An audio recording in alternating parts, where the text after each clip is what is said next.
Do you swear that the evidence you are going to give is the truth, the whole truth, nothing but the truth? If so, please raise your right hand and say, "So help me God." So help me God. Thank you, General. Yes, Mr. Sibiya. Thank you, Chair.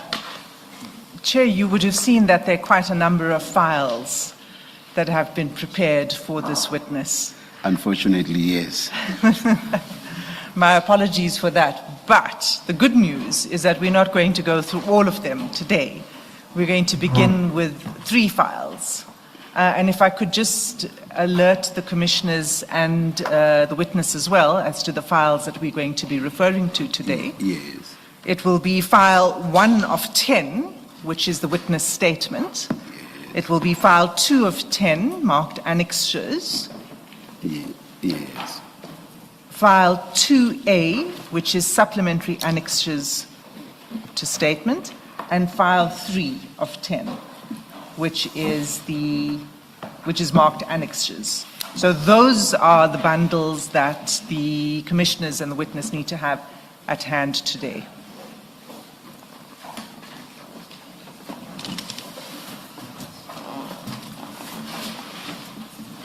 And the first file we will be referring to is file 1, which is the witness's statement.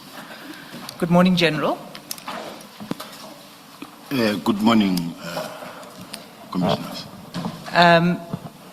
We have had a discussion already, and we've agreed that you will take the Commission through your statement. I will afford you the opportunity to go through your statement with minimal interruption. It's a 90-page statement, so we will ask you to, summarize where possible, but we want you to provide your version with minimal interruption. So that would be the plan as you and I have agreed. And if we could begin then, and your statement is divided into sections. Can we begin with, in very brief, your introductory section and your career path that you indicated you'd like to discuss? Our experience, General, is that if a witness does not read but attempts to do what they consider to be summarizing, they end up being much longer than if they were reading the statement. I'm not suggesting that you should read. If you are able to summarize, the summary should really be a summary. But sometimes we've just preferred that a witness should read because they cannot summarize.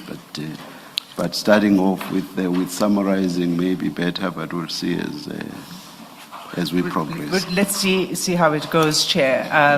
Some aspects of the statement can just be read in. Thank you. May I proceed, Commissioners? Yes. Thank you very much. First and foremost, Commissioners, I'd like to thank the Commissioners for the opportunity to come and present my side of the story. And I'll be doing so honestly. Commissioners, how my statement has been drafted is that I will start with my career path, because to me this is what is important for the Commissioners and the country at large to know where I come from. And then from there I will be talking about the labor disputes and investigations encountered that led to my dismissal from the Hawks initially, and my arrest for the alleged involvement in the rendition matter and alleged fraudulent travel claims and allegations of high treason and espionage against me, and public protector investigation that was conducted in the city of Joburg, and my suspension from SAPS following the disbandment of the PKTT. Now, for now, without any waste of time, I just want to shoot straight to my CV.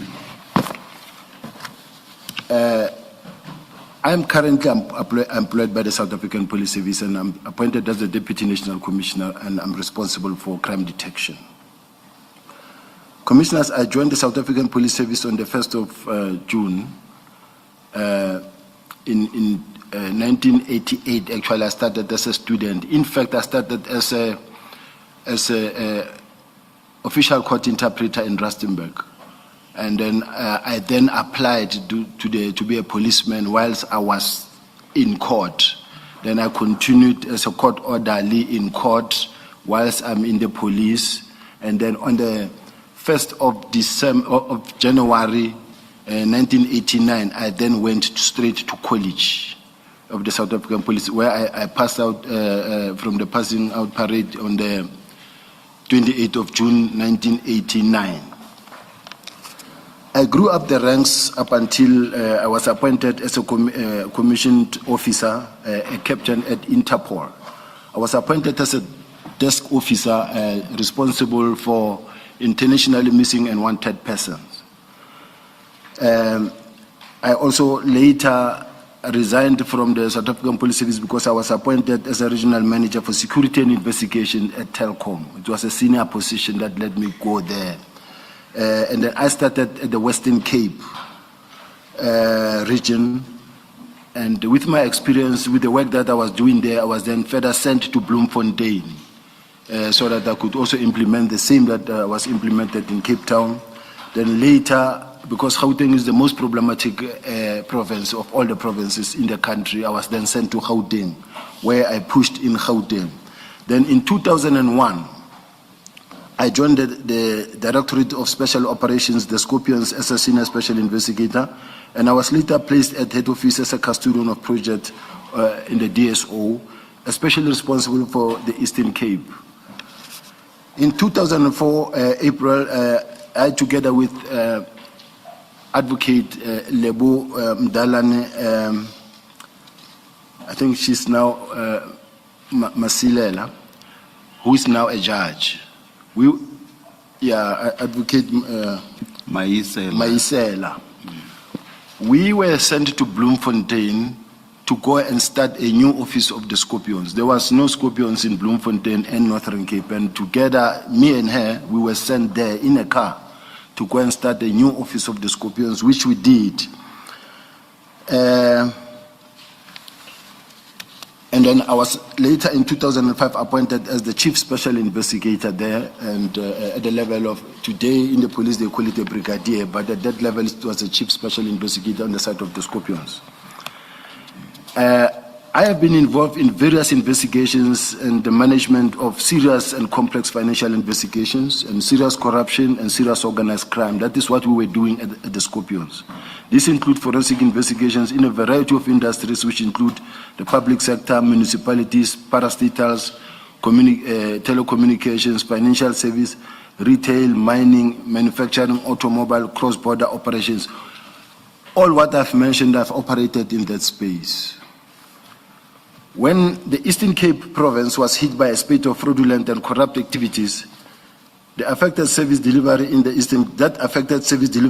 Eastern Cape province, the former President Thabo Mbeki instructed the National Department of Public Works and Administration to intervene. And I was one of the people who were sent there to actually lead the operations in the Eastern Cape. A multidisciplinary law enforcement team was established to investigate and prosecute cases of fraud and corruption within the public service. The Joint Anti-Corruption Task Team consisted of investigators from the National Intelligence, the then Scorpions, the National Prosecuting Authorities, SIU, Auditor General of South Africa, and SIRA. That was the multidisciplinary task team that was operating in the Eastern Cape, and I was part of the leaders there because I was the one managing investigations and operations. One of the highlights of my career is when I was invited to speak at the OECD Global Anti-Corruption and Integrity Forum career in Paris, in France. On the 27th of March 2018, I featured alongside dignitaries such as Mr. Robert Poeti, a Minister of Integrity in Public Procurement and Information Resources in Quebec, Canada, and Gustavo Ferrari, Minister of Justice for the province of Buenos Aires in Argentina. Subsequent to the disbandment of the Scorpions... Sorry, General, and I'm very sorry to interrupt. I appreciate that you want to dwell on your CV and you want to explain this. It's important to you. But I have noted that your CV is 18 pages long. You're on page 2. And if you were to continue at this pace throughout the rest of it, it might take some time. I wondered, and I don't want to stop you from explaining your background, but could you, instead of reading it in, just tell us what the highlights are? Commissioners, I thought, together with the evidence leader, we agreed that my CV, where I come from, is important to me and to my career, and for the commissioners to know where I come from, and for the people of South Africa to know who's sitting here accounting in front of them. So to me, my CV, as I said earlier, even in the meeting, that my CV is very much crucial to explain where I come from. Now, the story that I was telling, commissioners, if you can see, is just one more page. The rest is just your relevant experience, your qualifications that are not really a story like the way it is. Some are courses. So I think the commissioner can just pay me. May I come in then, General? If, as you say, you have one more page, Yes. then we will allow you to continue. I'm sure you saw us whispering maybe about 3 minutes or so ago. We too were concerned about the detail into which you are going on the content of your CV. Noted, sir. Yes, because I went through the summary in your statement, and I thought that does somewhat give one an idea of who you are and what your experience is. That much detail is taking up a lot of time. But if, as you say, it's just one more page, you may go ahead. Thank you very much, Chair. I will skip some of the paragraphs or maybe some of the... But Thanks, General. I want to say that subsequent to the disbandment of the Scorpions in 2009, I was sent to head office of the newly directorate Priority Crime Investigation Unit. And I was assigned to deal mostly with serious and violent crimes such as cash in transit and ATM bombings and bank robberies and truck hijacking. To an extent that I established a team called the Tactical Operations Management Section, which was later turned into a unit in the structure of the DPCI as we speak. That was the structure that I started as a task team, and then it operated throughout the country and later turned into a unit. It is at this point in time when we formed the Tactical Operation Management Team that I just spoke about. In 2010, I was appointed as the provincial head of the DPCI in Gauteng, as the Deputy Provincial Commissioner, and appointed as a Major General at that point in time. On the 8th of November 2016, I was employed by the City of Joburg, and then to establish the anti-corruption crime fighting department known as the Group Forensic Investigation Service. On the 1st of July 2022, I was then reinstated by the Labour Court because as I was working for the City of Joburg, this after I was dismissed from the South African Police Service illegally so, and then the Labour Appeal Court reappointed me or reinstated me. And then during this tenure, I managed to resuscitate the National Organized Crime Secretariat, and then, so currently I'm appointed as a Deputy National Commissioner. Otherwise, following is just my relevant experience of official court being a court. This is what I've been talking about, how I came, all the positions that I occupied, and then academic qualifications, commissioners. I've got a national diploma in police administration that I obtained in 1996. And then I've got a BTEC in policing that I obtained in 2008. And then I I registered for masters and I abandoned the studies in between the storm that I went through, and then I could not really handle different issues all at the same time. I ended up not proceeding with it. Now, this past year, my record is there. I do have matric that I completed in 1986. Sorry, General, just to clarify, you have a master's in criminal justice? No, I said I don't have a master's in criminal. I said current it's just studies. listed under academic qualifications. So I said current studies. Okay. I don't say I have. I say I current studies is what I registered for, and the record is there as well. No, that's fine. I'm just clarifying because on the CV it says academic qualifications, masters in criminal justice. No, I think that's why we supplement. That's fine. You've clarified. Thank you. And then, when you look at tertiary education, we say National Diploma Police Administration, a Technical SA, and BTEC in policing, as you go down. Now, the courses that I have, I've got a riot and crowd control course, which all the police officials, mainly that went to college, have to undergo. But of importance is the investigation course. That all the people that are accusing me, all of them, and that are investigating me, they don't have investigation course. All of them. Anybody who's been here to talk about me, they don't have this course. They've never been trained as detectives. Then they are not detectives. Sergeant course, okay, all the SWAT course, organization and worksite. I think the list is long. I've done money laundering course. I've been with the Scorpions and NPA. I worked for the NPA as well. I'm trained as I investigate corruption, money laundering, organized crime, all those courses. Operations management course for senior managers. I've done all those courses. Work experience, I will skip, Chair, in terms of the job function, but in short, let me say my CV, this is what I've said. The rest is exactly those job functions in terms of those positions that I've occupied. And as we speak now, I'm appointed as the Deputy National Commissioner. I'm responsible for crime detection. And as a Deputy National Commissioner, I signed a performance contract with the National Commissioner.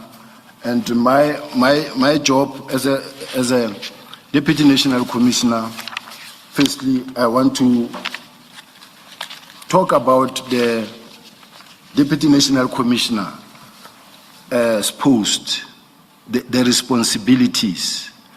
And just to give a background of it, I do have a document here that says the background to the establishment of the post of Deputy National Commissioner. The Minister of Safety and Security, Mr. Sidney Mufamadi, determined the first scheme of the rationalization, reorganization, and consolidation of the South African Police Service. So the first Deputy National Commissioner were appointed by the National Commissioner with the approval of the Minister and the President. These posts were established to enable the National Commissioner to discharge his responsibilities, exercise his powers, and perform his functions and duties effectively.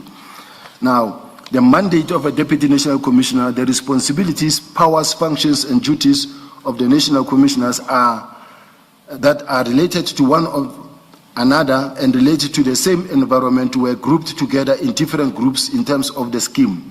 A Deputy National Commissioner was appointed in respect of each environment to discharge the responsibilities, exercise the powers, and perform the functions and duties of the National Commissioner on behalf of the National Commissioner in respect of the specific environment for which he or she was appointed, in accordance with the national policing policy determined by the Minister of Police and subject to any directions issued by the Minister of Police and subject to the command and control of the National Commissioner.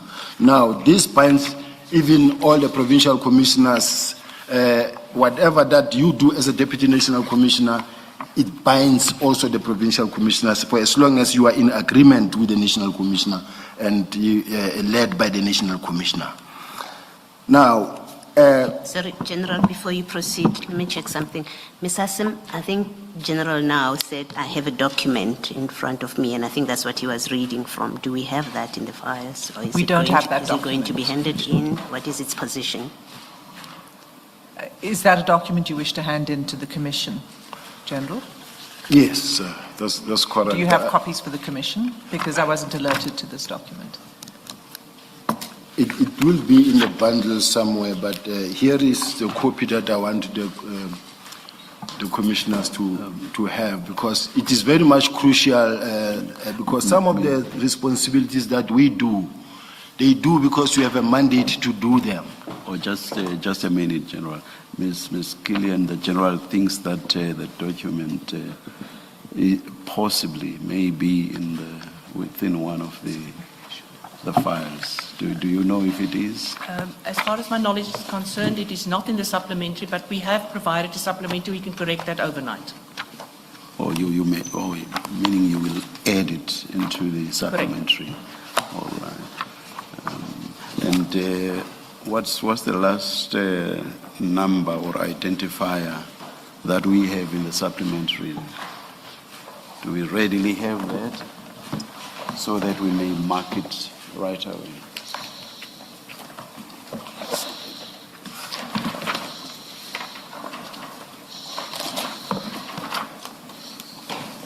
It's Is it SS 49. 49, Yes. yes. So this will be SS 50. 50. Thank you.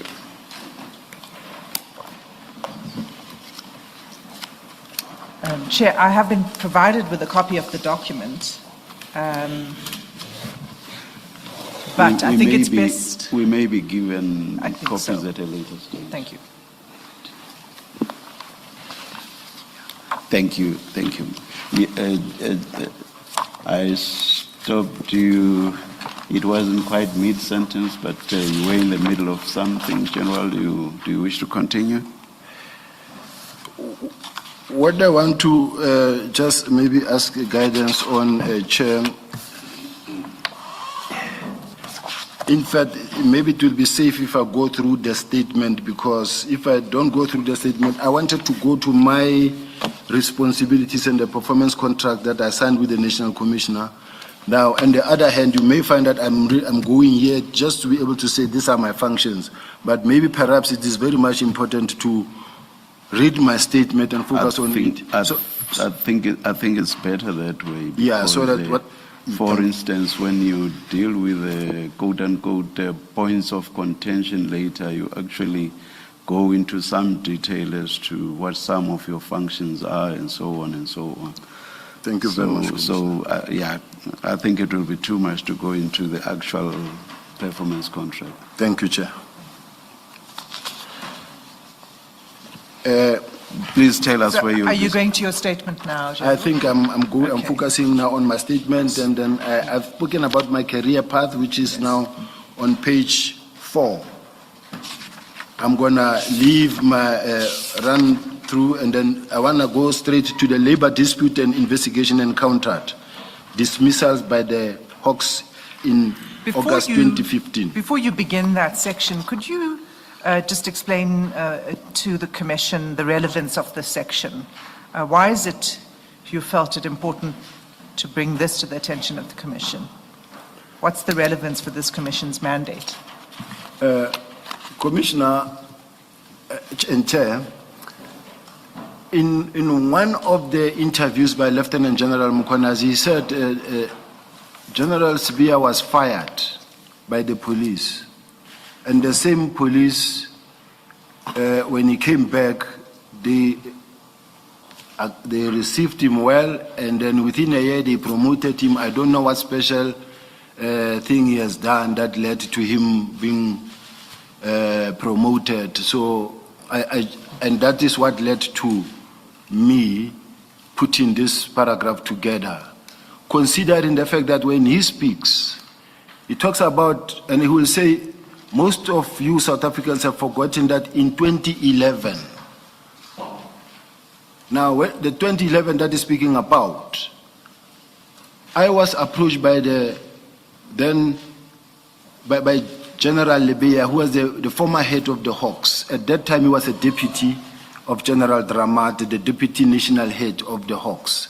I was the provincial head in Gauteng. He came to me in possession of a newspaper article and a file and say, General Ndluli, Ms. Hazim, I think we are taking up a lot of time. Don't you think the General should just go on with this section? Chair, that's fine. It's not clear to me the relevance yet, but maybe if you could just read the section into the record. Let's just go on with the section, General. I'm not being critical of the content of what you are saying, but I think we'll save a lot more time if we just get on with it. This section that I'm talking about my dismissal, is the same story that I'm explaining. In other words, I'm in my statement. Oh. Yes. Oh. I was allocated a matter to investigate that involved the then head of the Divisional Commissioner of Intelligence, wherein there were allegations that he's involved in murder or kidnapping and fraudulent activities, corruption within the crime intelligence. Now, I was then approached by head office to conduct an investigation that I investigated. I formed a multidisciplinary team. I approached the NPA and they supported me with the investigators, with prosecutors, and we investigated. And then as we were investigating, we experienced a situation where we were all targeted and ultimately removed from the police. It was myself, General Sibiya, General Dramat, even also General Kele was a commissioner of the police at that time. We all found ourselves outside because of that investigation. And we all went to different courts. We came back at our own time, depending on when the Labour Court finalized your matter. In my case, I was not involved in the rendition completely because it was a head office operation. The people that were arrested of the Zimbabwean who killed a Zimbabwean, a police officer in Zim and then ran into South Africa.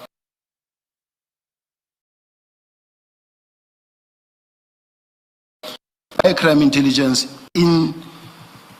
at head office, they arrested all those people, and crime intelligence officials were given letter of commendations by their bosses for the job well done. But I was then later implicated to be the one who have given an instruction to arrest those people. So why it is important to mention this story is that what I went through at that time of the illegal rendition, ultimately finding myself out, commissioners, it was a shock in my life because it was the very first time I got suspended, very first time I dismissed for something I was not involved. And I also submitted a statement to the Zondo Commission at that time. Witnesses lied, the judges in the cases, they say, but it was all lies. And General Ntlemeza, who fired me, was actually found by the court to have been an unreliable person who lacked honor and integrity and was ultimately also removed and fired and his rank taken as a result of that. Now, I got back to the police because the court reinstated me. And then I started working. And I was, because of the fact that already a person was now appointed at Gauteng, there was now a General Kado was now appointed in Gauteng. I just said to the police, to the National Commissioner, I don't mind to be placed anywhere. And then they said, okay, head office, organized crime component head of organized crime. I went there. I started pushing from organized crime side as a component head. I resuscitated the National Organized Crime Secretariat that deals with projects, wherein I said We've got a lot of crime in the country. We've got organized crime, we've got commercial crime, we've got corruption in the municipalities. All I want you to do, I want to have a project in each and every sector that needs to be investigated. And I increased the project. When I came back, there were something like 27 projects to 74 projects, because every province, we call them every month to make sure that we have projects that are being registered in the respective environment that needs to be attended to. Be it drugs, drug cartel, taxi violence, whoever is involved, whether you're talking about all the environment where there is crime committed, especially that needs to be investigated in an organized fashion. We needed to open such projects. We did that. Then, Did these projects not already fall under some existing categories? I'm just trying to understand the need for increasing the number of projects. the South African Police Service, is this how it functions, Commissioner, Chair? Is that the Directorate for Priority Crime Investigation is meant to investigate serious organized crime, serious corruption, serious commercial crime, crimes against the state and others. Now, they've got a particular threshold where they will say we can only take from this threshold, let's say 500,000 upwards. But you've got a lot of corruption, you've got a lot of crime that is committed that actually falls within their mandate, but because it is of a lower scale, it must have organized crime also in the South African police that will look into that level 1 to 3, DPCI level 3 to 5, where they focus on now on other layers, including international layers. Now that's the Directorate for Priority Crime Investigation. So from our side, we had to look into that. Where there is crime, where there's commercial crime, where you have illegal goods coming into the country, those were our responsibilities. But over and above, even though the DPCI is the one that must investigate according to their mandate, the National Commissioner is still responsible and accountable for crime in general throughout the country. He then will say, for an example, let me give an example of the cash in transit. The National Commissioner says there's so many cash in transit that are taking place in the country, and I have to account as the National Commissioner. And if we only focus on the DPCI and say they are the one who are doing it, and then we are all affected, then he will call a meeting where all of us sit together with the DPCI and us working together. So that's how we will get involved interchangeably in some of the project, Chairperson. All right, please continue. Yes. So now, I was then back into the system, and I pushed from my side in terms of my responsibilities. Then in 2023, the 1st of July, I was then promoted to the rank of Lieutenant General by the National Commissioner. My responsibilities now was to oversee the operations and the work of both crime detection. I have 2 divisional commissioners reporting to me, which is Lieutenant General Kumalo of Crime Intelligence and also Lieutenant General Sintumule of Detective and Forensics. General, just to be clear, you have now moved off the section on labor disputes. On? Because I hear you talking about your current, for 2023 onwards. So have we moved on then from the section on labor disputes? Because I'm not sure what you're speaking to. Maybe perhaps what I need to do is to go through my statement line by line so that I don't do mistakes. That would be great. Thanks. Yes, thanks. And I think you've dealt with the rendition issue already in your explanation to the Commission. So perhaps you can start at paragraph 38.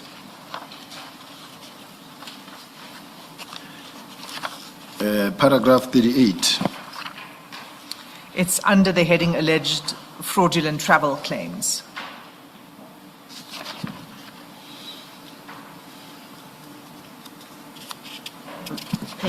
Perhaps before that, Ms. Hassim, General, you were starting on what I think is in paragraph 16. Maybe just complete that, even if it means reading that paragraph into the record. Paragraph 16. Yeah, 16. In July 2023, I was promoted to the rank of Lieutenant General and appointed as a Deputy National Commissioner for Crime Detection. In this capacity, I assumed overall command of detective and forensic science laboratories and crime intelligence. My appointment to this position placed me at the forefront of shaping and directing the operational framework for crime detection in the Republic, ensuring the alignment of policing strategies and national priorities and international best practice. It also underscored the continued confidence of the SAPs in my leadership and my ability to drive systemic improvement in the fight against crime. I attach here to a copy of my curriculum vitae and marked SS1 for ease of reference. We've dealt with my curriculum vitae. Yes, thank you. The labor dispute I've dealt with. Although here I've mentioned pertinent issues that I would want to, I've mentioned, although I've run through the arrest and the illegal rendition, but there were some important comments that were made by the judges in my matter to show that I was not involved and I was unfairly dismissed and targeted, and there was political interference. And when I talk about political interference, later I will mention where there is still political interference in what I'm going through now. And at that point in time, I need to also make sure that if I don't get that point, I hope the evidence leader will be of assistance there. Paragraph 38.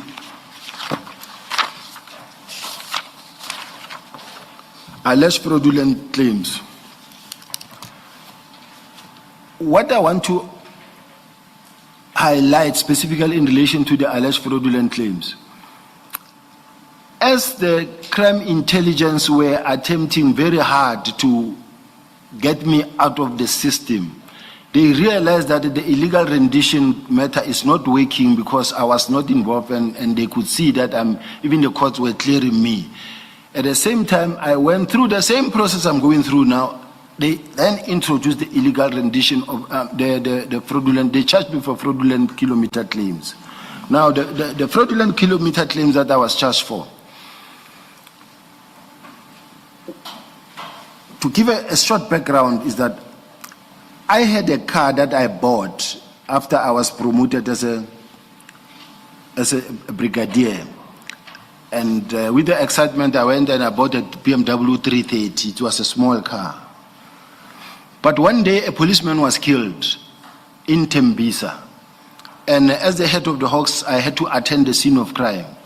But that car was giving me challenges because the policeman was killed and left his body dumped on top of the mountain. So I could not go up there or deeper with the car because it was a very small car and it was struggling. Coming from that scene, I went straight to BMW where I bought the car and said, hey, where I work now, I'm expected to visit some of these things, and this thing is not really helping me. Then there was a Porsche Cayenne parked outside. It's a second-hand car, very old. Then the owner said to me, don't you want to test drive this car and maybe check how it is, if you like it? It was within the price range because it has 74,000 kilometers. So the car that I bought, it was more than that. Then he said, maybe test drive this Porsche Cayenne, you may like it. Well, it was the first time getting into a Porsche Cayenne. And then I test drove that car that day. As I was on the freeway and I was testing it, I enjoyed it. The next day I said, I'm taking this car. Then I was driving that Porsche, and it was beautiful, I liked it. Come the time when it had to go for service, because it was beyond 100, I said, no, it's still within the motor plan. I took it to Porsche, they fixed it, and it needed more than 30,000 rand. I said, yes, but it's within a motor plan. It doesn't complete at 100,000. They said, no. Porsche is not how it works. The motor plan doesn't go with the car, it goes with the owner. This car you bought, it's yours. You have to find a way of paying. I then went to BMW and said, but you didn't tell me that because this thing doesn't reach 100, I don't even get a motor plan. Now they say I must pay this thing, but you didn't tell me. And then he tried to speak to them, and the Porsche didn't agree. He then said to me, you know what? This Porsche is an expensive car. It's still going to give you challenges maybe here and there. Rather leave this thing. Go down there in the basement, look at the bigger cars, X5, X6, whatever that you may like to the price range. Then I went down and I looked and I chose one X6 within the price. It also had more than 80,000 kilometers. When a car is at that level, it's affordable. I chose that X6. Now, as I was driving this car, both cars, as I was just driving it and then from there change to X6. Now they see different kilometer claims that I'm submitting. One moment is Porsche, one moment is this. Then they charged me for fraudulent kilometer claim. They said, I said I was driving a Porsche, but I was driving an X6. And then they charged me for that. Then the magistrate asked a question and say, all right, you say you're charging this man for driving an X6, but he claimed for the X6 instead of for the Porsche Cayenne. Then he said, okay, which one has got a bigger engine capacity? Only to find out the Porsche Cayenne was a 5-liter, and then the X6 was a lower.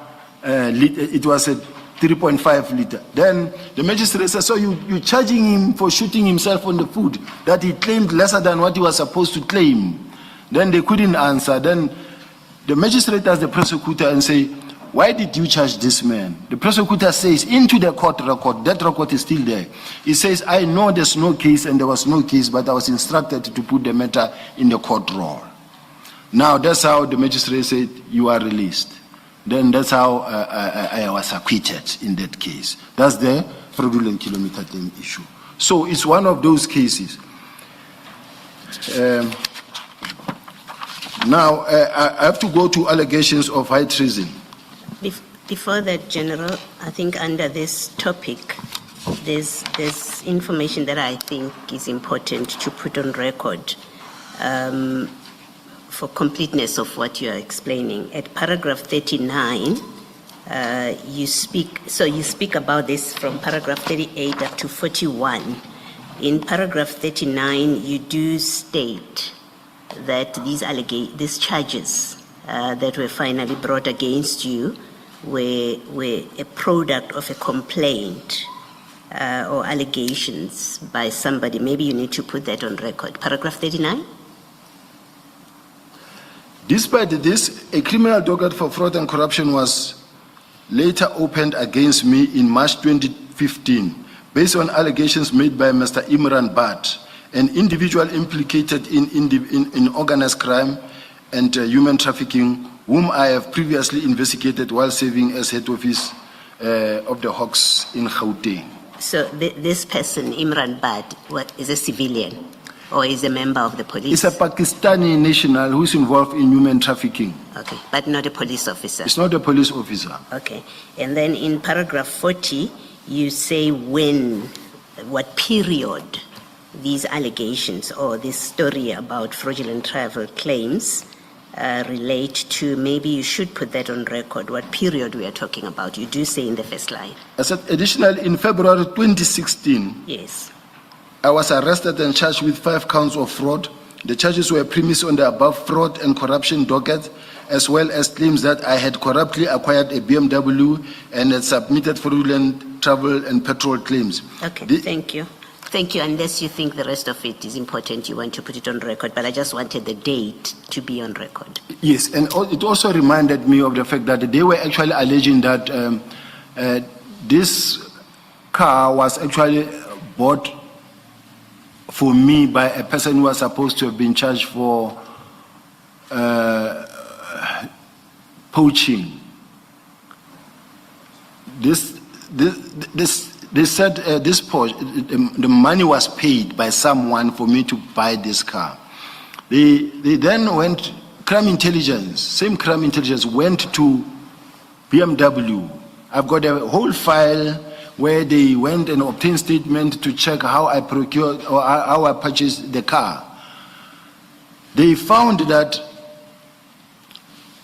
from day one, I applied for finance.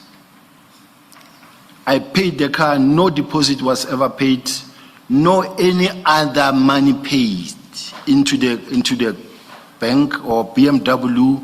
I've been paying for this car until I changed it. So that is one of the key things that I wanted to mention. The same applies to what I'm going through is just history repeating itself, because I'll be taking the commissioners through and say, as I'm taking to you, as they say, they will talk about it. 2 million here. Let's look at all the bonds that I have, and you tell me where there's 2 million paid where. So I just want to go step by step. No, General, I know that I interrupted you. You were moving to discuss high treason and espionage allegations against you. I just wanted clarification on those two issues. You may proceed. During December 2016, the former Gauteng of the Hawks Major General Prince Mukotedi made a statement under oath in which he alleged that I, together with several other individuals, was implicated in offenses of high treason and espionage. These allegations were purported based on a so-called top-secret intelligence report, which he claimed to have received around April 2016. The report allegedly implicated me, Mr. Paul O'Sullivan, Mr. Robert McBride, Ms. Candice Coutier, and other unidentified persons said to be associated with AfriForum and the Democratic Alliance. The intelligence report concerned was highly questionable. Now, according to General Mukotedi, a meeting allegedly took place on the 3rd of December 2016 at a property previously owned by a convicted criminal, during which it was purported discussed that certain senior officials and individuals supportive of the former President Jacob Zuma would be targeted through false criminal investigations and a coordinated media campaign designed to discredit them. It was further alleged that pressure would be placed on politicians to remove certain senior officials from office.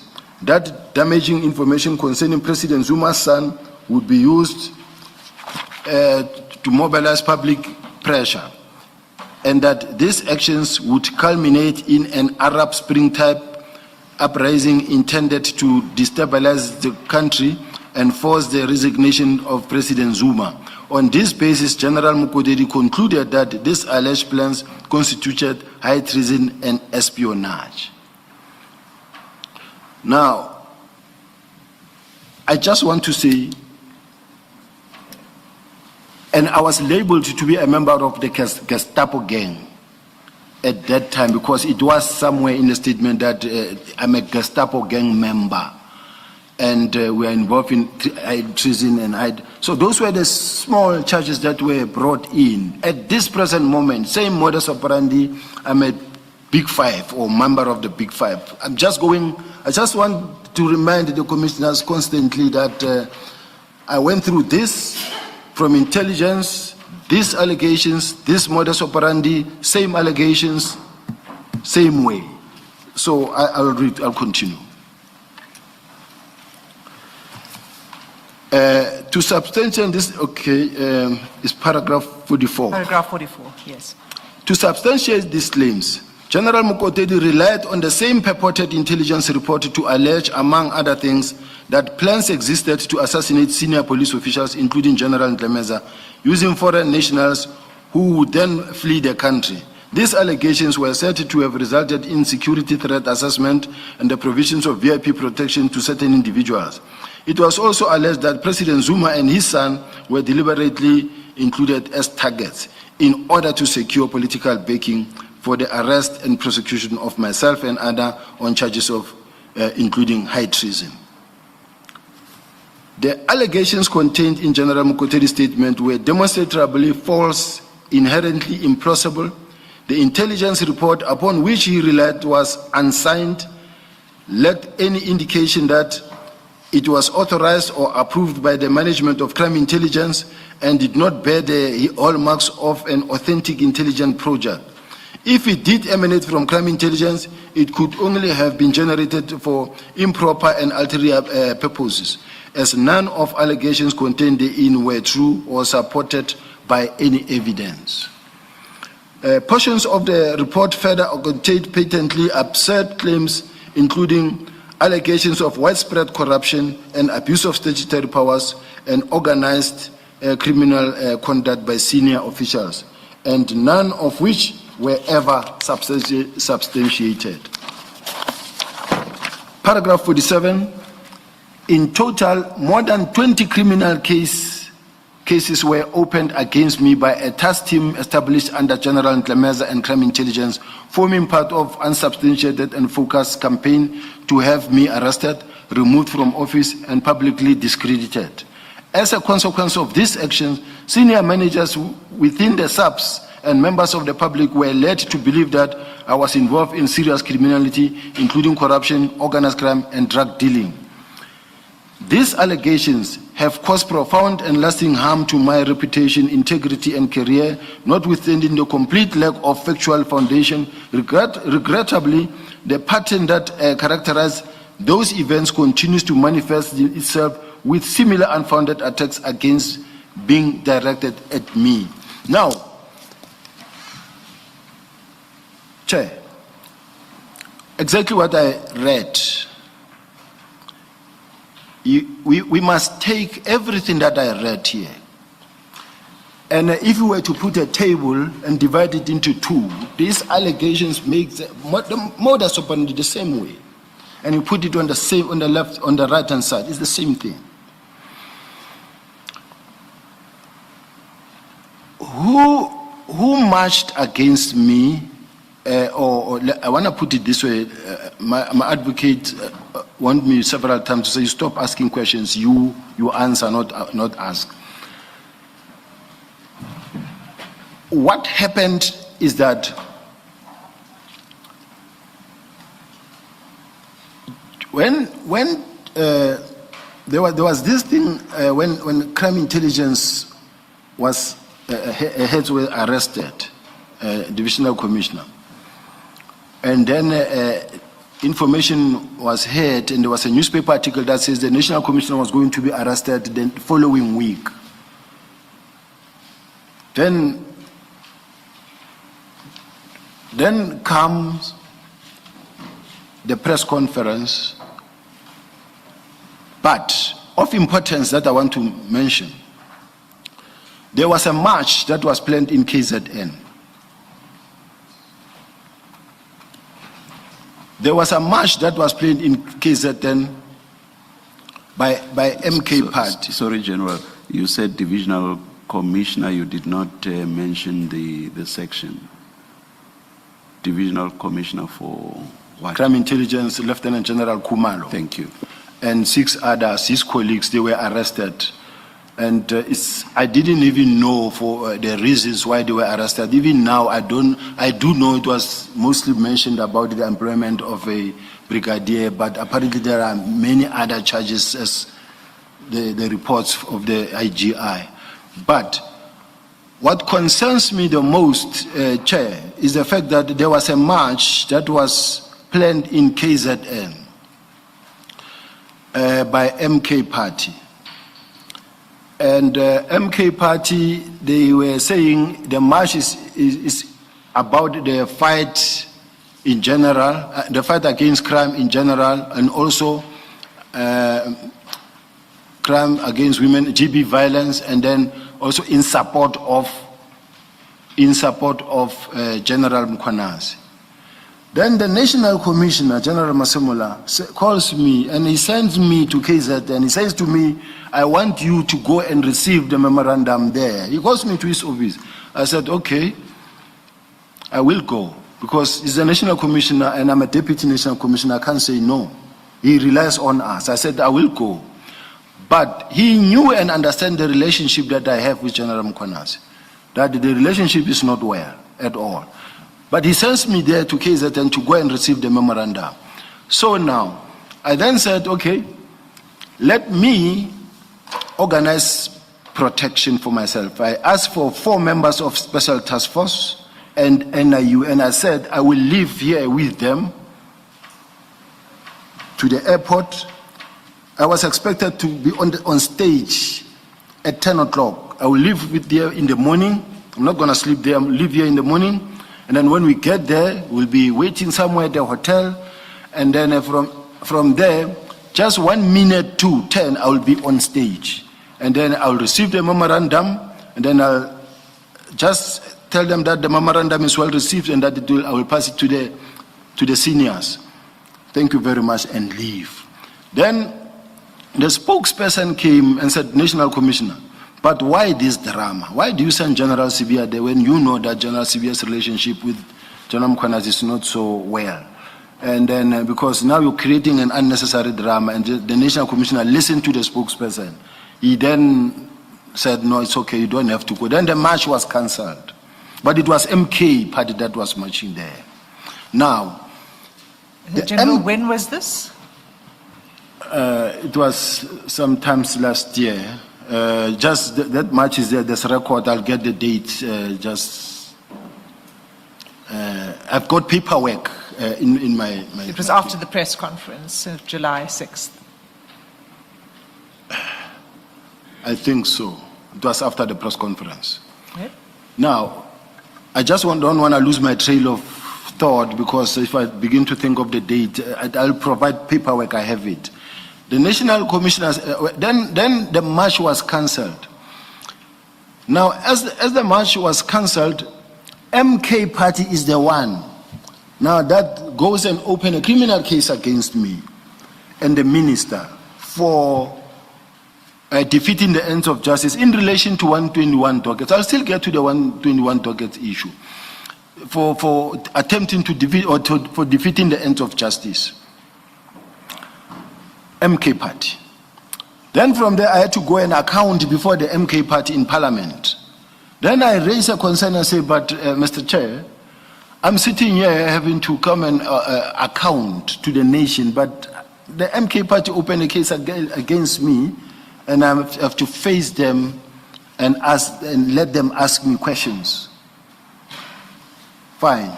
Are you talking about the ad hoc committee? Ad hoc committee. Okay. And that committee is made up of multiple parties, I not know. just the MK party. I know.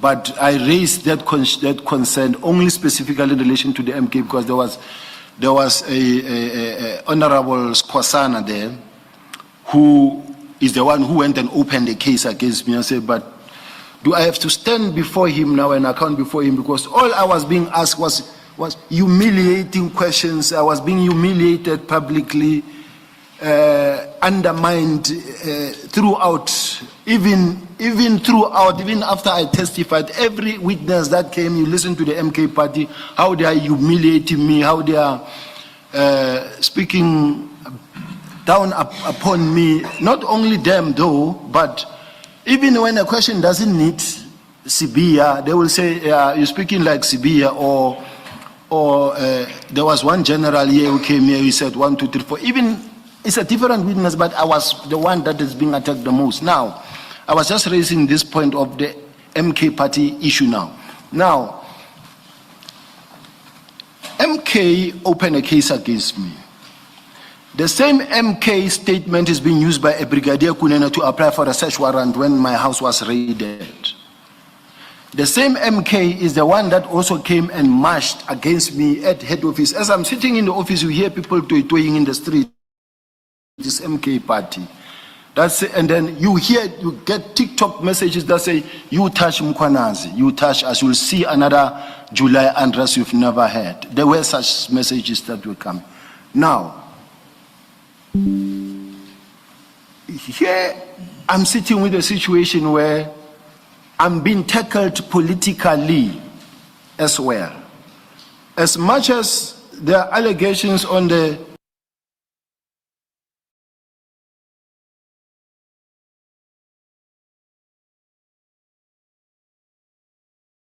121 dockets, But there's so much pressure mounting on me, being pushed out of office when I've done nothing wrong. So now, let me pause so that I don't go deeper. But I want to say, Chair, let me put this once and for all at rest. Who fired me when we were all removed? It was Minister Nhleko, who is now the MK party. I don't know his rank there, his level there. It was the President Zuma who was there. Now, all of a sudden, you also get the leg that comes from city of Joburg. General Mkhwanazi was advised to go to the city of Joburg and also go collect some information on me. Who is the chief whip in MK party? Ms. Colin Makubele, who was the speaker in parliament, in city of Joburg. Now, General Mkhwanazi goes there, speak to a gentleman whom we investigated in different cases, and they then caused this member to make a statement.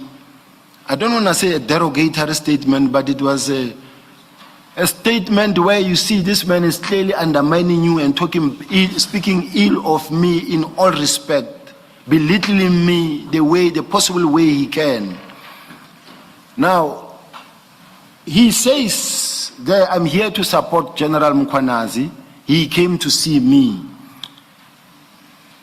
And he also acknowledged that I have got a personal relationship with Colin Makubele, Ms. Colin Makubele in MK party. Now, to me, this whole thing is political still. Let me proceed. I just wanted to put that part. Thanks. You're So that it remains. You're at paragraph 49, the public protector investigation. Public protector So investigation. maybe before you do that, just so that things are not left hanging, are you going to come? Maybe let me ask first this question. You've described what you say is the role of the MK party. Is that what you were referring to much earlier in your statement when you spoke about continuing political interference? Yes. Or are you still going to be saying more? That's what you were referring to? Yes. Okay. And Because, then, yes, Kira? thank you very much. Because this is what I'm going through, and then now, I don't know whether to bring this point at this point in time or at a much later stage, but what worries me is that, you see, when you look at all the provincial commissioners, no one you will see on social media. No one is being spoken about on social media. They don't have followers because you are not allowed to be on social media as policemen. But you've got this one provincial commissioner who's on social media every day. Now, you've got political parties fighting to have him. He's supported by MK. Then you also have, I spoke to one MMC who was asking me what is going on. Allow me not to mention the name, Chair. He was asking me what is going on in this thing. We want to understand this thing. And I said, I explained, and he said, you know what, the problem is that even though we see what is happening, the problem is that in case that then when you get heard speaking against Mkhwanazi, General Mkhwanazi, then you see people beginning to have some cliques and distancing themselves from the party. Now, we've got now this person who's got social media following, a lot of them. I'm told that there are many thousand accounts on social media. Now, you've got... Does General Mkhwanazi have his own accounts, social media accounts, or does he have a presence on social media through posts by other people? Commissioner, because if it's the latter, you cannot expect him to have control over that. Commissioner, I must say, directly or indirectly, There's no way he's not involved. For simple No, reasons. no, can you answer, does he have his own social media accounts? Yes or no? I don't know about that, Commissioner. So I'm not sure that it's fair then to make the point that you appear to be trying to make. Because he has no control over what other people post about him. May I respond, Commissioner? Yes, please. Commissioner, I'm responding to you, not in argument, but I want to ask the Commissioner to please bear with me. Let me put my point, and I do know, Commissioner, that I'm putting it with respect. And where the Commissioner says to me, but I don't agree with you, I will then keep quiet. Commissioner, if this is the case that he does not have control over what people say about him. I don't know. I'm just asking. Yeah. Yes, I'm responding to Yes, Commissioner. yes. It cannot be that it is only about General Mkhwanazi, not any other provincial commissioners, because many commissioners, if you ask them who's the provincial commissioner of Northern Cape, people won't know. But what I want to say is that all the pictures, all the photos, whether it's camouflage, whether in everything that is happening on a daily basis about General Mkhwanazi is on social media. And then when you say something here, when I sit here and say something, whether it was on radio or on TV or an interview, whatever, the many attacks that I get, it's a lot coming from the same direction. And then the excuse that says, I'm not on social media and I'm not the one and I'm not responsible, I don't agree with that notion. But I can leave it there, Commissioner. This is where I will leave it. But what I want to say is that social media has been... Sorry, just before you go on, I just want to clarify this, because what you're saying, you are, in response to the chair's question, you're saying that you don't agree, but you're speculating that there's something more to it, that the social media, posts, the numerous posts on social media that are in favor of General Mkhwanazi and against you is orchestrated somehow.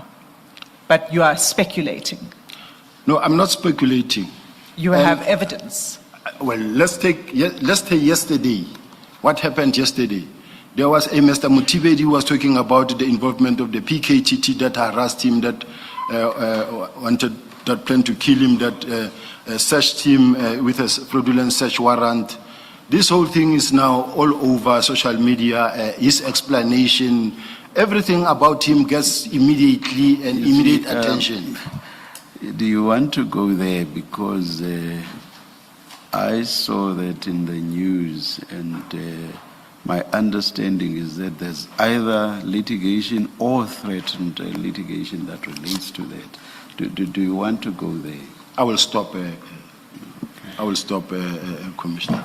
Perhaps to go back to Ms. Hassim's question, as I understand it, what she's asking is, you've said that that all these favorable social media activity in favor of General Mkhwanazi, there's something going on there, and Ms. Hassim was really asking you, do you have facts or evidence in support of what you're saying, or you're speculating that General Mkhwanazi may have something to do with it?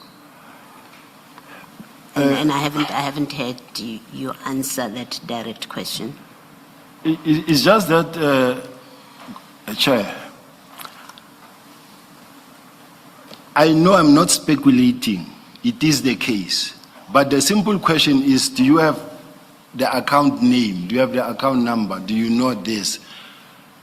I won't have it. I don't have it. But why I'm saying that, I have been given names to say, this person who's responsible for General Mkhwanazi's social media are the following, or is this one. I have that name, but up until I also have evidence or proof, I cannot sit here and say, here is this name. but I do have it. I think the point lies in the last thing that you say, that you don't yet, at least, I'm happy to put in the word yet, you don't yet have proof of what you have been told by somebody, that there is this person who's in charge of that account. You don't have proof, and I think you've just said that right at the end. Let me accept that point. Okay, thank you. Thank you. Maybe before you go further, let me ask another question, which was a clarification question. You said that earlier on, you said General Mkhwanazi was advised to go to City of Joburg to get information about me. When you say, and that's where you left it, do you know for a fact, and are you able to give a name who advised him, one, and two, what was the information that he was advised to go and get about you? Reading from the statement of, and I'm sure if commissioners will listen to Mesuli Mlandu's testimony at the ad hoc committee, he did mention where he spoke specifically about General Mkhwanazi coming to see him, and also the fact that he's got a relationship with Ms. Colleen Makubele. And to me, what a coincidence that now, all of a sudden, because there's also Ms. Colleen Makubele there, now the City of Joburg's some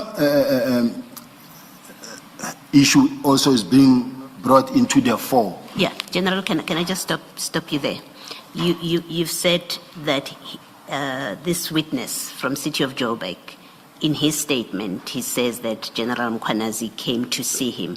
That answers part of what I wanted I was asking for clarification on. The earlier part of it is where you say he was advised. And my question is, you know for a fact that he was advised, and by whom? If you could just answer that part. I think when you listen to Mesuli Mlandu talking and say that General Mkhwanazi contacted me and came to see me, logically speaking, tells me that he cannot wake up one day and also then go to the City of Joburg and go and look for information about General Sibiya, and when in fact already Mesuli Mlandu said, I've got a personal relationship with Colleen Makubela, and that I'm doing this in support of General Mkhwanazi because he came to see me about it. So if maybe my answer is not sufficient, Chair, I will leave it at that as well. No, I accept that is your answer. Thank you. Thanks, Mr. Sim. Thanks, Commissioner Baloy. I think I'll leave that there as well. If we can move on if there aren't any further questions from the bench. General Sibiya, let's get back to your statement. You were at paragraph 49. 49, the public protector investigation. Yes. On the 8th of March 2018, a complaint was lodged with the then public protector when I was now working at the City of Joburg, Advocate Busiswe Mkhwebane, requesting an investigation into, inter alia, whether the establishment of the Group Forensic Investigation Service and my subsequent appointment as its executive head by the City of Joburg were improper and irregular. Advocate Mkhwebane indeed investigated the allegations contained in the aforesaid complaint, and on 18 December 2020, Advocate Mkhwebane published a report number 21 of 2020-2021 titled Report on an Investigation into Allegations of Maladministration relating to irregular appointment, irregular salary increase, financial mismanagement, procurement irregularities, and conflict of interest in the City of Joburg. In the public protector report, Advocate Mkhwebane found that the allegations regarding the establishment of the Group Forensic Investigation Service and my subsequent appointment as its executive head by COG were not substantiated. She further held that both my appointment and the grading of my remuneration, regrading of my remuneration were in compliance with the applicable legal framework of COJ, and that on the evidence available to her, she concluded that there was no justifiable basis either in law or in the fact to impugn the process followed by COJ in appointing me and subsequently adjusting my salary. Now, I want to just add that when the public protector investigated, a complaint was sent to her. She doesn't herself come. Firstly, they sent a list of questions to be responded to. A list of questions to be responded to. All what they needed was provided to them. They came and they interviewed individuals in terms of anything they wanted to know. Now, later you get to hear that because we were cleared, it was not only myself, there were a lot of other people. It was a big report that found others wanting in others. They said, no, this one is okay, it's cleared. And then we were happy that, okay, that part has been put to bed. So accordingly, Advocate Mkhwebane determined that the conduct of COJ did not amount to improper conduct or as contemplated in section 182, subsection 1A of the Constitution, nor to maladministration as envisaged in section 6, subsection 4 of the Public Protector Act. To avoid prolixity, I attach here to marked SS2 the relevant portions of the Public Protector report for ease of reference. Can I go to 53? Yes. Notwithstanding that Public Protector report exonerated both myself and COJ of any wrongdoing in relation to my appointment, Al-Jama Tapelo Ahmad nevertheless persisted in publishing statements impugning the legitimacy of my appointment and alleging inter alia that I was incapable of, unfit to hold the position of head of group forensics, was politically compromised, and that my independence, impartiality and credibility had been impeded as a result thereof. Unlawfully procured spying equipment, which I utilized to spy on councillors that were not affiliated to the DA, and in so doing that I had committed various crimes.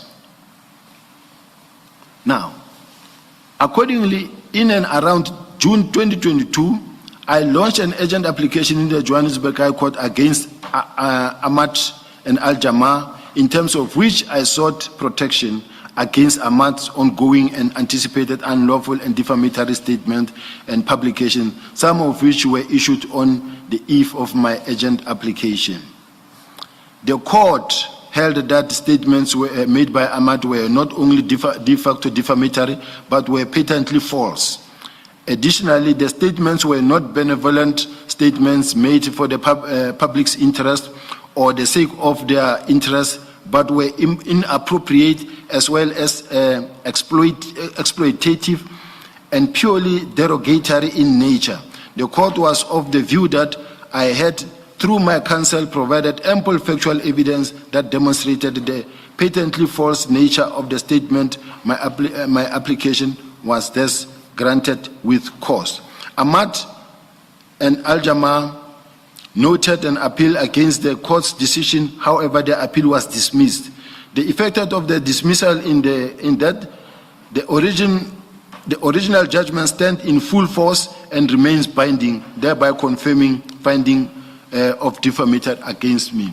Now, the city of Joburg is political parties. If other political parties attack the mayor for being a mayor in a political party and they use a particular approach to say he implemented this, he appointed this one illegally, this is what was happening in the city of Joburg. But safe to say that, firstly, Chair, what I want to talk about the issue of Al-Jama or the issue of the procurement of the spying equipment.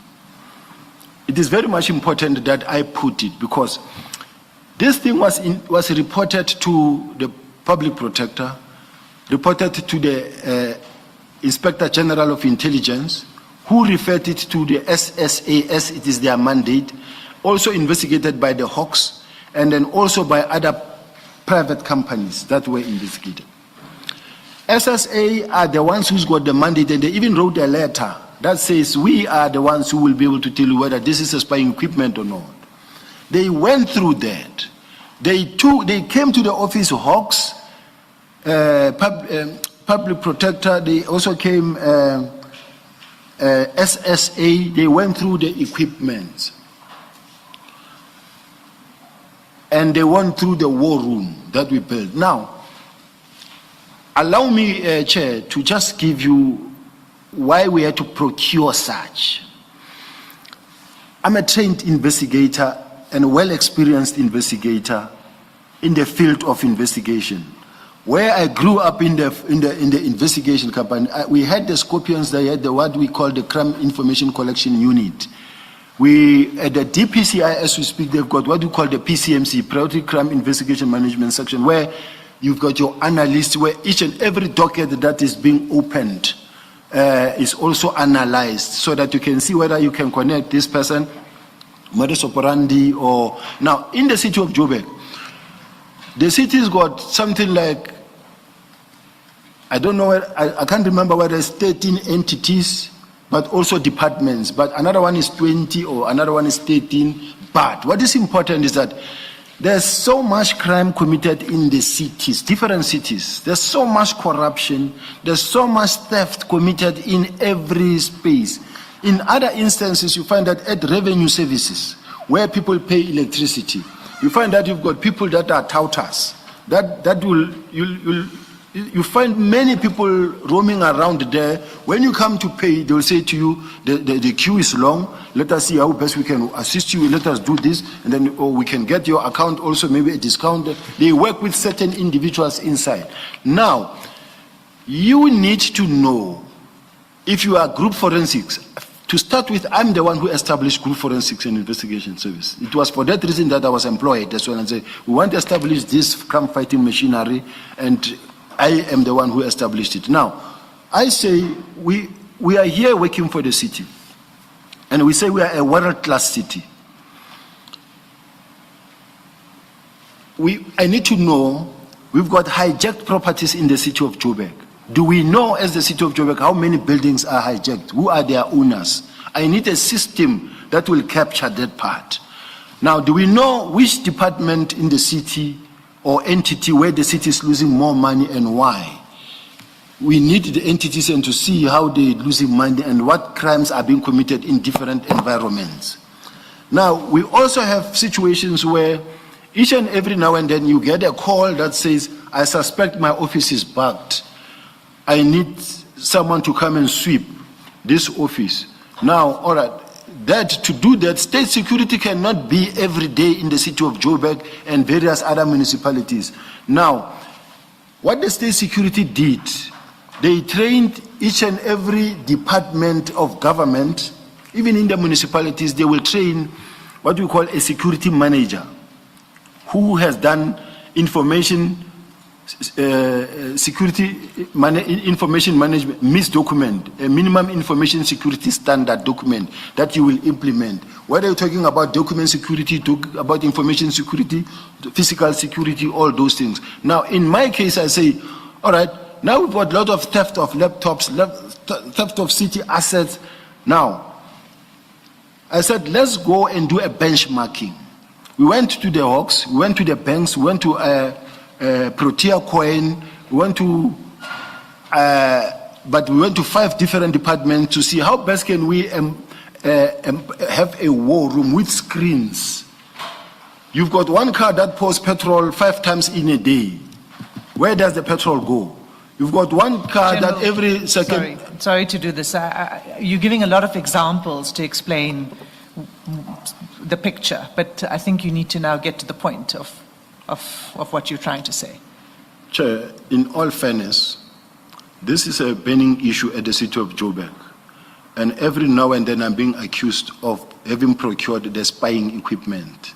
And I'm trying to give a background of all the things that led to me.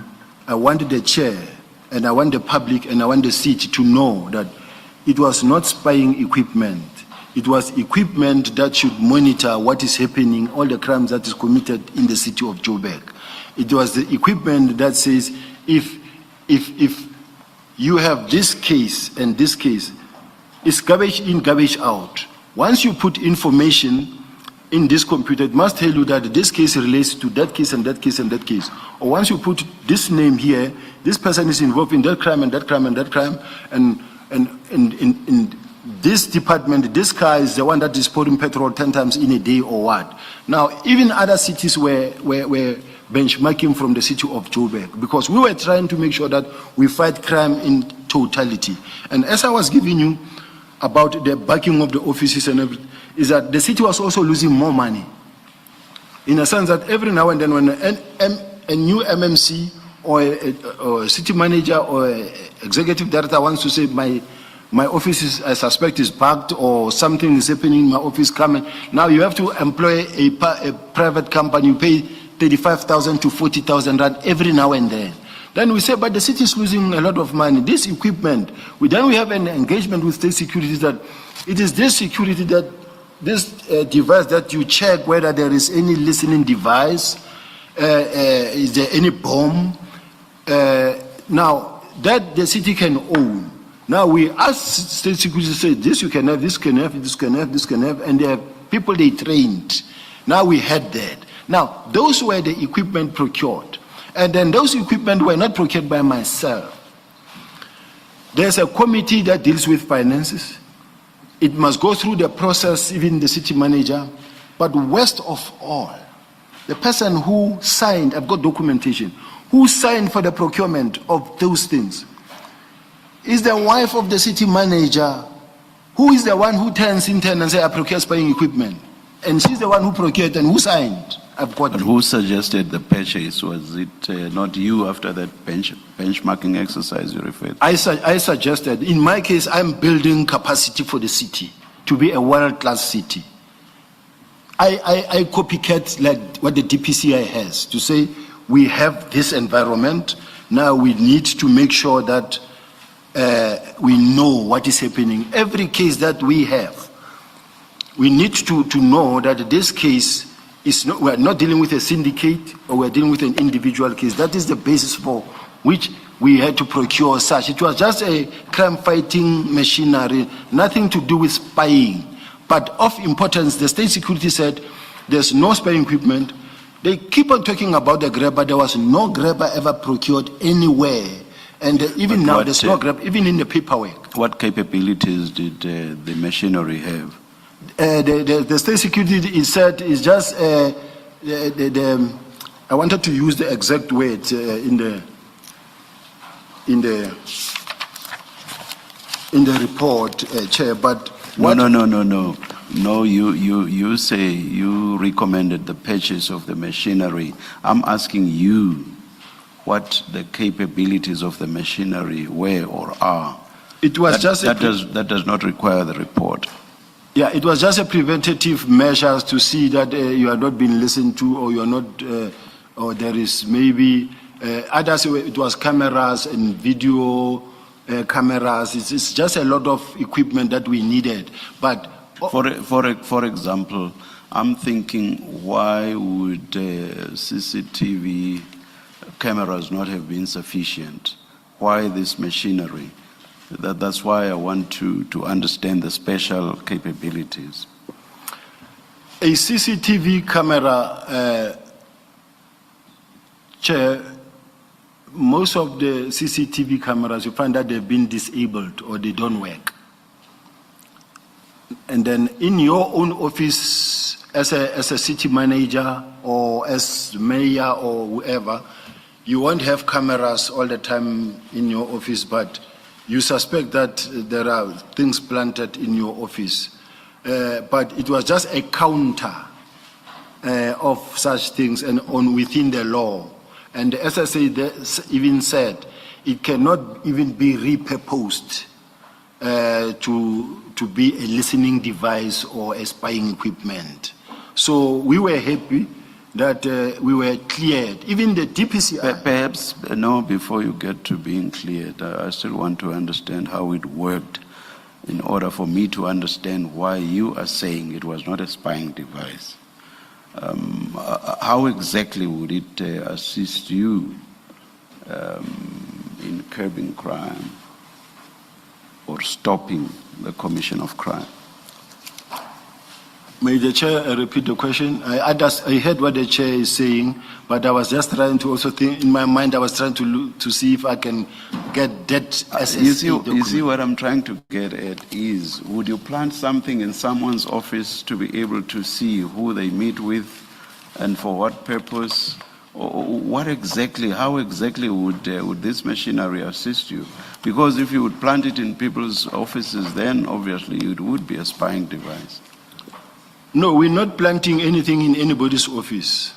What did you do with the machinery then? That's what I'm trying to understand. How did it work?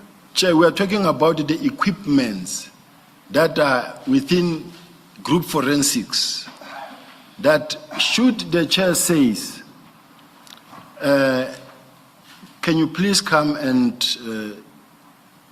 sweep where there's going to be a council meeting, and then they sweep the council meeting. Mostly we have to call SSA, or we could do it ourselves, because these are people who once worked at the SSA, who worked there as well, who were trained to use such equipment. So the capability was that they were all preventative measures, not spying devices. It's not something that can spy you. So the equipment, to just follow on from what the chair posed to you, you're saying the equipment that was purchased was equipment that permitted you, as the city, without outsourcing it to private companies, to do sweeps in order to check for interception devices. And that's the only type of equipment that was purchased. I don't say that's the only type. There were a lot of equipment. There was other equipment. Yes, but And those what equipment was that? You mentioned cameras, I thought. What type of cameras?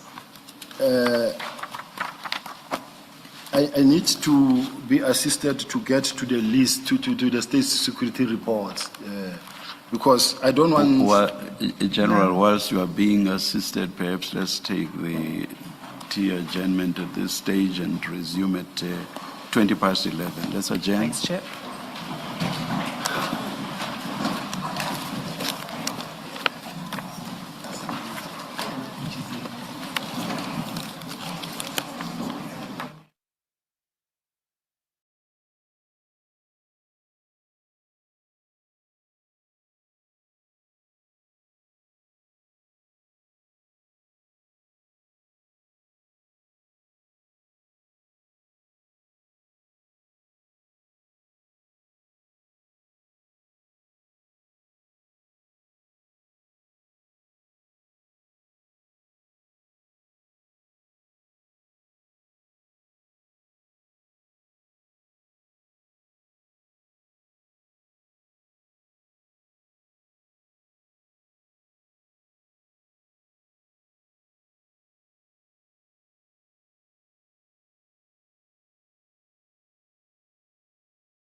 So, see you at 11:20, 15-minute adjournment.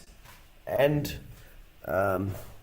Sibiya wanted to make sure that you absolutely get as much of the CV as possible and managed to get it through. I hope you are impressed, South Africa, with the qualifications.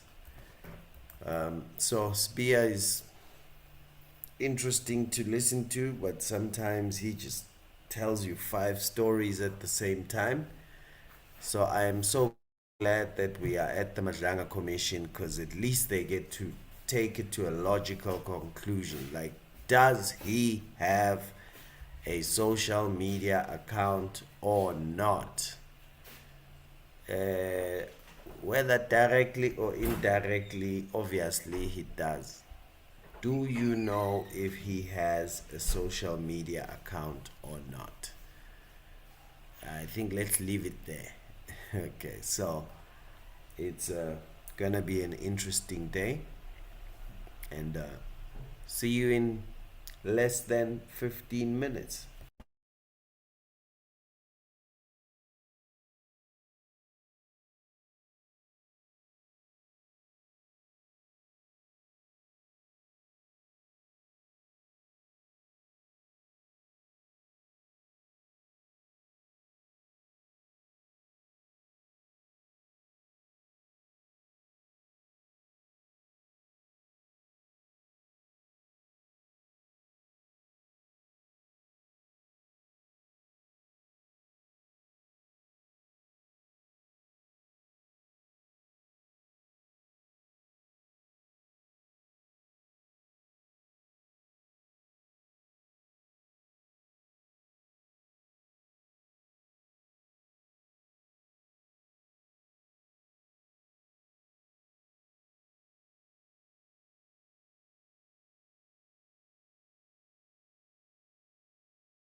Chair, the witness was looking for annexure SS25.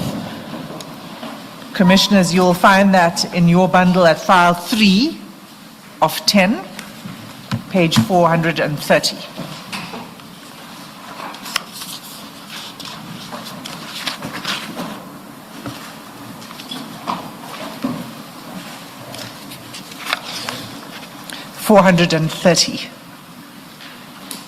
Okay, SS25. Ms. Hassim, good morning, General. Can I also ask him to look at file 2A, I think, on page 755? Because there was a question that Chair asked, I think maybe it may be answered with reference to that document. 2A page? Page 7. 2A, page 755. Do you mind assisting the witness? Thank you.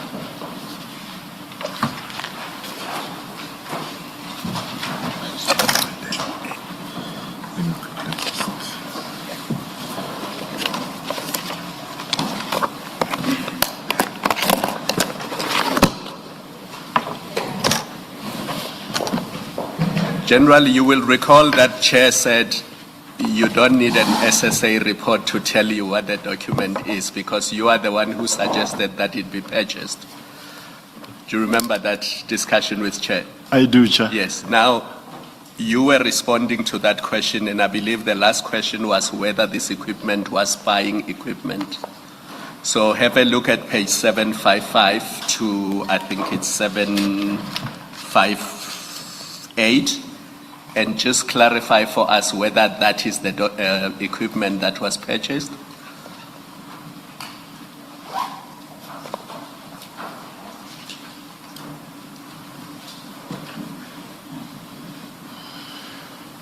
It's one of the equipments, Chair. It's not all of them. No, it's not all of them. There were many. There were many. When I said there were many, it was just the whole, like, cameras. But before videos. we leave this document, just read, you'll see that on page 755, there's the address and the addressee, and then there are salutations, and then the first paragraph. Just read the last sentence of the second paragraph. That says the equipment inspected by The last sentence of that paragraph. Here with the report on each piece of equipment. No, General, the paragraph you were reading, it says the equipment cannot. It says the equipment cannot be used for spying purposes and does not have the capability to be applied as spying equipment. But since you've said this was part of it, not all of it, maybe you can then move to the next part of the question. What I think, should I move away completely from this, Chair? But what I wanted to have into the record, Chair, is this letter of SSA is only 2 pages, but 1.5. I won't read all of them, but most importantly, the paragraphs that I think are most relevant. That's SS25. Can I proceed, Chair? Yes, General. Paragraph number 2 says, please be informed that the SSA did conduct an inspection, analysis, and test of the equipment that was procured by GVs in order to determine whether it is defensive or offensive. In light of the above inspection and analysis of the instrument and equipment which the GVs is in possession of as per the invoice received from suppliers, the SSA can confirm the following. The instrument in question are technical surveillance countermeasures equipment. TSCM equipment is utilized for identification of eavesdropping devices and cannot be repurposed to perform any other offensive or collection functions. It is not intelligence gathering equipment as alleged. A private company conducted training of COJ functionaries in the utilization of the equipment independently without any sanction and or involvement of the SSA. The The SSA did not provide the manuals referred to in the letter. The manuals are documents that freely available on the internet and can be accessed by any individual at the following website, and they give the website.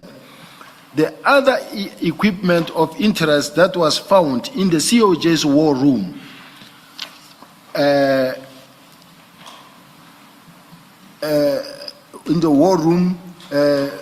during inspection is a digital forensic equipment. Digital forensic equipment is the science of acquiring, preserving, retrieving, and presenting data that has been processed electronically and stored on computer media and is governed by Electronic Communications and Transaction Act 25 of 2002 and does not fall within the domain of intelligence service laws. It is normally utilized during criminal investigations. In light of the above, the SSA would like to conclude that there was no contravention of its governing legislation as alleged in the letter. That's what I wanted to read, Chair. Okay, thank you, General. Just for the sake of completeness, a quick question. These inspections took place at the GFIS offices? Yes, Chair. They all came, gathered at the offices, opened the war room, asked for a paperwork, take each device, compare with the invoice, go through it. They took them to go and inspect them. Then a report was reported, and this was reported by council. It was not done because I wrote a letter or what. Council said, let this be investigated, and then a letter was written, and then the result came. Thanks. Thank you, Chair. Thanks. So it was inspection at the offices, and would you confirm that there was no equipment anywhere else outside of the offices? Yes, including a grabber.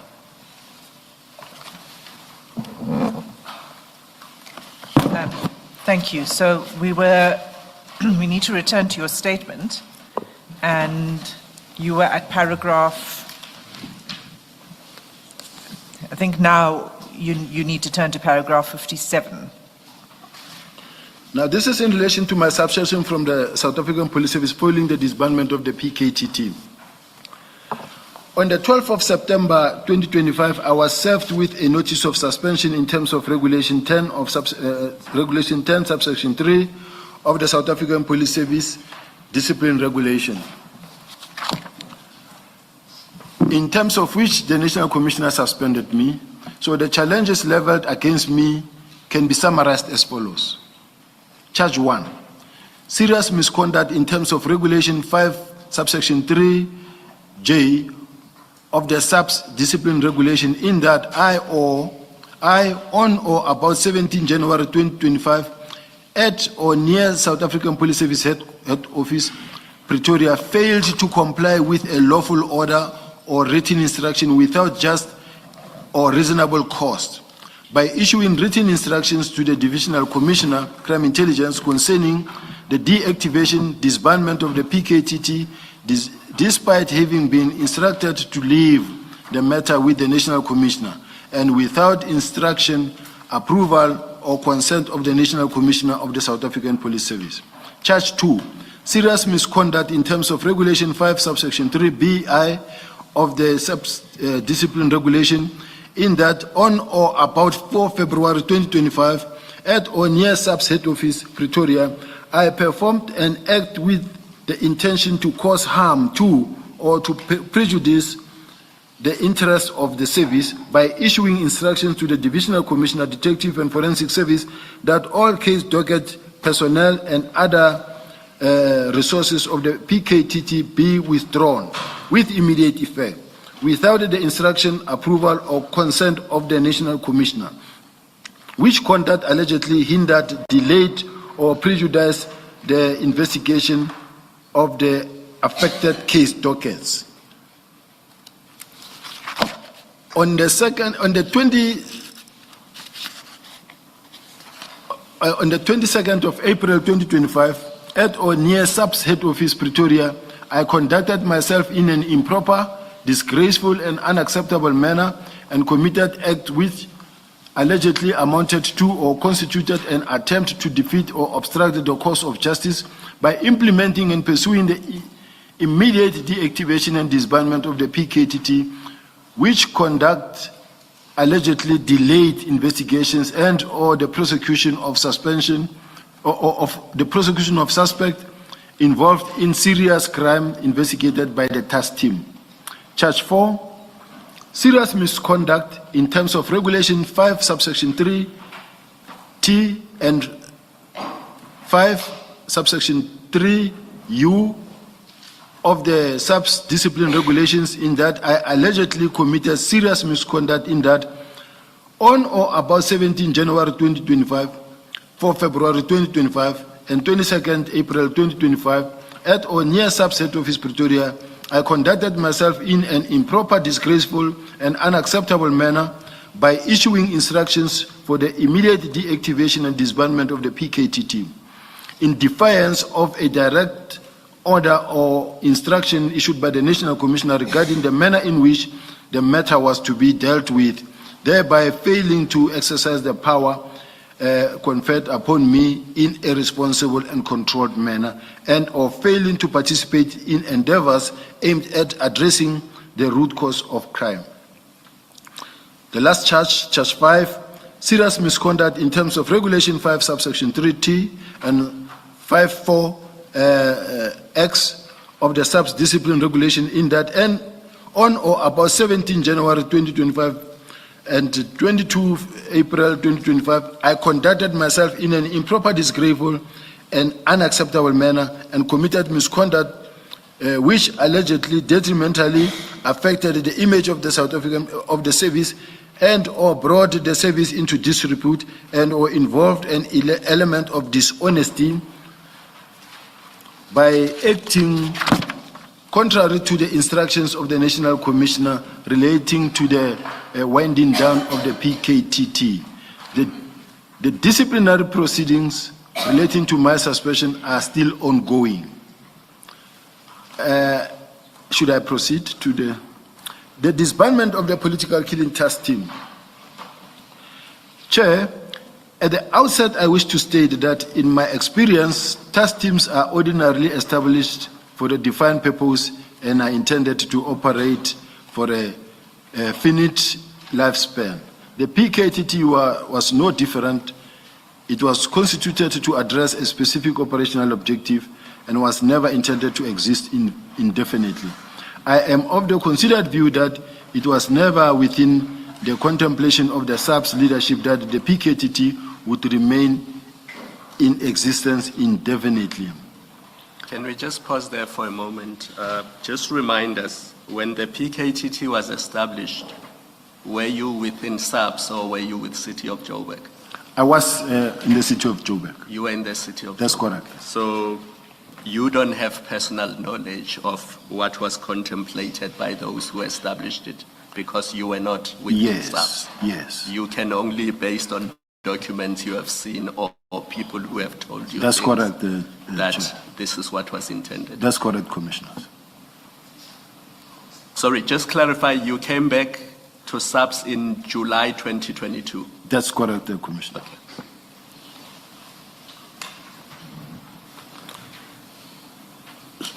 Must I May proceed? continue? This is now paragraph 61. This is so because I am aware of a work study report that was prepared as far back as June 2019 regarding the disestablishment of specialized capacities units within the SAPS. To my knowledge, among these specialized capacities units, a dedicated murder and robbery unit would be established, among others.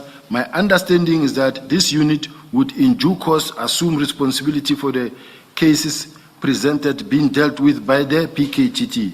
A copy of this work study is attached here to us, marked as SS3. This is corroborated by the address at Parliament of Portfolio meeting of 5 March 2025. Should I proceed or can I go to, because it is important to go through the annex as well, SS3. You can go to SS3 if there's something in particular you'd like to draw the S3. What's the attention file to. number? Pardon? File number? Which one? File 2, File 2.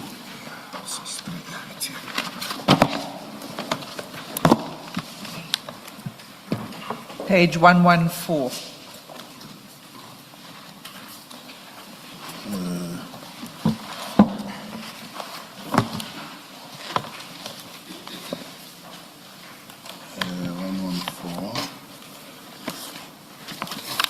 I just want to, whilst I have it, Chair, I know that in mine I also made some notes here and there, so I have it already here, but I want to just feel comfortable where I know that I made a comment somewhere. No, find yours, General.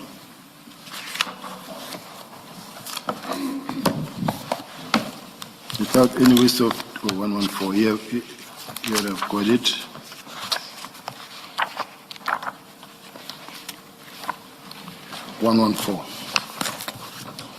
Now, this document talks about the establishment of specialized capacities, anti-gang units, murder and robbery units, inclusive of taxi violence and cold case investigation functions within the South African Police Service. This document is a report that was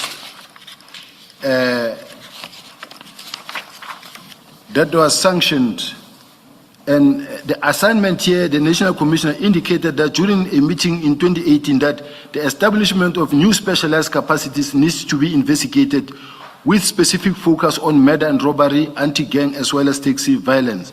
Now, this document talks about the establishment of specialized units, among others, the murder and robbery unit. And the murder and robbery unit, which is intended to investigate, among others, taxi-related killings,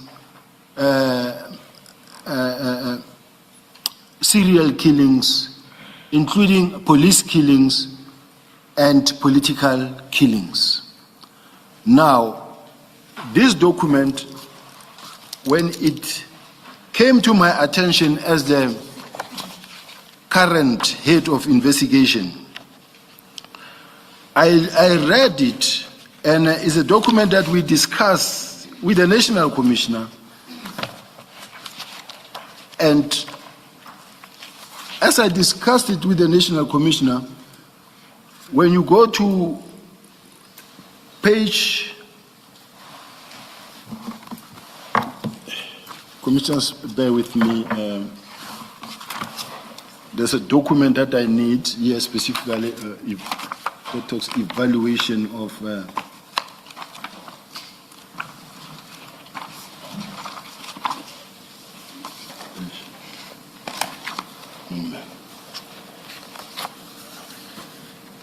Is that document within SS3? SS3.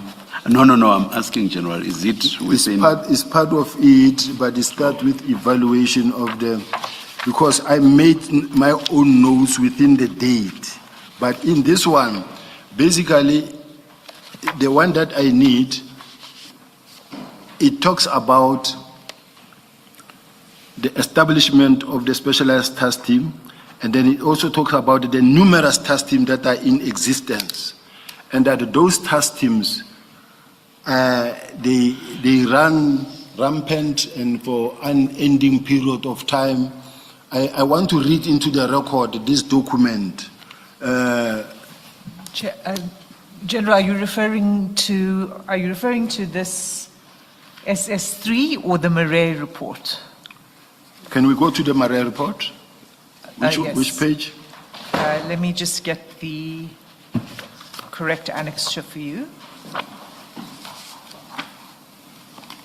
Because the Murray report and this one are supposed to be together. This one supports the other one. Now, when I page here, I find that I end where it says establishment of specialized units.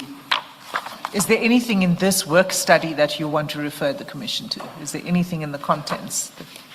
Yes, in this work study, it actually specifically mentioned and assigns duties, specific duties for each and every unit that is to be re-established. And that duty of the PKTT, the one that we say political killings, are assigned to the murder and robbery unit. Now, the document that I want... Sorry, maybe if I could try and help. If you look at that SS3, page 125,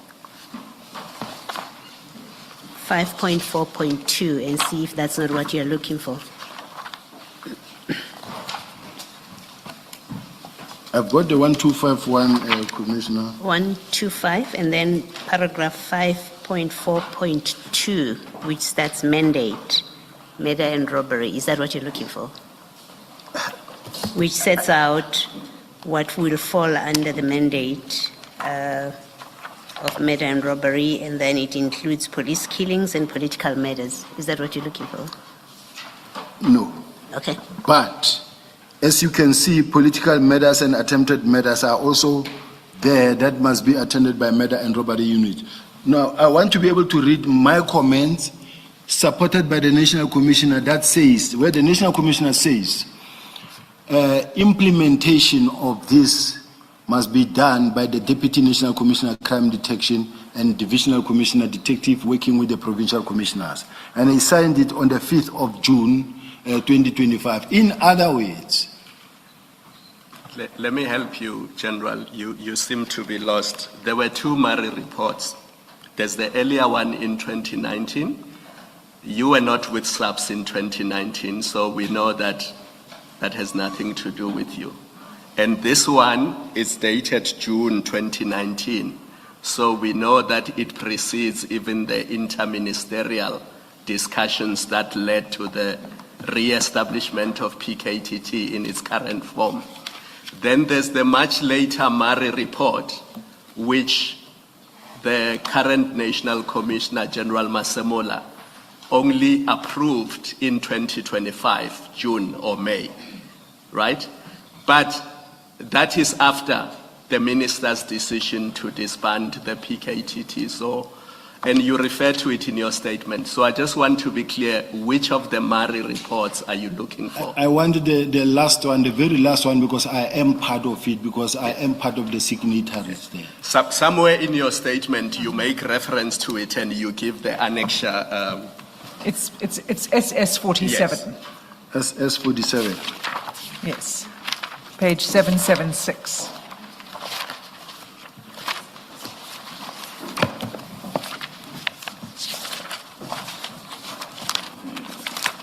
And that's which file, Ms. Hasim?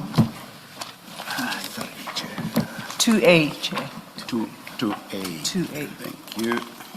And it's page 776. Yes, it's SS47. And then, General, I think what you were looking for is at page 786. File 2A.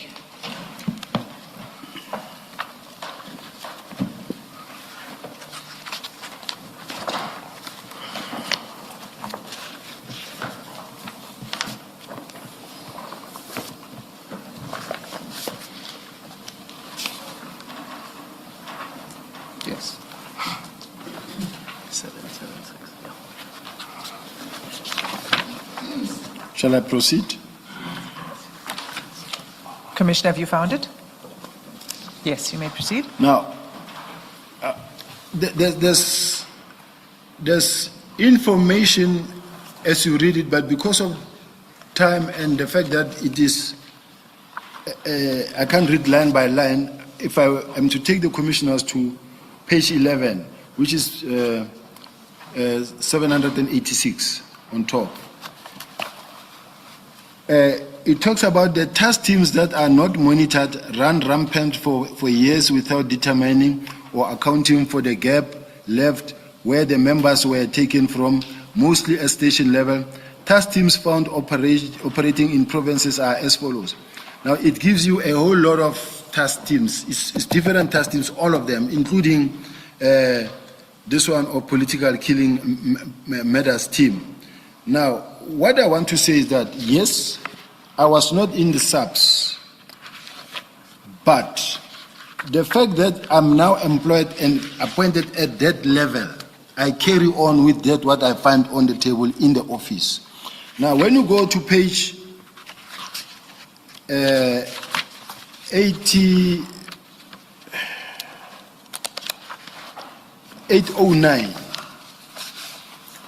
I know the commissioners have seen it, and I know that I've read at some point Commissioner Baloyi reading it. But maybe from my trail of thought, I need to read it and as to why I'm referring to it. I said, it is deeply concerning that a study of this nature was undertaken and approved by the National Commissioner since 2016 to date, but not implemented by the respective provinces. What is also of concern is that despite numerous work study approvals by different national commissioners, little to no effort was made by provinces to resource and to implement the approved recommendations. This has significantly contributed to the poor performance of the. It was evident that commercial crime investigation was neglected, considering the fact that the study proved a 17% implementation. Little else can be expected to a greater extent. There is 46 units not implemented, whereas 42 were only partially implemented. In other words, the detectives are operating under a complete deficit. There is an overall 57% shortage of capacity. Now, this is me. I fall. The distinction that must be made, whilst I understand what Commissioner Kumalo is saying, that I was not, or the minister could not have relied on this, I understand that. But in my case, I signed on the 19th of September 2024, which means already this thing was 16th, not 19th. 16th, Chair, my apology. And let's correct a fact in your commentary there. When you say the study of this nature was approved by the National Commissioner, we know that National Commissioner only approves it in June 2025. So it's 8 months after you said what you said. And we see his approval on page 811. No. I was not necessarily referring to General Masemola. I was referring to the previous one. National Commissioner, because it comes from that era. Even General Masemola was also a signatory as a Deputy National Commissioner at that time. So it comes from that long. Now, in my case, people like to be like wheelbarrows. A document sits in someone's office for 5 months, for 8 months, and nothing is happening. Now I'm asking a question and say, where was this document? Why, if the study was completed at that time, it's still running rounds in different people's signature? Money was spent to conduct this type of investigations. I was exactly querying that. Now, when the National Commissioner also came across my recommendations, he said, in page 811, implementation of units must be expedited by DNC crime detection, DIVCOM detective, and provincial commissioners. Now, here we are talking about the murder and robbery unit establishment, which has already been established in different provinces, including KZN. Now, the National Commissioner says here, I must implement, make sure that they are implemented. Even though he signed only on the 5th of the 6th month, it does not necessarily mean that it reached his office on the 5th of the 6th month. It's something that we've been discussing from my office after I signed it. The next signature was to go to the National Commissioner.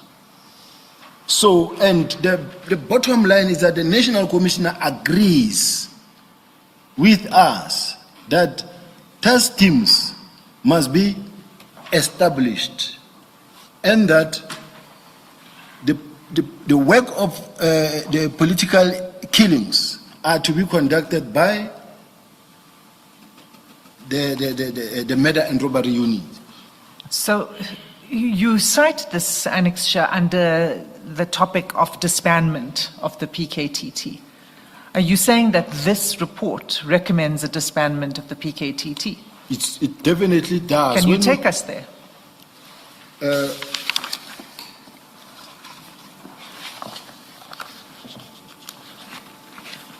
You see, Chair, what I want to highlight or point out here,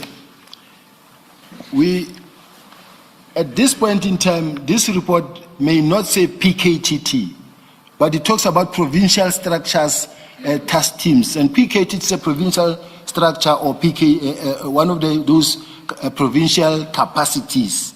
It includes PKTT, and it talks about the disestablishment of such, so that we can then capacitate these units.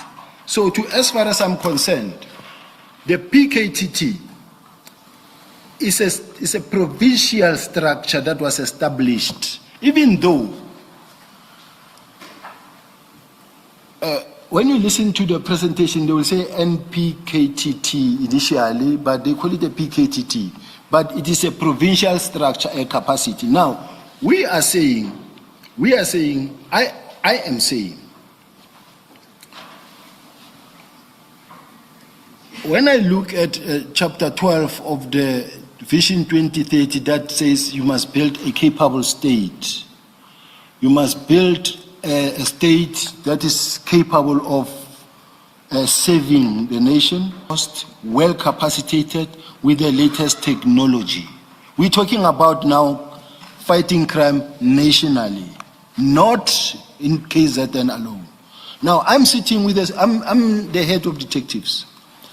I'm expected to, the detectives haven't been reaching their performance for more than 8 years. Now, I'm saying we need to capacitate the murder and robbery units.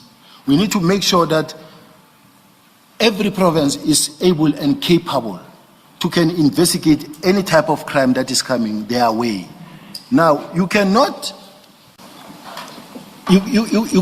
focus your energy and your resources only in one province and create an elite within only one province that is serving only one province. That is why personally I say we need to build capacity throughout the country. Now, General, the question was, please show us in this document where it said the PKTT must be disbanded. Oh, Chair, let me try to look for the paragraph. I thought when I said let us not look only specifically at the word PKTT, but look at provincial capacities. I was in a way trying to respond to that. If I'm not mixing up the witnesses, if you look at page 786, there are several bullets there. Towards the end, there's reference to political matters team. If I'm not mistaken, I think it was Minister Mkhunu who said that was a reference to the PKTT. He had initially suggested that it was not, but when he was engaged further, he said that's reference to the PKTT. Yeah, but I'll take you back to the question. What's your answer to the direct question? I'm struggling to hear the chair. In particular, I think. I'm very sorry. I said I hope I'm not mixing up the witnesses. At page 786, there are several bullets, and towards the end, there's one that says political matters team. I seem to recall that Minister Mkhunu, but as I say, I may be wrong as to the identity of the witness. Yeah. Minister Mkhunu said that the reference to political matters team was reference to the PKTT. Yeah. So I guess the short point I'm making is you are saying let's not agonize over the fact that there's no specific reference to the PKTT. So I am saying it looks like there is reference to the PKTT, if indeed the reference to political matters team is reference to the PKTT. Now back to the question, show us where it says a decision was taken to disband the PKTT. Where does this document say that?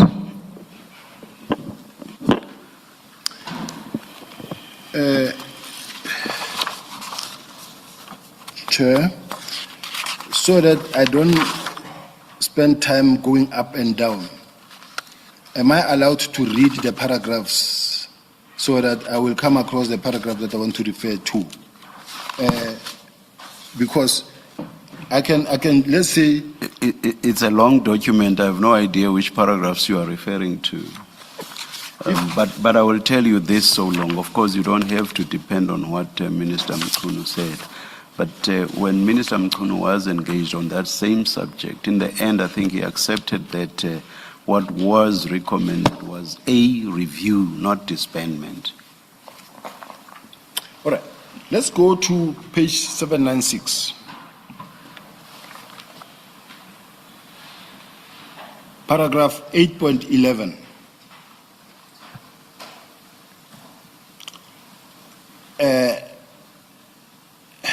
And if you read from up, it will say no.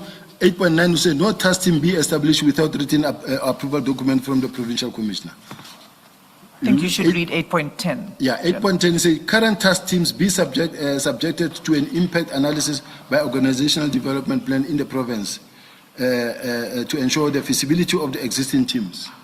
Then you go to 8.11 that says the provincial investigation unit PIUs in the provinces that have been established be closed as discussed in paragraph 6.4, 6.5, 6.4.6 and 7.5. Members currently placed at the establishment PIUs be subjected to skills determination evaluation in order to be placed at murder and robbery, organized... Sorry for stopping you mid-sentence. Sorry. In previous testimony, I will not even try this time to identify the witness. We were told that there's a difference between a unit and a task team. Is that so indeed? It is correct. So the PKTT is a task team. You read 8.11 that refers to the closure of units. So does that assist you? It does, Chair, because at some point, this is a report that was crafted by a person, a human being, who sometimes interchangeably uses the words. But I just say, at this point in time, I wish I had gathered those points that are specifically to be able to respond to this question, but maybe I might have to come back to it. I think... You see, I'm asking you this specifically because where I referred you to earlier, the several bullets at 786, the writer refers to task teams in so many words, whereas in 8.11 reference is made to units in so many words. In other words, the author of this document doesn't confuse task teams and provincial investigating units. At 786, the reference that the chair took you to, the author talks about task teams that are not monitored. And then at 8.10, the author says current task teams be subjected to an impact analysis to ensure the feasibility of the existing teams. So it requires a review, not a disbandment. But somewhere in a document, there's somewhere where they talk about provincial capacities. These capacities at provincial level. This includes the task teams as well. And for that matter, Chair, we have task teams nationally, every province, many task teams. They get established, and when they have performed their duties and they are satisfied, it gets disbanded. It doesn't continue on an unending basis. That's a different point. What Mr. Sim is trying to establish is where it said that the PKTT must be disbanded. But I think you said in the end that you would want to go through this document thoroughly to be able to answer the question. I think in the interest of time, we should move on. Thank you. Yes.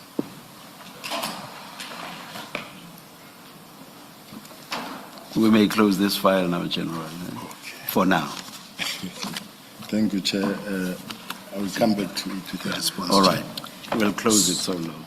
Thanks, Chair. So Thank you then would be back to your statement at paragraph 62.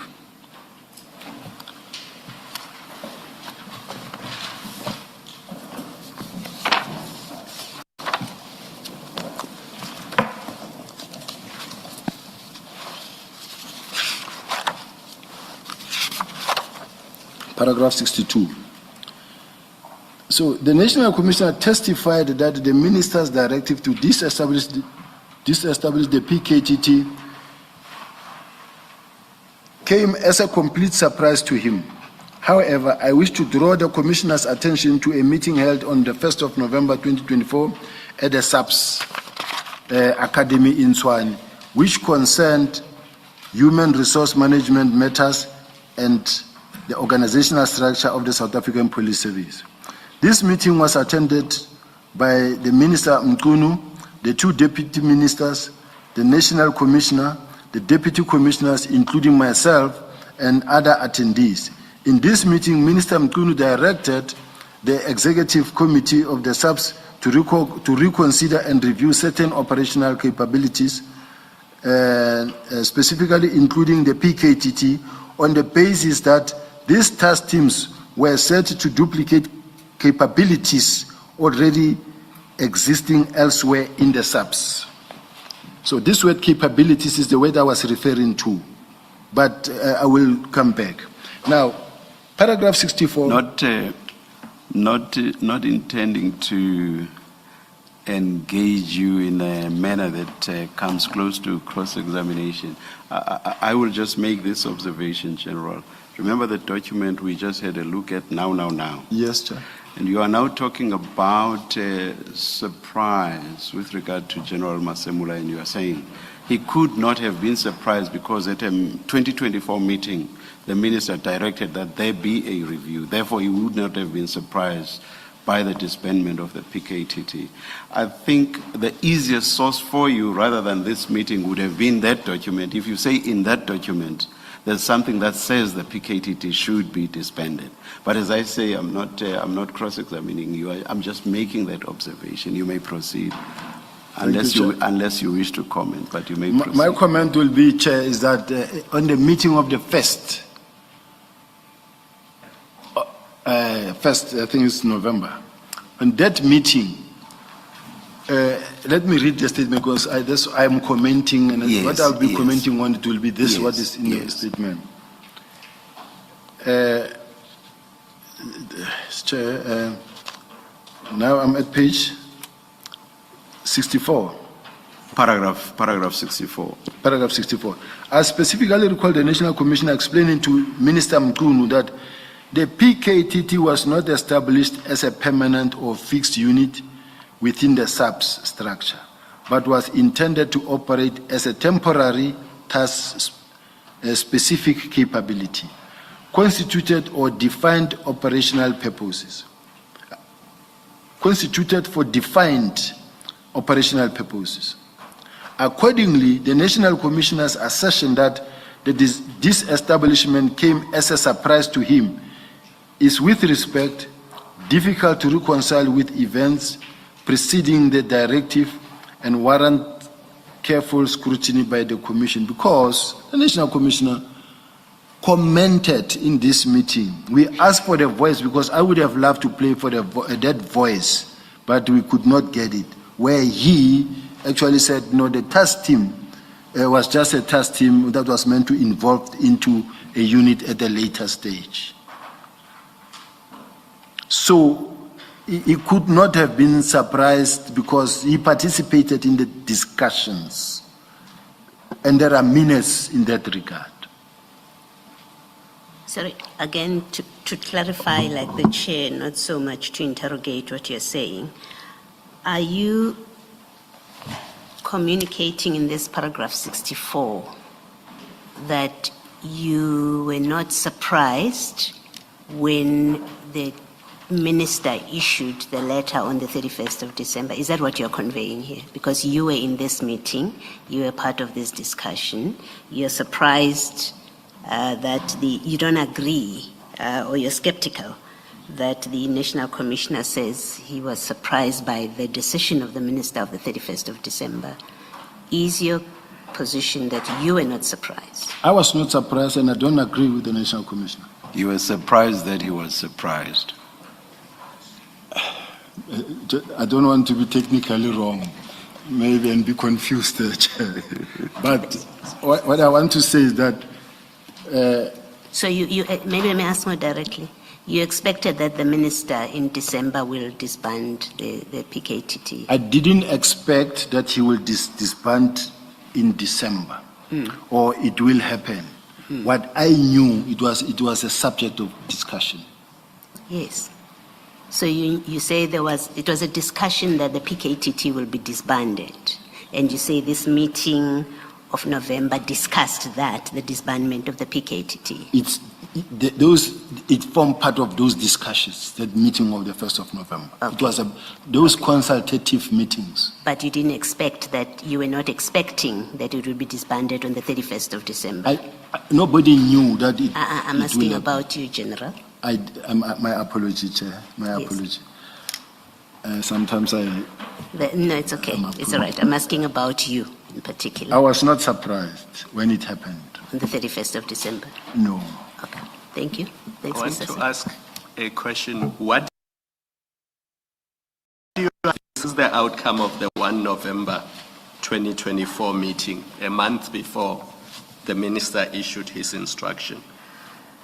You say in your own words, in this meeting, Minister Mkhunu directed that the executive committee of SAPS, so we know who the executive committee is, it's the generals, That's correct, to Commissioner. reconsider and review certain operational capabilities, specifically including PKTT. What is your understanding of a review? My understanding of a review is that we have certain units that when you look at them, do they really still adding value? Or is it rather a duplication of some sort? Or why don't we merge that one with that one? So that is what I understand by a review, to say, look, let us re-look into this situation that we are sitting with. We have murder and robbery units, but you also have this capacity. I'm afraid to go long and long because it looks like... Don't go long. We will come back to it. I just needed your understanding of what a review is. We will come back to it. Okay. Thank you, Commissioners. So, General, I think you were saying you were dealing with paragraph 64, where you said that basically you don't believe that the disestablishment was a surprise to the National Commissioner, and you've clarified now that that's because your recollection of the 1 November meeting was that disbandment of the PKTT was discussed. Yes. Okay. So you can proceed with paragraph 65.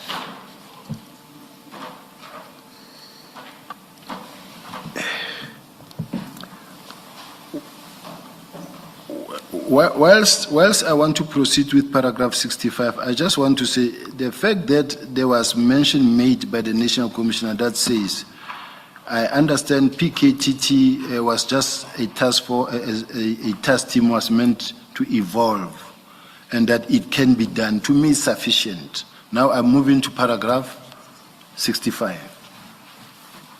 Due to my suspension, I am not in a position to access or obtain the minutes of this meeting, and I am therefore unable to place them before the Commission. I have, however, through my attorneys of record, formally informed the Commission of the existence of these minutes and have requested that the Commission issue a subpoena to SAPS for the production of the relevant minutes. A copy of this correspondence is attached here to SS4. In my case, I would have preferred, in fact, the voice recordings because it's being recorded. We want to hear the voice, not the minutes, because the minutes you can capture them anyhow you feel like, but the voice recordings will make more sense for me. But the minutes were provided to you. Yeah? The minutes were provided to you. They were draft minutes. Yes. Yes. And so, did you read the draft minutes? I did. I think it is at the time the statement was submitted, I guess. But I have seen those minutes. It might have been even after the statement was drafted, but that's fine. Do you want to deal with the minutes at all? I want to deal with the minutes. I mean, in other words, I hear you saying you would have preferred the oral, but the minister himself provided those draft minutes. So is there any reference in those minutes to disbandment of the PKTT? Yes, commissioners. I want to. Can I be assisted? Which page? Yes. May we, It's- do we have, where is it, where are the minutes? Mrs.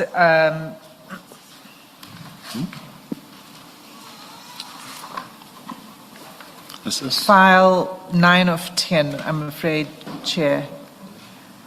So I told you you'd only need those 3. My apologies. File 9 of 10. You did not take us there, the general did.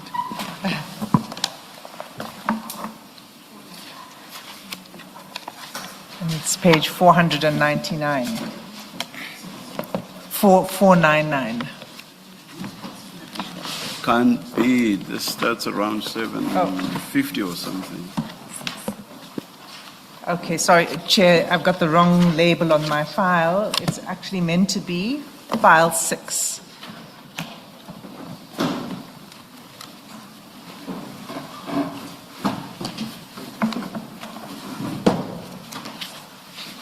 You have it? I'm sorry, you said which page again? Sorry, Mr. Sim. 499, Thank you. 499.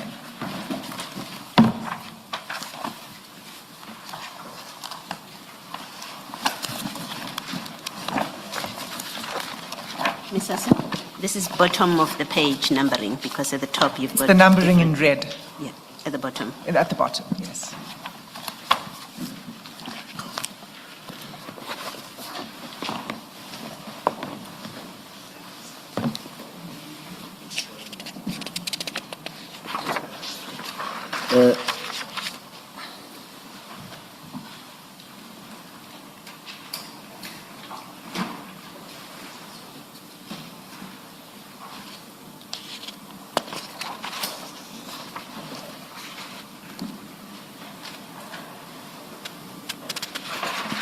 Tell us when you City.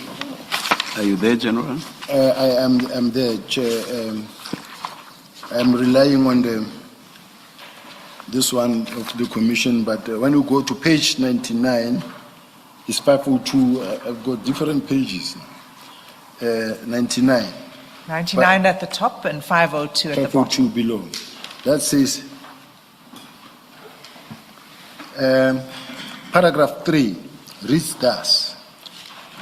The minister further indicated that there must be reconsideration and review of certain capabilities such as political killing task team, which are primarily about addressing serious crime. He stated that SAPS should guard against creating structures, units based on specific category, whilst this duplicates the existing capabilities such as taxi killings, political killings, and being about murders. All about political killing, all being about murders. Minister directed that the presentation should have a narrative in relation to the relationship between the provincial commission. This is something else. Then the response by General Masemola, the last paragraph in the same page, it says, General Masemola indicated that the matter of the provincial commissioners was resolved. some time ago by taking them down and have dotted lines to the deputy national commissioners, and the connection could still be done. He further stated that in terms of the inspectorate, in principle, the management agreed that there is a need to do away with it. However, there are difficulties with doing away with the unit right away. He gave an example with the affordability and expenses in case the regulation 35 was to be taken as an option.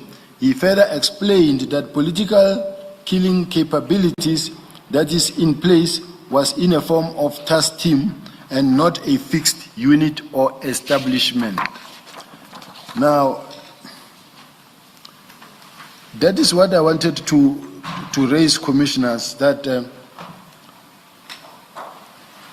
the National Commissioner did not really have serious or any objection. He just was actually agreeing, in agreement, that, look, this is a task team. It was not meant to be a permanent structure. It can be done. And based on these minutes, there has been a series of meetings that then preceded this meeting going ahead, in where this was the subject now, specifically. As we said, we will engage you at the appropriate stage on that. Thank you. Thank you, Chair. We will return to this document at a later point. You can proceed in your statement. You may put it away.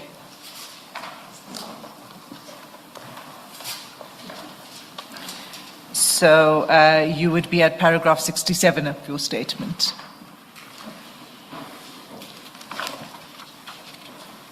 On the 31st of October 2024, there's Ms.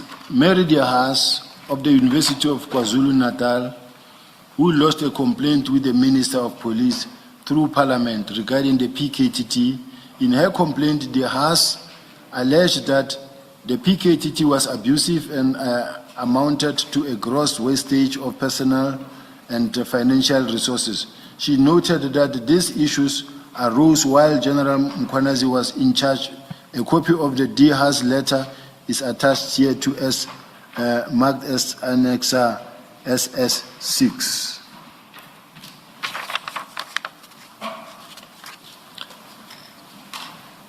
Can I proceed, Rudy? Diahas further called for the immediate disbandment of the PKTT and the urgent establishment of a judicial oversight body to investigate its operations, cases and related matters. On 6th of November 2024, Diahas' complaint was circulated to the Office of the National Commissioner and other members of SAPS by Ms. Mtembu from the Minister Mkhwenu's office. On the same day, Brigadier Letoko from the Office of the National Commissioner acknowledged receipt of the complaint in correspondence.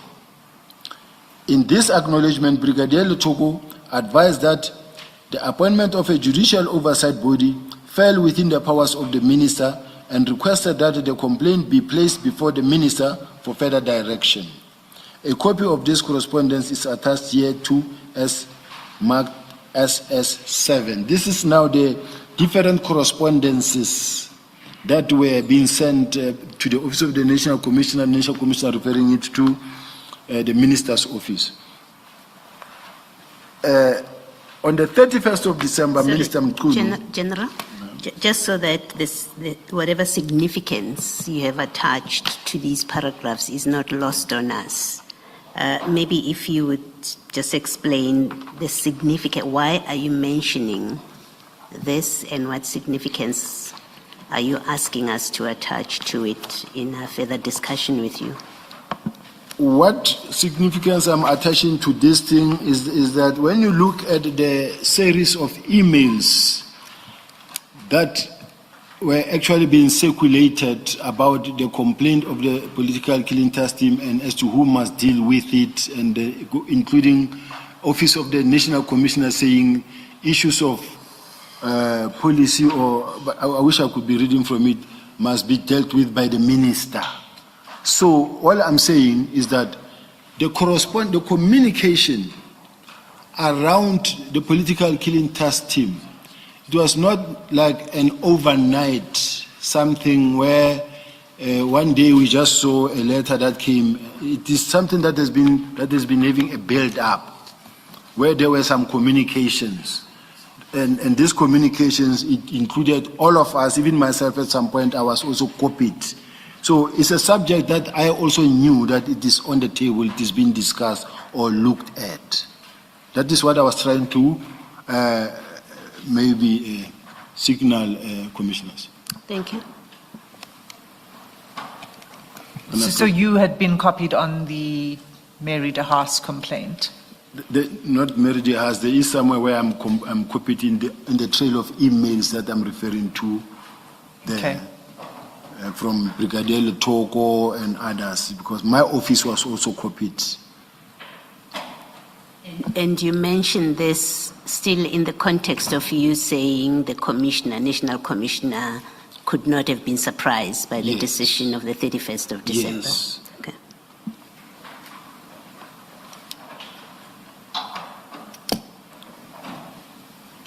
Thank you, General. You can proceed. Proceed. This is now paragraph 68.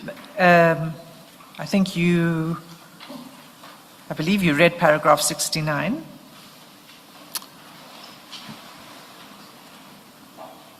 On the 6th of November 2024, the Haas complaint was circulated to the Office of the National Commissioner and other members of SAPS by Ms. Mtembu from the Minister Mtunu's office. On the same day, Brigadier Letoko from the Office of the National Commissioner acknowledged receipt of the complaint in correspondence. In this acknowledgement, Brigadier Letoko advised that the appointment of a judicial oversight body fell within the minister's powers and requested that the complaint be placed before the minister. We read this paragraph before. Paragraph 17, I read paragraph 70 where I say, on the 31st of December, Minister Mtuno addressed a letter to the National Commission of the SAPS, General Fanny Masemola.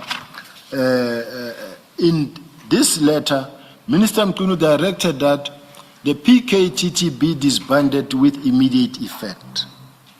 Minister Mtuno further instructed that a preliminary report on the disbandment of the PKTT be submitted to him by the 20th of January 2025, and that a final and closing report be presented to the ministry, the management committee, and the executive committee at their meeting in late January 2025. A copy of this letter is attached here to Annexer SS8. Now, paragraph 71 says, on the 3rd of January 2025, Brigadier Letoko communicated Minister Mtunu's decision to myself and other officials. This communication directed me, the DNC for crime detection, to communicate the deactivation of the PKTT to the relevant teams, implement the deactivation PKTT, and further submit a close-up report by 14 January 2025 for the National Commissioner's consideration and sign off.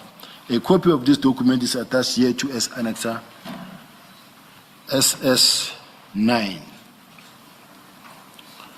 I pause to mention that, as a matter of course, I ordinarily receive regular communication from Brigadier Letoko. In the execution of this function, Brigadier Letoko regularly conveys and copies communication and instructions on behalf of the National Commissioner. This is further evidenced by SS7, which reflects a response by Brigadier Letoko on behalf of the National Commissioner to the Haas conveying such communication. This pattern of communication forms part of the established chain of command. Accordingly, I have always acted on the basis of official instructions transmitted through these channels, and at no stage have I acted outside or contrary to the directive communicated to me in this manner. Paragraph 73, It is accordingly evident from this correspondence that the National Commissioner was fully aware of the disbandment of the PKTT and had instructed me to execute this disbandment in line with Minister Mkunu's directive. It is also noteworthy to add that the National Commissioner did not raise any objection on concerns regarding the disbandment directive. I emphasize that any role that I played in the disbandment of the PKTT was undertaken solely in the course and scope of instructions issued to me by the National Commissioner. As I report directly to him, I was entitled to presume that such instructions were lawfully issued and duly authorized, particularly as I knew that the National Commissioner himself had received directive from the Minister Mkunu. The alternative would have been to defy a direct order from my superior, which would itself have constituted unlawful conduct and a disciplinary offense. On the 7th of January 2025, following receipt of the email from the Office of the National Commissioner dated 3 January 2025, which is SS9, my office directed and emailed to the Divisional Commissioner of Crime Intelligence, Lieutenant General Dumisani Khumalo, and brought SS9 to his attention. I directed that he provide a closing report for his sign off by 13 January 2025. A copy of the email dated 7 January 2025 is attached or marked as SS10. In amplification of the above, I also attach here to marked SS11 a screenshot of the WhatsApp communication between myself and Colonel Afenant of my office. In this exchange, Colonel Afenant confirmed that he discussed the contents of SS9 with Brigadier Letoko, the author thereof, and further confirmed that SS10 was sent to Lieutenant General Khumalo for the purpose of preparing a close-up report to be signed off by 13 January 2025. The National Commissioner was on leave at the time when I received the email on 3 January 2025. General Musigidi was appointed as the acting National Commissioner on the 31st of December 2024. I called Major General Rabi to assist me with preparing an implementation plan. General Rabi is the head of strategic management in the Office of the National Commissioner. After having discussions with Major General Rabi, he confirmed that he would put an implementation plan together for my consideration before and submit to the National Commissioner. General, can I just check this for clarification? You say General Musikidi was acting on the 31st of December, from the 31st of December. That is correct. So as at the date that Litoko, sorry, I forget his title, as the date of his email to you on the 3rd of January, General Musikidi would have been the acting National Commissioner at that time. That is correct. Is that what it is? That is correct. So he would have been so Litoko would have been sending the email of the 3rd of January to you on behalf of the acting National Commissioner, in the way things work. It may be from the National Commissioner as well, because even if he's on leave, he's still able to give instructions as the National Commissioner. Okay, so there's a possibility that Litoko was sending either on behalf of General Masemula or the acting National Commissioner. Anyone, it could be anyone of the two. The one thing that is certain is that as Brigadier Letoko, the staff officer, before sending anything outside, either the National Commissioner or acting shall have been discussed with that person, and then it goes. All right, now I understand. Thank you.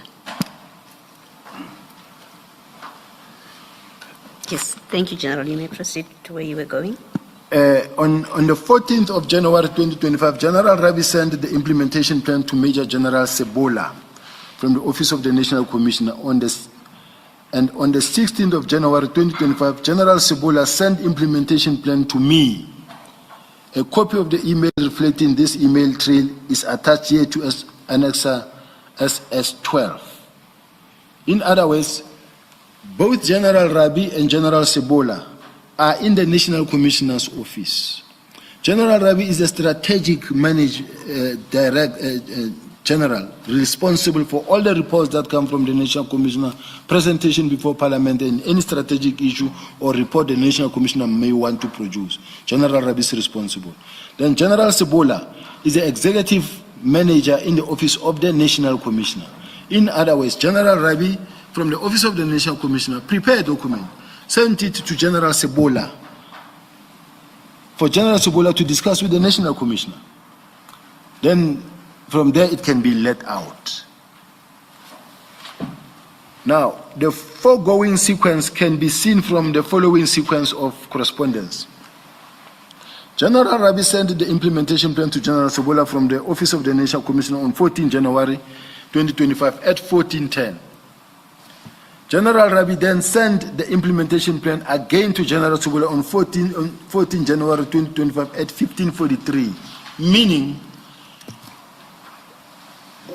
the first document went out, and then the National Commissioner, let's say the National Commissioner says, but change 1, 2, 3, or the National Commissioner will say, this is operational, let General Sibiya sign it. Then the originator of the document will then go back and say, no, put it in the name of General Sibiya. Then the document comes back again. That's why the same document was sent, when you can check, at 14:10, then sent back to General Rabis, or General Rabis then sent another one at 15:43. But there is no information written in between, other than the logical question will be, why would General Rabi send a document at 14:10, the same document again send it on 15:43? Now, but the bottom line is, I then get that document from the office of General Sebola. On the 16th of January 2025 at 11:36, General Sebola then sent the implementation plan to Captain Sibongile from my office. Sibongile then printed the... Is Sibongile a surname? It's Keketi... Oh. Because it's usually a first name, that's why I'm asking. Captain Keketi. All It's right, in my office. Let's continue. Of guard, Commissioner. But it's Keketi in my office. She's one of my support structure in the office. Now, General Rabi had cited the author of the... Sorry, General, let me just pause you there, because you, subsequent to preparing this statement, on Monday evening you forwarded further annexures for the Commission to consider.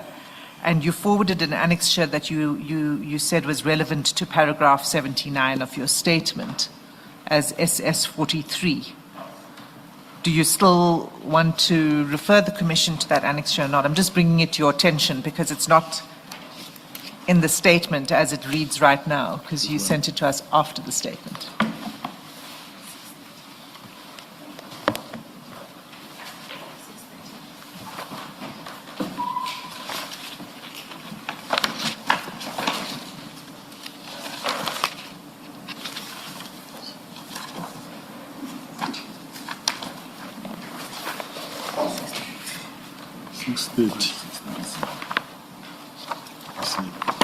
What is that one? All right, let me use this one.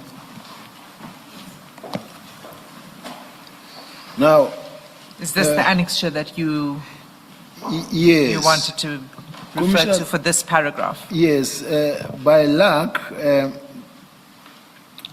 I came across this document that was sent to me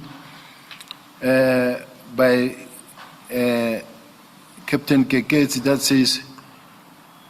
Let me just direct the Chair and the Commissioners. It's SS43, and it's page 630. file 2A. Can I proceed? Yes. Yes, yes. The message, the WhatsApp message says, "Good afternoon, DNC. General Sibiya brought that document from General Rabi for your signature.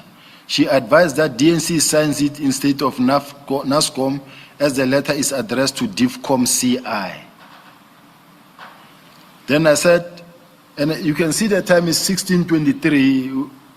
I was no longer in office, I think. I may have been somewhere. I said, "Thank you. Let's sign it in the morning then."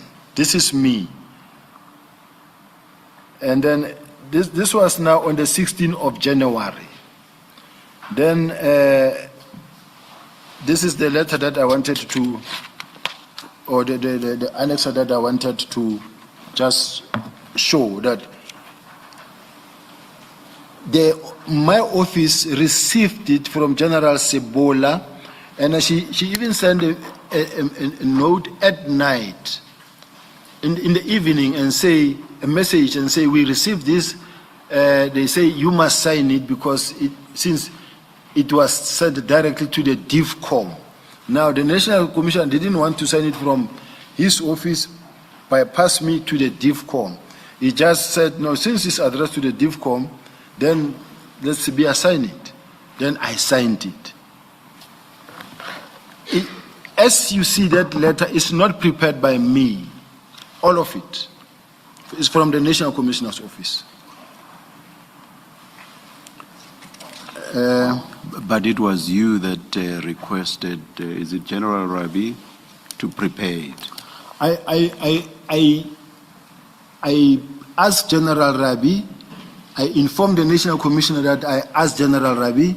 The National Commissioner also called General Rabi and said, "Assist General Sibiya to prepare this close-up report."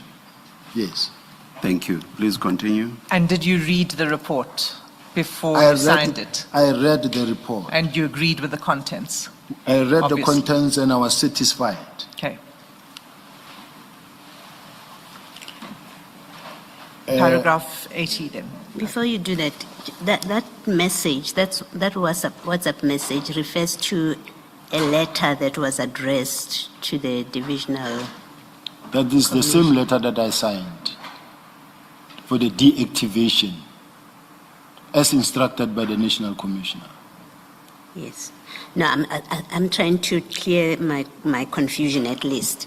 That message refers to a letter that you wrote to the divisional commissioner, and yet there's discussion of instructions to General Rabi from you. Can you just reconcile that so that I understand the sequence and what these facts that are being spoken to here about? The letter that I wrote to the divisional commissioner, I'm now signing the letter. It's my letter now. But that comes from the office of the National Commissioner to say, no, because it's directed to the divisional commissioner, let it then be signed by the DNC. But the preparations of the letter comes from General Rabi's office. At your instance, though, yes, it comes from General Rabi's office at your instance. I want to remind the chair that General Masemola himself, he also said he instructed General Rabi to help me. I understand and I accept when the chair says in your instance, but how I was advised is that when you establish or you disestablish or whether you want to build a police station or whatever that you want to do in the police, there need to be a work study report that shows that there was an investigation or a study conducted. Now, in deactivating all the things that needs to be in the report, so the best person who can advise you on how to put this report together will be General Rabi. I called him. Then, when the National Commissioner later, when I communicated with him and said, okay, because he was saying to me, the minister says he wants the close-up report by the 20th, and then I will be back on the 14th. Make sure that when we meet, I've got the close-up report. And then I told him that, no, I've also asked General Rabi. He then also called General Rabi to say, General Rabi, make sure that there is this report, and then so that I can get it. In my case, then I then directed to General Khumalo as is, and then because the National Commissioner wanted to have a meeting with me on the 14th upon his arrival, I said to General Khumalo, you make sure that I get it on the 13th so that me and him can engage, see where we can fix or change. If it's okay, then the next morning I meet with the National Commissioner. That's what happened and how it happened. Please continue. Thank you, Chair. You were at paragraph 80. General Rabi had cited the author of the implementation plan as being the National Commissioner. That is the first draft. As such, my office had sent it to the National Commissioner for his signature.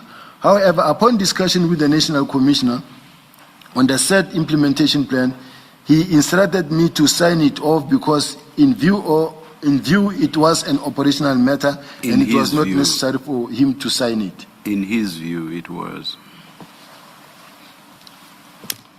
You said in view. I'm saying in his view, it was. Yes. Sorry, Chair. So just to clarify this, because you took us to Annex to SS 43, and SS 43 says General Sibiya advised that the DNC signs it instead of NATCOM. And then in paragraph 80, you say the National Commissioner instructed you to sign it. Because in his view, it was an operational matter. So those are two conflicting statements. Which page, paragraph? The paragraph you just read, you said that the National Commissioner instructed you to sign it off. Yes. But you just the took us to point- SS 43. The point is that, General, that conflicts with the WhatsApp text you referred us to. Yeah, it's not a conflict at all. My staff officer or my admin officer in the office will come to my office and say, General Sibiya says. When you say General Sibiya says, it is the National Commissioner who says. When it comes from General Brigadier Letoko, says Brigadier Letoko says. This is something that comes from the National Commissioner. Now, how she crafted the message that says General Sibiya brought the document from General Rabi for your signature. She advised that DNC sign it instead of NATCOM as a letter is addressed to DIFCOM. So General Sibiya will never come to me, give me an instruction that does not come from the National Commissioner. So, hence we are sitting with that document, maybe the emails that shows that is a paragraph that I read before that says General Rabi wrote the document, sent it to General Sibiya. And then the author, when you look at the author, it was the National Commissioner. I took that letter to the National Commissioner and said, NASCOM sign, here is the report that you wanted. He said, no, I can't sign this thing because you can sign it, it's operational. But when you look at the fact that there was correspondence between General Sibiya and General Rabi, it went back to General Rabi, then it came back now as my name, General Sibiya now, no longer, Deputy National Commissioner Crime Detection, no longer National Commissioner. And you can see that it come from General Rabi. Both of them come from General Rabi. Whether you're talking about the first one of the National Commissioner and the second one come from General Rabi, but through General Sibiya. Now, it is General Sibiya who contact my office and say, no, the DNC can sign it. It does not necessarily mean that it's her instruction. She says I can sign it because it comes from straight from the NASCOM, from the is directed to the divisional commissioner, so General Sibiya can sign it. It's not a contradiction at all. Okay, maybe I can ask it this way. Did the National Commissioner speak to you directly and instruct you to sign it off? Yes. And when was that? Remember, I took the first report to him, and he says it in his report that I came to see him on the 14th, and I found him in a meeting with General Sibola. Remember, it was his first day. There were a couple of things to discuss, including that as well. But then that's when he said, look, you can sign, I think you can sign it because this is operational and this is your team anyway. And then that's when you see the correspondence between General Sibola and Rabi again. Now, General Rabi coming with a different document that is now written General Sibiya. But you see, the safety point here is this. From General Rabi, it didn't come to me straight. It went to General Sibola still, who is in the Office of the National Commissioner still, coming to me still from General Sibola. Whether it came from General Rabi or General Sibola, it came from the National Commissioner's office to my office. And as you can see, the moment General Sibola get involved with my PA or staff officer and say, the General can sign it, it doesn't necessarily have to spell out to say that the National Commissioner says General can sign it. So no, General Sibiya can sign it because it's directed to the DIFCOM. There's no contradiction there. I think, General, what we are trying to clarify is you referred us to SS 43, which contains an explanation why you end up being the one that signs, and which is you. You say, here's SS 43. I was told that the National Commissioner via Sibola said I should sign because the letter is addressed to the Divisional Commissioner. That's your SS 43, and that's what you rely on. Yes. And in the next WhatsApp message on that same page, you say, I will sign the following day. And you explain it's because it was at night, and I think the following day is the 17th. And then in paragraph 80, you appear to give another explanation why you became the one that signed.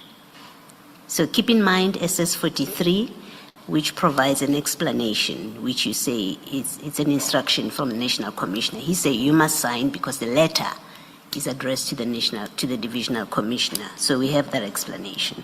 But then in 80, paragraph 80 of your statement, you appear to provide a different explanation why you signed. And I think we are trying to clarify how do we reconcile, or how do you reconcile? Maybe how do you reconcile, or how do you want us to reconcile SS 43 and what you say in paragraph 80, where you say the National Commissioner instructed me to sign because, in his view, it was an operational matter.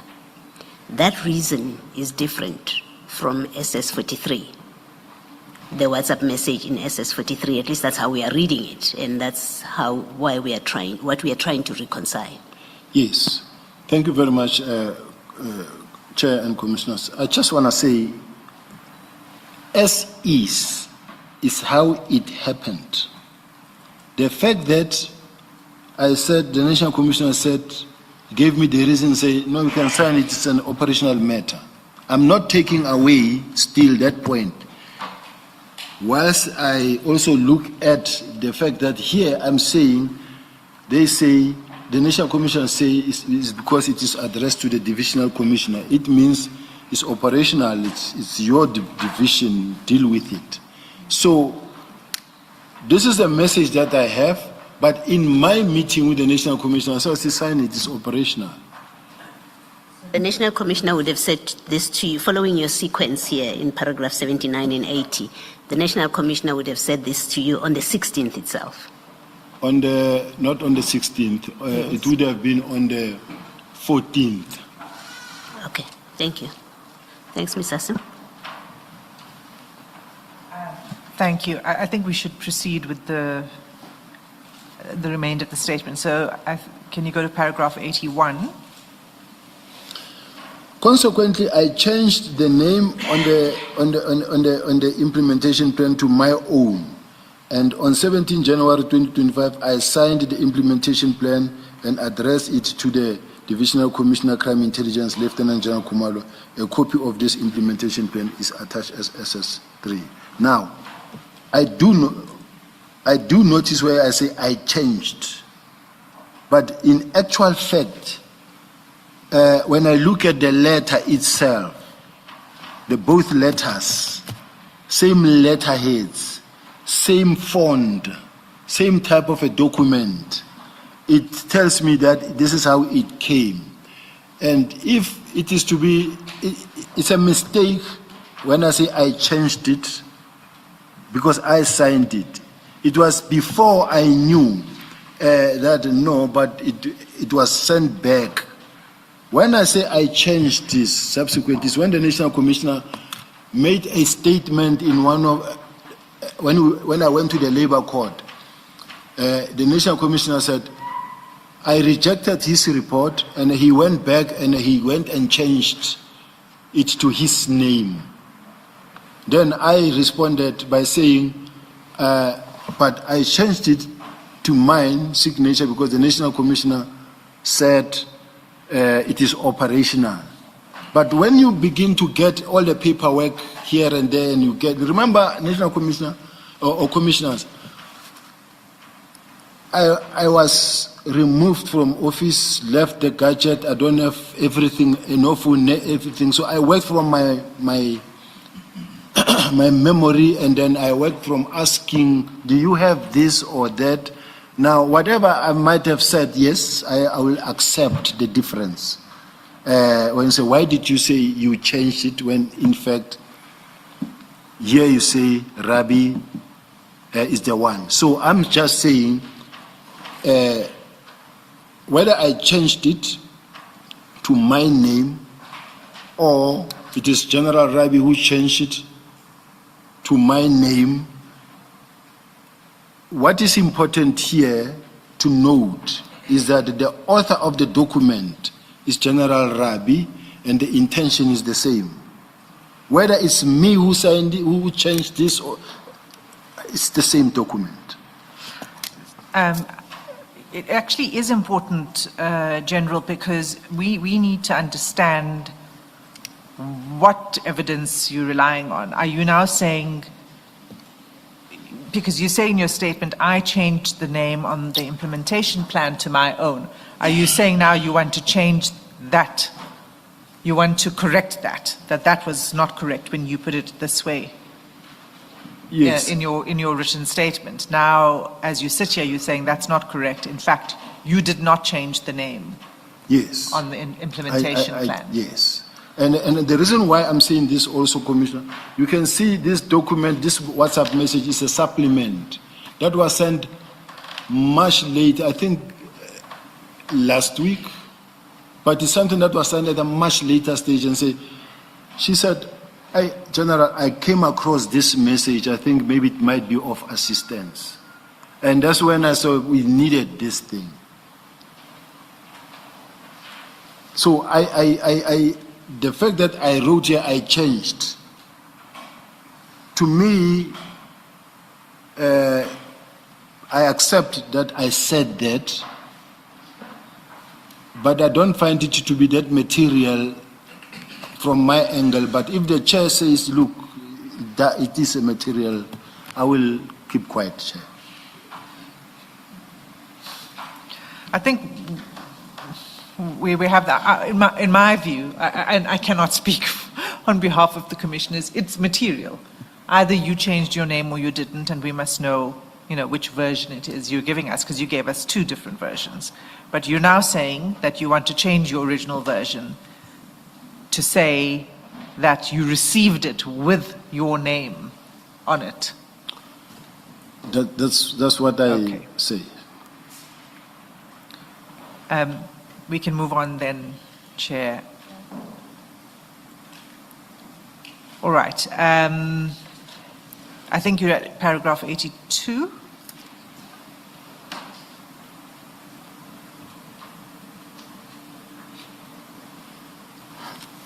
Paragraph 82. Chair, before I go to paragraph 82, I'm just, my mind kicks back on that what the evidence leader just said, but my only concern is that here we are dealing with the documents whose contents, all of it, comes from the Office of the National Commissioner. Now, to me, whether I change the name on top as to it's me or from him, I'm dealing with a document that was not prepared by me. It was prepared by the Office of the National Commissioner. So I just wanted to put that point. So I'll move to Thank you, General. To 82. Sure. On the National Commissioner's own version, as set out in his answering affidavit in the urgent application instituted by me in the Pretoria High Court under case number 2025-123874, he advised me to consult with General Rabi in the drafting of an implementation plan for the closure of the PKTT. To avoid prolixity, I only attached the relevant portion of the National Commissioner's answering affidavit marked SS14. So I want us to look into SS14 page.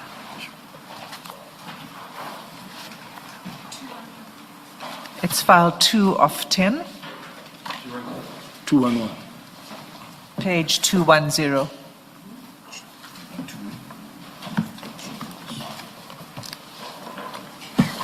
Which one?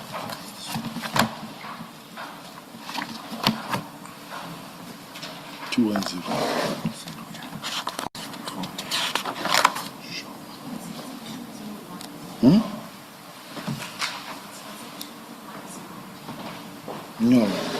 I'm being given this one. It talks about events leading up to my instruction to stay at home. It's not the right one.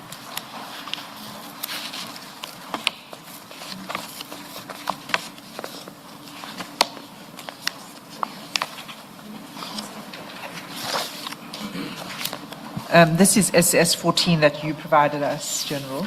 It's an extract from the answering affidavit of the Minister filed in the High Court. General, what are you trying to find? The implementation plan. No, Commissioner. We're saying on the National Commissioner's own version, as set out in his answering affidavit in the urgent application instituted by me in the High Court under the case number 2025-123874, he advised me to consult with General Rabi in the drafting of an implementation plan for the closure of the PKTT. General, look at page 211, paragraph 8.6, the last sentence. It starts with, I advised him to consult. Is that what you're looking for? Page 211. Page 211, remember we are in file 2, the annexures. Are you in the right file? File 2, yes. Yes. So look at page 211, paragraph 8.6, the sentence that starts with, I advised. Remember, it's General Masemula speaking, not you. Yes. The applicant informed me that the task team should be closed down. No, further down, General, 1, 2, 3, 4, fifth line from the top.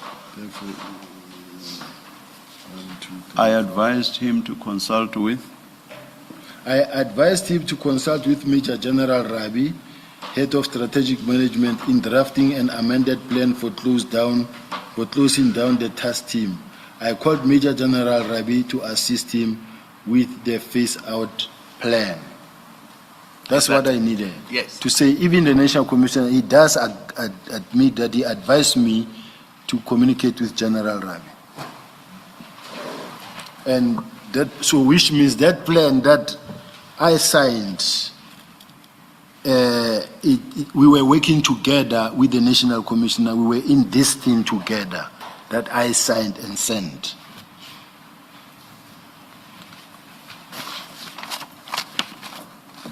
Can I proceed to Yes. Paragraph 83. 83? The National Commissioner further confirms on his own account that he personally contacted General Rabi and requested him to assist me with the development of a phased-out implementation plan. The email correspondence annexed here to bears this out and demonstrate that Major General Rabi was not a peripheral participant but played a material and substantive role in the preparation of the implementation plan. I think we should adjourn at this stage and resume at 2 p.m. Let's adjourn.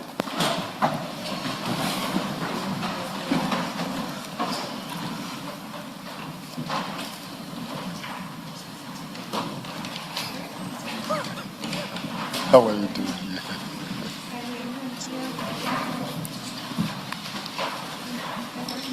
How are we doing?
Good afternoon. We are ready to resume.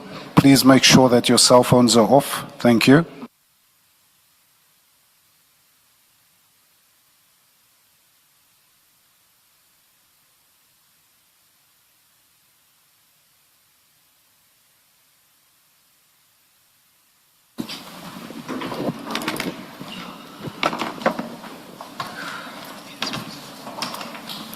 General, you had finished with paragraph 83 just before lunch.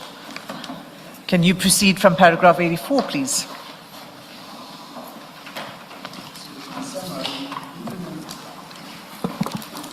In summary, the implementation plan provided as follows, among other things, conveyed Minister Mkunu's directive to establish the PKTT. It outlined the measures necessary to ensure that ongoing investigations were not disrupted and dealt with transitional arrangement relating to the disbandment of the PKTT. It directed that, among other things, temporary transition teams to oversee the disbandment process and address any arising challenges be set up. Such teams to report to General Khumalo. The investigative personnel of the PKTT responsible for the case dockets report to General Khumalo until they were reassigned to alternative units. This personnel remain responsible for all investigations and resources allocated to them until a formal handover was completed in accordance with the established protocol. Likewise, crime intelligence personnel remain accountable to the relevant divisional and provincial commissioners until final arrangements were communicated. Comprehensive handover protocols for all ongoing investigations be established and implemented in consultation with the Divisional Commissioner for Detective and Forensic Service, Lieutenant General Hilda Sintumula. Detailed record of all handed over investigations be maintained and appended to the final report. All case dockets be handed over to a location to be designated by General Sintumule, who would establish a secure repository for same. PKTT members be assigned to other units within SAPS in consultation of General Sintumule. You say reassigned, not assigned. Maybe there's not much of a difference, but in the statement you say reassigned. Yes, Commissioner. Yes, Chair. Please continue. A detailed record of the redistributed resources be maintained and appended to the final report. The National Commissioner's witness statement before the Commission, he contends that on 15 February, I attended at his office.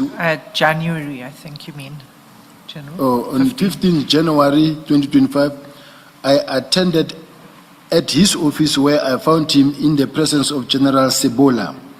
He alleges that I briefed him on the implementation plan, which was allegedly amended from the version that I presented on the previous day, and requested that he sign it. He further contends that he declined to sign the letter and informed me that he preferred the PKTT to be disbanded through a process of gradual winding down. According to his version, he instructed me to leave the matter with him, indicating that he would thereafter take the process forward himself. Whilst it is correct that the National Commissioner did not sign the implementation letter, this was not for the reasons he now advances. I reiterate that the true reason, as addressed above, is due to the fact that he regarded the implementation plan as an operational matter. This is further borne out by the email sent by General Sebola to my office on 16 January 2025, in which the implementation plan was forwarded. If the National Commissioner's version were correct, namely that on the 15th he instructed me to leave the matter with him and that he would thereafter take the process forward. There would have been no basis for Major General Sibiya to transmit the implementation plan to me the very next day, considering the fact that on the 15th, he said, stop, leave everything to me. And General Sibiya was there, according to the National Commissioner. Then the next morning, on the 16th, I still get correspondence from General Sibiya. Now that should tell us that really, if that was correct, then General Sibiya was wrong also to send me a document the next morning. This is particularly so given that on the National Commissioner's own version, General Sibiya was present during the discussion of this very issue on the 15th January 2025. The conduct of General Sibiya is therefore irreconcilable with the version now advanced by the National Commissioner.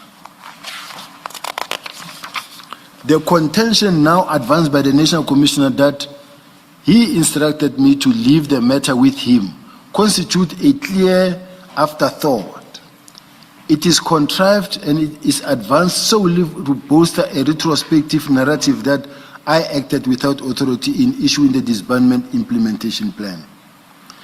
In amplification of this submission, I refer to paragraph 118 of the National Commissioner's witness statement, wherein he alleges that, following his purported discussion with me, he also engaged General Kumalo and instructed him to prepare a preliminary report in accordance with the Minister's directive on the 31st of December 2024. He further alleges that because this instruction emanated directly from him, it took precedence over my instruction of 17 January 2025. A copy of the relevant portion, his witness statement, is attached here to as annexer, marked SS15. May I read that relevant clause on annexer 15? And there's a specific reason why I believe that it is very much important, because can we go to page 217?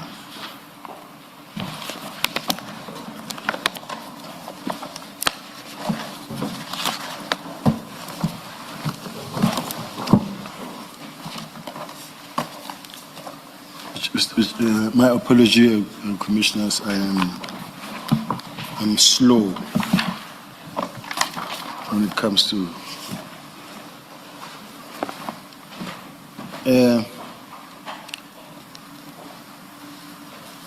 I want to refer specifically where the National Commissioner say, okay, at the later stage, the President, no, it is,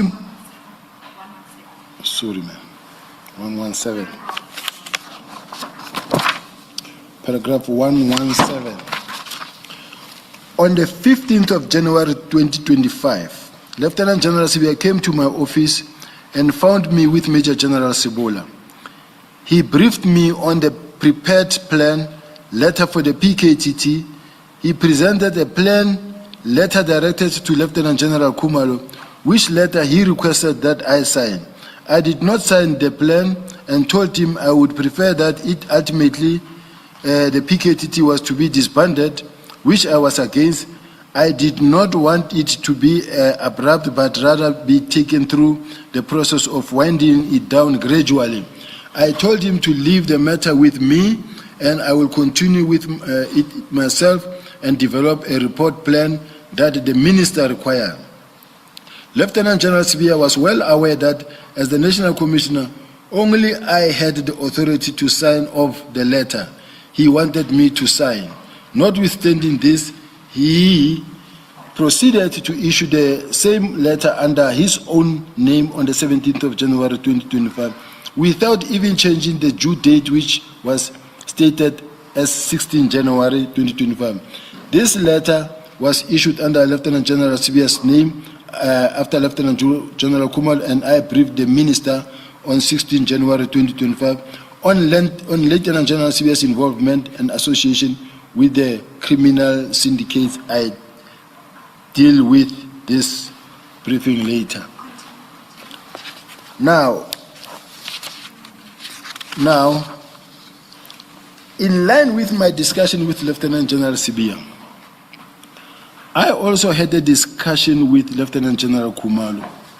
I told him to prepare a preliminary report as contained in the Minister's Directive of 31st December 2024, and that we should aim for 20 January 2025 to submit a report. Since this was a direct instruction from me, it took precedence over Lieutenant General Sibiya's instruction of 17 January. The reason why I wanted to read this, it pains me to see where the National Commissioner compares himself to me. I'm his subordinate. I report to him. He's my boss. He cannot say he gave an instruction and I also gave an instruction, and then his instruction took precedence over his because he's the National Commissioner. Whatever that I wrote or whatever that I submitted, all of it comes from the Office of the National Commissioner. Even if, let's say, the National Commissioner was not in agreement with the letter that was written by General Rabi, it was for the National Commissioner to say to General Rabi, but I don't agree with this. Under normal circumstances, in situations like those, when we have to come up with a strategy on how to fight, whether it's cash in transit or what, and the National Commissioner is not happy with the document, he will call all of us and say, I'm not happy with this. Sit down, put a document that I want, and he will give guidance and he will say, I'm going. I'll come back at 12 o'clock midnight, and you must tell me that you must give me the document that I want. So to say, the National Commissioner said, leave it to me, I'll take it over and I'll do it myself. Then later he then also come and say, I told General Khumalo to ignore him, and then because of the fact that he's a National Commissioner, his instruction took precedence over mine. There was no competition there. He's my boss also. Whatever that he says goes. So I just wanted to bring that point to say that there was no competition here.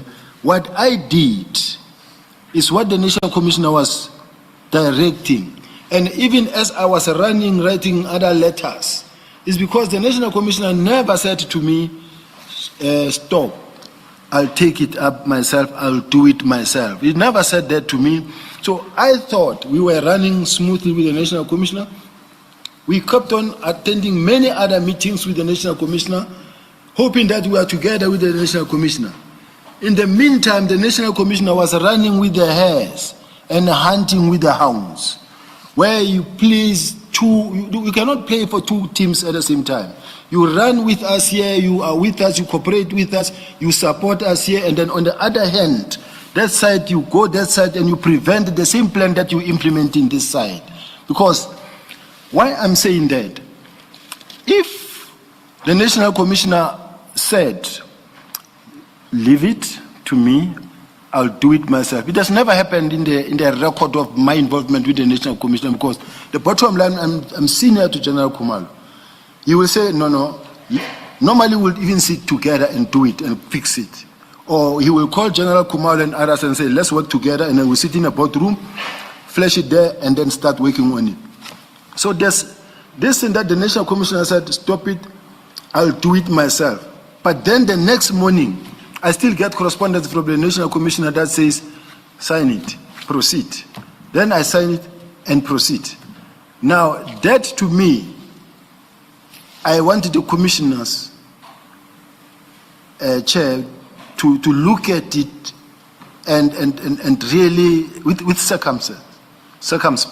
Because I'm saying, there's no way that I could, I've never in my life, having worked with the National Commission, defied him or argued with him or differed with him in any way. Whatever that he said as the National Commissioner, I know his powers. I know that even if I'm the deputy, if tomorrow says, you are my deputy and I don't like the way I work with you because you don't listen, it doesn't need the minister or anybody to change me. He can just do it. I suffer the BS of the National Commissioner. So the National Commissioner would not have done that. Thank you very much. On that point, I'll proceed to the next slide. That's paragraph. I think you're paragraph 93. 92. This amounts to a clear admission that he was fully aware of the letter I issued on 17 January 2025. His assertion that his instruction to General Khumalo took precedence over mine necessarily presupposes knowledge of my instruction. Absent such knowledge, there would have been no factual or logical basis upon which to assert the the primacy of his instruction. On his own version, therefore, he confirmed that he was aware that I had issued the letter dated 17 of January 2025. This directly contradicts his contention that I had been instructed to leave the matter with him and that he would thereafter deal with it himself. The two versions cannot coexist, and his reliance on the alleged precedence of his instruction served only to expose the internal inconsistencies. On 5 of March 2025, the disbandment of the PKTT was debated before Portfolio Committee on Police in Parliament. Both the National Commissioner and General Mkhwanazi were present. But before I get that, I think it is important to note that the National Commissioner said, stop, I will do it myself. But there has been a number of subsequent meetings on the subject where I received invitation to be part of those meetings from the Office of the National Commissioner. So this tells one that if I said, hey, it looked like you don't know what you are doing, stop, I'll do it, I'll take it, I'll do it with General Khumalo, the two of us. Then, I don't know, would you really invite me again in other meetings to participate in those meetings when I'm useless? So, to me, it's something else. Can you just clarify something? Remember, you moved from a plan that you prepared, and you say there's inconsistency because National Commissioner says he then asked General Khumalo to produce a plan. Now the 20th of January comes. Whose plan was presented to the minister? Was it yours or the one that was prepared by General Khumalo? It was the one that was presented by General Khumalo and General Masemola. So he's correct that his instruction took precedence because what he presented to the minister is not what you produced, but what he asked General Khumalo to produce. Just as a matter of fact, not because we are debating. He's correct, but there's only one thing that I want the Commissioner to note, is the fact that that letter of the 22nd that was submitted by the National Commissioner, that was crafted by maybe General Khumalo, was only known to the two of them. I never received it. It was never sent to me. If I'm the General Khumalo reports to me, General Sintumile reports to me, the environment is mine. Now the National Commissioner, let's say he gave that instruction. Why don't you say, write an official letter that says, General Sibiya, we will take over from here, please relax, take it easy. And then from there, whatever that happens, let me not get involved. Now, the National Commissioner submit a document to the minister. I didn't know. And that document, even the minister apparently didn't receive or get. But I'm saying from where I'm sitting, I didn't know, I don't have it. One could ask a question and say, all right, is there any particular reason why it was only from General Khumalo to to the minister and not me knowing or copied it, so for me to know? Because I continued participating, writing letters. National Commissioner is aware that I'm writing letters. And then in the meantime, he told them this side that no, ignore him. I don't know that. I only heard as and when we were challenging in court and said, no, I told him to ignore him. But in the meantime, I was running with full speed. This side thinking that we are implementing, we are still together. In the meantime, my subordinates, this side were told, no, ignore him. Thank you.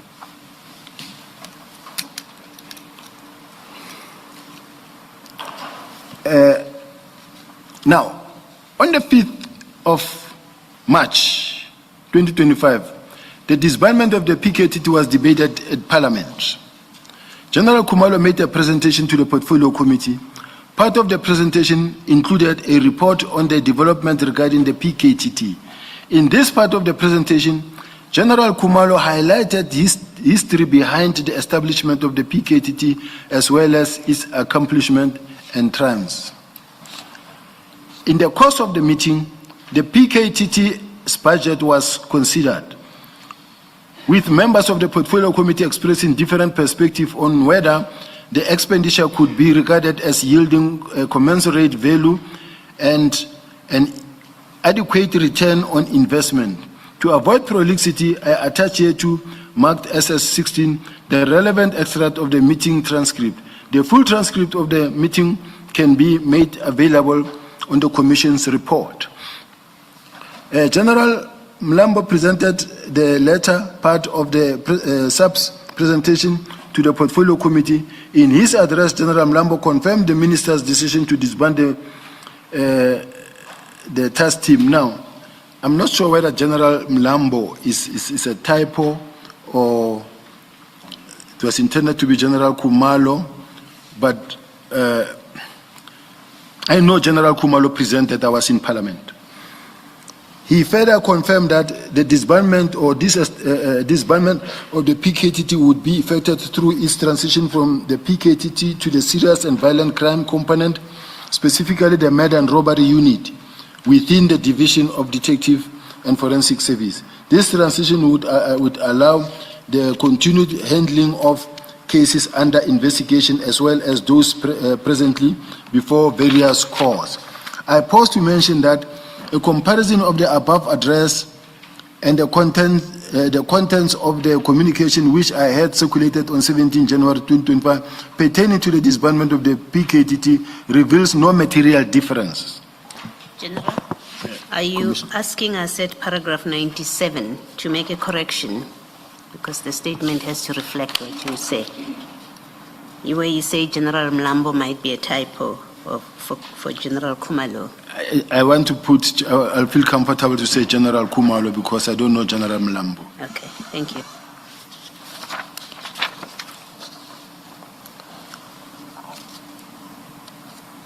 Yes, you may proceed. 99. It is noteworthy to add further that neither the National Commissioner nor General Mkhwanazi raised any objection to the disbandment of the PKTT at the portfolio meeting, nor the proposed method of disbandment. Against this backdrop, it is concerning that the National Commissioner now seeks to distance himself from the developments relating to the disbandment of the PKTT and withdrawal of the case dockets. On 5 June 2025, the National Commissioner, okay, before I proceed to this, I want to talk to the presentation that was made in Parliament. General Khumalo presented about the fact that the minister has given a direction as to the disbandment of the PKTT, and he says there has been various meetings held in this regard, and that the PKTT has achieved the purpose for which they were established. 9 districts out of 10 have stabilized. Only one, eThekwini district, is the one that is still giving a headache. But all other 9, and he presented a map that shows green all the way, only one was red. And he said the PKTT can be used as a benchmark. And the docket will be taken now to the murder and robbery unit for further investigation. Now, this is something that we all were working on and agreed on, that no, now they must go to murder and robbery unit because this is where they belong. This is the mandate of the murder and robbery unit. So now, the docket, he said, will be taken there, and he did mention that in a phased-in approach. And then the very next day, they came with,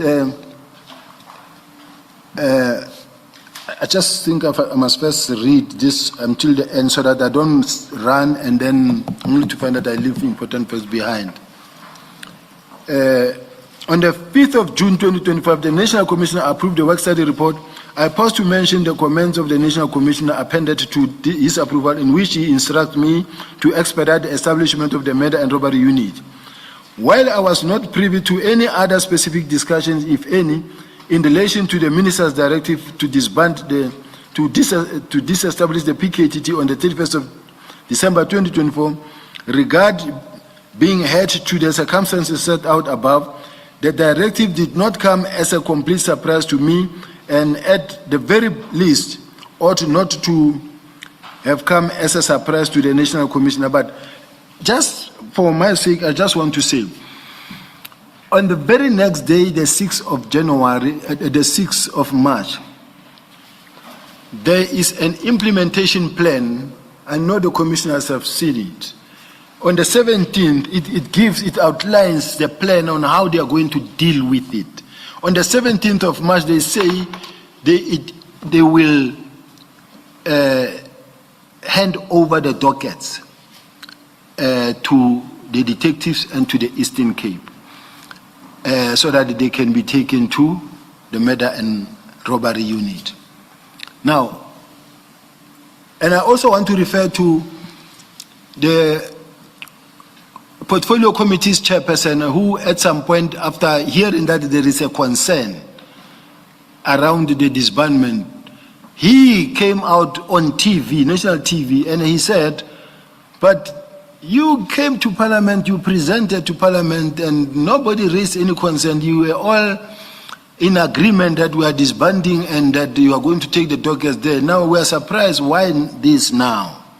So I just want to say, the narrative remains the same, that we were all together in saying there's no disagreement.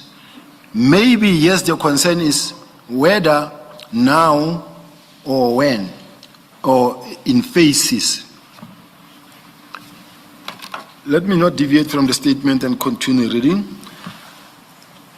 Now, I want to get to the allegations made by General Mkhwanazi. I now proceed to address and canvass the allegations made by General Mkhwanazi during his testimony before the Commission on 17 September to 19 September 2025. I shall deal with this thematically. In summary, they can be grouped into the following categories: the withdrawal of the 121 case dockets, my reinstatement at SAPS and appointment as the Deputy National Commissioner, my time as City of Joburg, conversation extracted from Musicat Matlala's phone pertaining to my name, and other inconsistencies in his evidence. The sequence of events leading to the withdrawal of the dockets. On the 4th of February 2025, following my letter to General Khumalo on the 17th of January 2025, I addressed correspondence to General Khumalo and to General Sintumule, instructing her to comply with the Minister's directive, to engage with General Khumalo, and to ensure a proper handover of the PKTT's functions. A copy of the aforementioned correspondence is attached here to and marked as SS-17.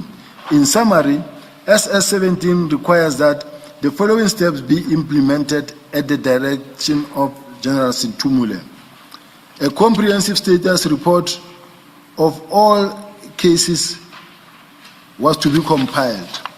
A consolidated case register was to be created, recording all matters handled by the PKTT, including the current status of court-going cases and cases still under investigation. All documentation relating to PKTT cases and project was to be formally booked into SAPS, SAPS 13, or otherwise accounted for if in the possession of the task team or stored at any designated facility. A complete inventory of all human and physical resources. That's the letter. I think most of the information that is contained in the same letter.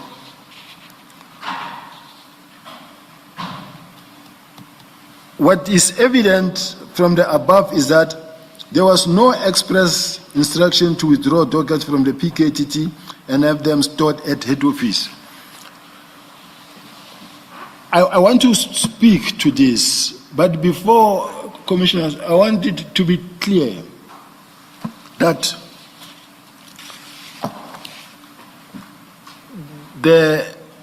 my involvement, I was not involved in the PKTT at all, and no any other person was involved except only 4 people: Minister, National Commissioner, General Kumalo, General Masemola, maybe General Lebeya of the Hawks, but he was not mostly involved, apparently. But only those 4. So we had nothing to do with the PKTT.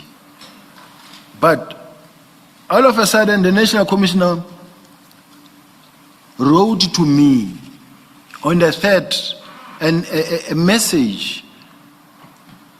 He wrote to me an email that says, and I want us to read that email. I know the commissioners have seen it before, because what I want to repeat it and read it into the record, because this is what kept me in the game, what made me get involved. I was performing the duties as instructed. It says, by direction of the National Commissioner, the Deputy National Commissioner Crime Detection is therefore directed to inform the relevant team. Now, the National Commissioner, I feel, could have easily referred it to General Kumalo, because it's General Kumalo and General Mkwanazi who were involved there. As to why they're to be sent to General Sibiya, who's not involved completely, that is something else. But now, I am already involved. It's an instruction from the National Commissioner. The same email that I received from the Office of the National Commissioner, I forward to General Kumalo and say, as directed, please implement the Minister's directive as per the email, and please ensure that on the 13th, I get the report, because the National Commissioner wanted on the 14th. Now, As General, just to clarify, this was the email of 3rd January, which was at the time when General Mosikiri was acting National Commissioner. Yes, but General Mosikiri was acting, but the National Commissioner, remember, also said, I called them and I told them to prepare reports. And then the question was, I don't know whether it was at the ad-hoc or here, where the National Commissioner said, I told them to prepare reports. Now, reports to say what? He said not to do anything, but to prepare reports. Now, the instruction that I have says, prepare a close-up report. It's a close-up report. And a close-up report is a close-up report. You can't say I send it to the Deputy National Commissioners to prepare, to write reports. Report to say what? Now, that is what happened basically. So that is how I got involved. Now, I want to say, as we were implementing, considering the fact that the National Commissioner said, leave it up to me, I'll do it, or said to General Kumalo, ignore him. I kept on writing letters. In the meantime, my boss said to my subordinate, ignore him. Now, we are now working separate ways. The only person who's in the center is the National Commissioner, who knows what is happening in this side and what is happening in this side. He said, ignore him, then all right. Then it gets to a point where now the National Commissioner, okay, in my case, all of a sudden, after the implementation plan, that was the action plan, that was actually crafted on the 6th of March. That says by the 17th we will be transferring the dockets to murder and robbery to the province. Now, come the 28th of January, the 27th, General Kumalo gave an instruction. Now, General Kumalo is crime intelligence, is the coordinator of the PKTT. He gave an instruction to a Colonel Kumalo to go and collect the docket from KZN. The judge, the chairperson asked a question and say, why were the dockets taken from KZN to Gauteng? I don't know. I never gave any instructions to anyone to go fetch the dockets from KZ and bring them to Gauteng. Now, the dockets were taken from KZN, brought to head office. I only was told that the dockets have been handed over. Here is a, can we refer to the handing over report and the people that attended that handing over, because there are signatures of the individuals that were involved there to do a handing over. In my case, I've been involved, Chair, in many such handing overs, including the disbandment of the Scorpions into the DPCI. I am the one who, with Advocate Rothman, I was the head of investigations. Advocate Rothman was in general the head of the DPCI. All the dockets I was, and the projects, we had to take them to the police. We had to prepare reports. We had to look into each and every one, the status, and then so that we have a proper record of what we handed over. So to my advice was that just make sure that nothing falls in between the cracks, and that we don't lose cases because of this transition, and that we can account for each and every docket. Now the team met with General Sintumule, with General Kumalo, with those individual other police officials that were involved. They did the handing over. I am not even involved. At that time, I didn't even know that that process is happening. I know I've once written something that says it must happen. Now it's happening, but I didn't know. So now, General Kumalo reports to me, General Sintumule reports to me and said, 118 dockets have been brought, and then we've got them. So the team is still taking stock and also inspecting them so that we can check in which status they are. Then after some, I don't know whether it's a week or two, but after a month, 3 more dockets were brought of Namhla Mtwa in the Eastern Cape. This is the case that I allocated to General Kumalo more than a year ago to look into. They were also brought in. Now it's 121 dockets. Now, this 121 dockets, they are here at head office. I realize that in my mind, I say, these dockets are here.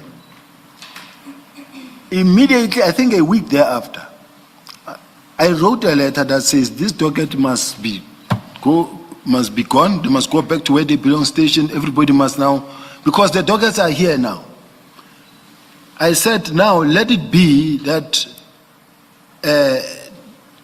everybody now, because the dockets are here and they must now reach the stations where they belong, or murder and robbery unit where they belong.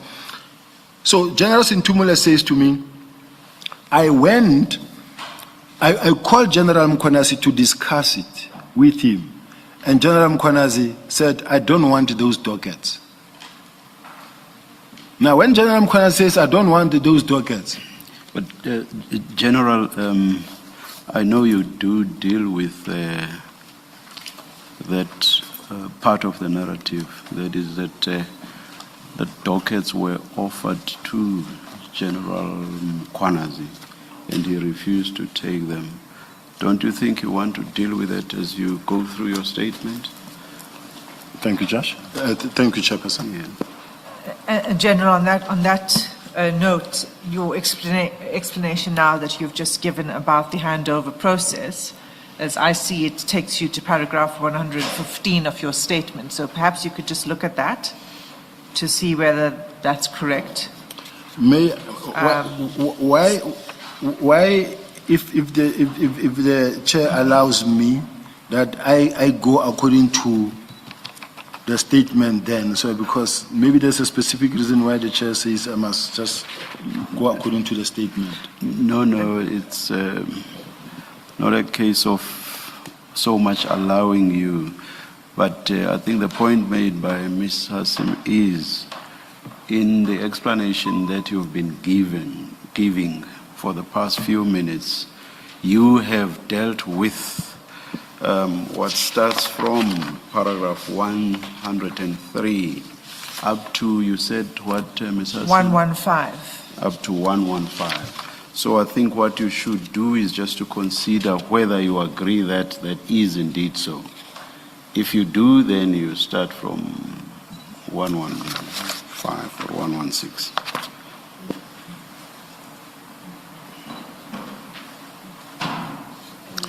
Can I go from 109? From 109. 109. Well, Yes, just yes. just I'm not pushing you to do that, General.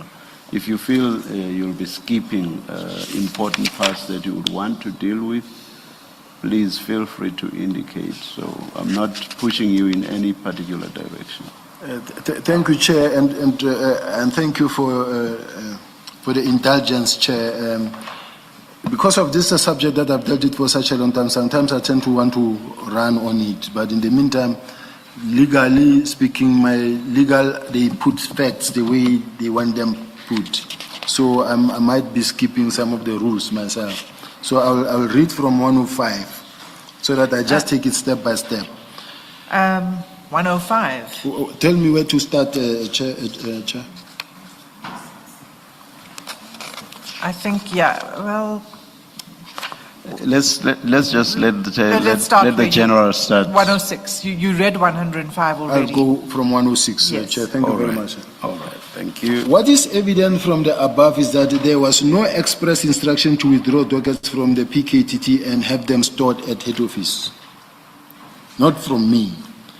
On the contrary, the directives contemplated the proper recording, safeguarding, and management of case dockets and related documentation. The above interventions were reasonable and necessary measures that would ordinarily be implemented when disestablishing a team. They were aimed at ensuring that the integrity of evidence and pending cases was preserved, that ongoing investigations were not disrupted, while currently ensuring that proper and comprehensive reports were compiled for purpose of accountability and historical record keeping. Far from being untoward, these interventions were standard, appropriate, and to be expected in the orderly disestablishment of any team. Following the Portfolio Committee meeting that took place on 5 of March, a briefing on the disestablishment of the PKT took place on 6 March. At such a meeting, General Kumalo presented a briefing note to the Minister on the disbandment of the PKTT. A copy of this presentation is annexed here to us, marked as SS 18. Can we go to annex SS 18? Here is it.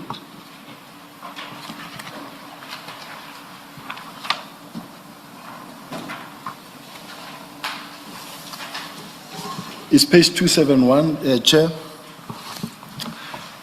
It says it's divided into 3 parts. The first one is activities, then responsibility, then the due date. The first one says approval of disbandment plan by the Minister of Police as the person who's responsible, and then the date is 2025-0306.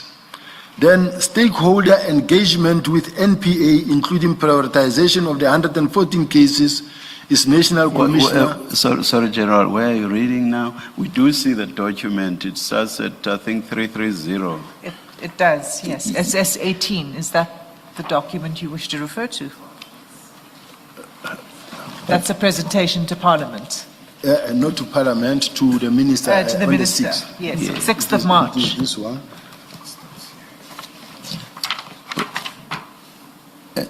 You are reading at which page? 330. 330. It's 330, but I was reading now 337, because that is the most relevant one. Commissioner. But I think, Commissioner, with your permission, when I look at 331, I think 331, which means it's very much crucial, that says the Minister of Police issued a directive to the National Commissioner regarding the establishment of the National Political Killing Task Team. And I'm sorry that one moment we call it National Political Killing and one moment we call it PKTT, but this is what it is.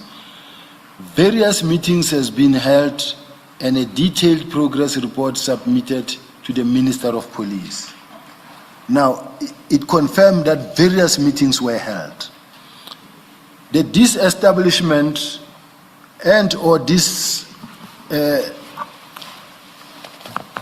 disestablishment and or disbandment will take place, will take a form of a transition from NPKTT to component serious and violent crimes, murder and robbery unit within Division Detective and Forensic Service. The transition will ensure continuity of cases, particularly those that are under investigation and those that are in court. This presentation will focus on the status of the investigation and the handover plan. So now, when I look at 337, the action plan, can I proceed? Now, when I look at the action plan, approval of the disbandment plan is the Minister of Police, and the due date is the 6th of March 2025. The stakeholder engagement with NPA, including prioritization of the 114 cases, is the National Commissioner on the 17th of March. Now, this is a stakeholder engagement. It means, because this is what's done by General Kumalo and the National Commissioner was there. When we talk about the stakeholder engagement with NPA, now it places it squarely, entirely on the shoulders of the National Commissioner now, including prioritization of the 114 cases. Now, approval of the new call-up instruction and final authority of 2025-2026 is National Commissioner on the 17th of March. Returning the docket under investigation to KZN and Eastern Cape is NPKTT Project Manager, Divisional Commissioner, Detective Service and Forensic. It is the 17th of March.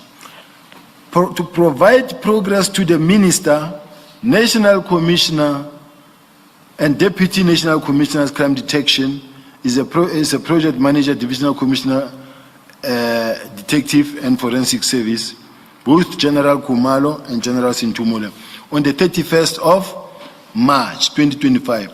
And to submit the final close-up report to the Minister is Project Manager, Divisional Commissioner, Detective, Forensic on the 31st of March. Now, why I thought this is important, the dockets, the 121 dockets that were collected form part of the action plan. Whose action plan? Action plan that was crafted by the people that are in charge of the dockets, that says this is what we are going to do. And they implement that exactly. And how they implemented it, in one of the letters that I wrote, I said it must be handed over to the Divisional Commissioner, detectives. Now, I am in charge of 2 divisions. Both of them are my divisions, both of them. Now I say, because you are crime intelligence, these belong into this space, murder and robbery unit. Just you do a handing over to this one. They don't have to bring the dockets to head office. They could both flown down, go and do it. They can still do it in the office and say, all right, here's the handing over, and then I'm handing over so many dockets and everything, and then General Sintumula will just confirm that I received so many dockets and this is how it works.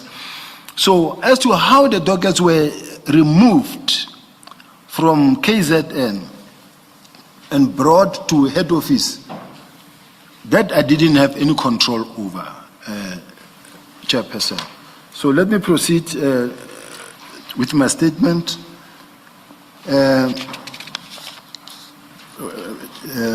Evidence leader. You had paragraph 110. 110. The presentation prepared by General Khumalo contains a detailed action plan recording the steps to be taken in the disestablishment of the PKTT, identifying the official responsible for each step, and stipulating the corresponding due dates for their completion. When regarded to the action plan that was prepared, it is apparent that one of its components was that the returning of the dockets under investigation to KwaZulu-Natal and the Eastern Cape. This step was required to be completed by 17 March 2025.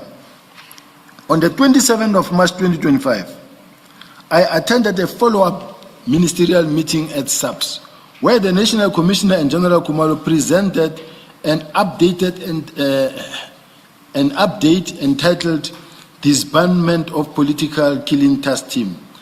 At that meeting, Minister Mkunu expressed his dissatisfaction that the National Commissioner had failed to act in accordance with his directive to disband the PKTT immediately. On the 28th of March 2025, the PKTT convener, General Khumalo, and General Sintumule, there was a typo here. It's written General Khumalo and General Khumalo, but it is a typo on one. Prepared a written handover report in terms of which General Khumalo handed over 118 dockets, a copy of which this report is attached here to as Annexa SS 19. As is evident from the attendance register relating to the handover of the dockets attached here to Mark SS 20. I was not present at the time when the dockets were handed over by General Khumalo. Can we just maybe run our eyes through SS 20 just to indicate the people who were there? I've got it. This is page 353.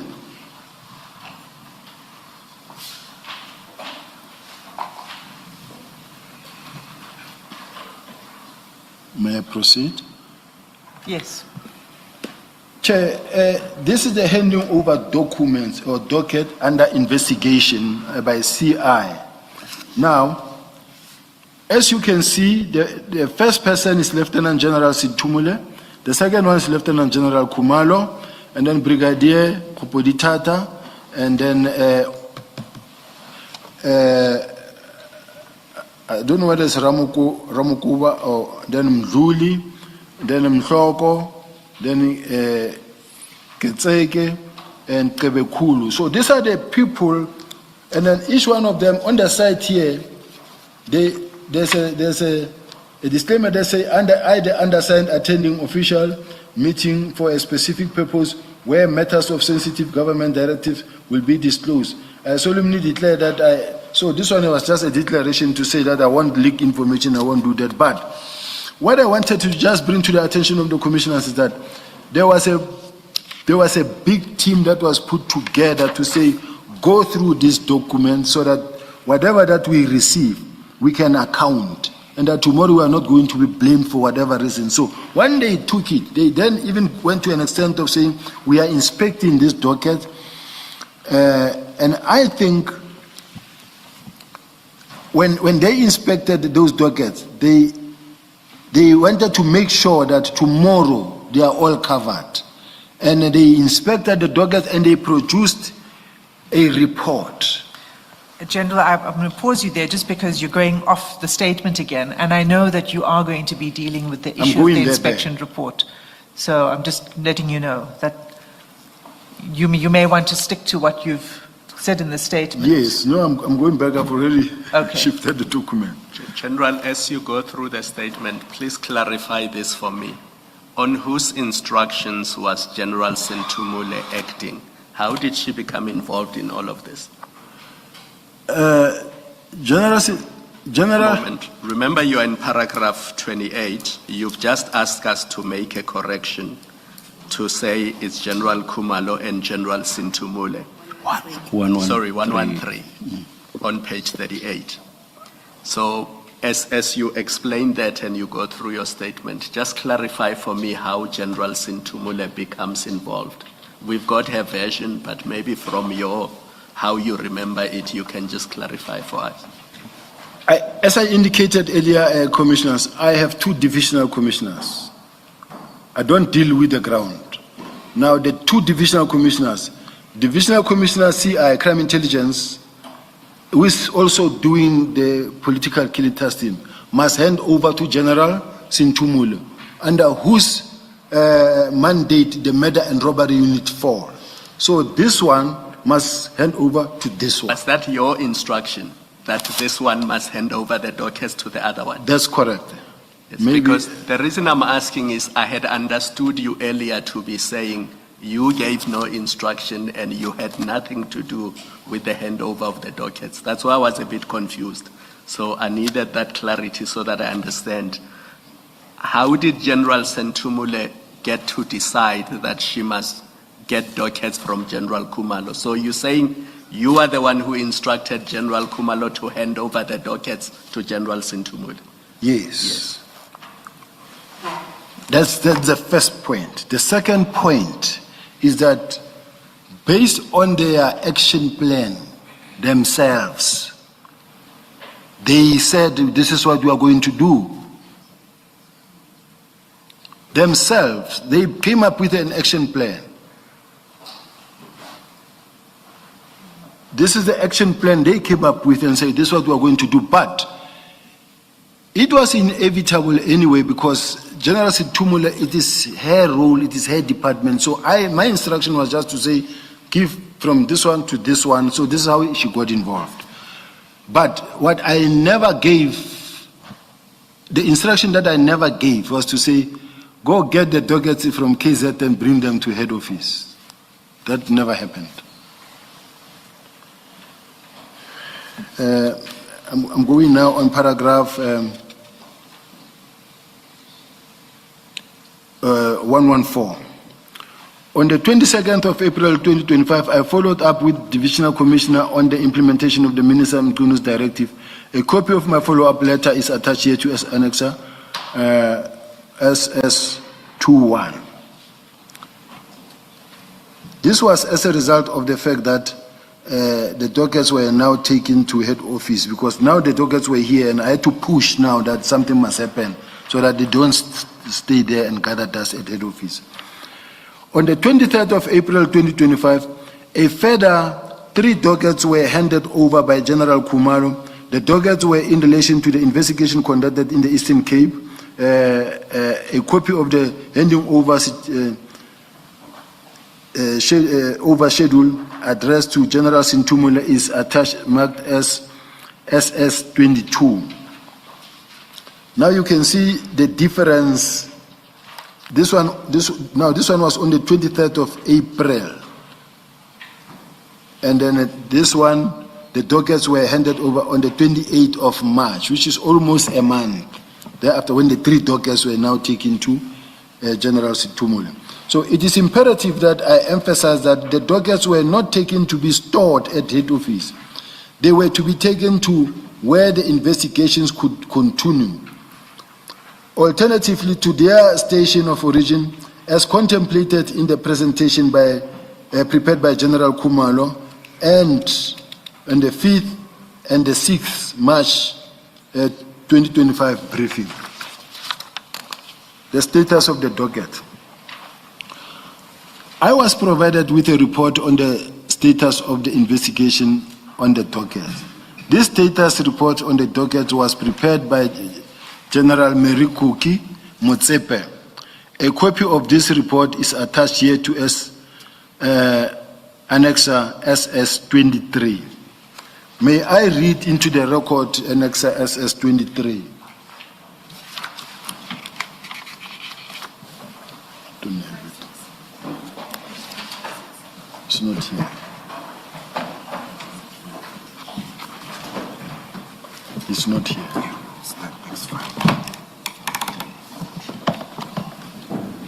It's the next file, General.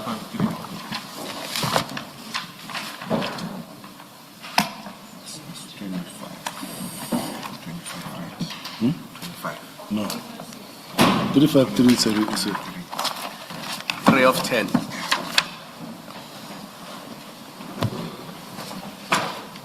Now, this is the,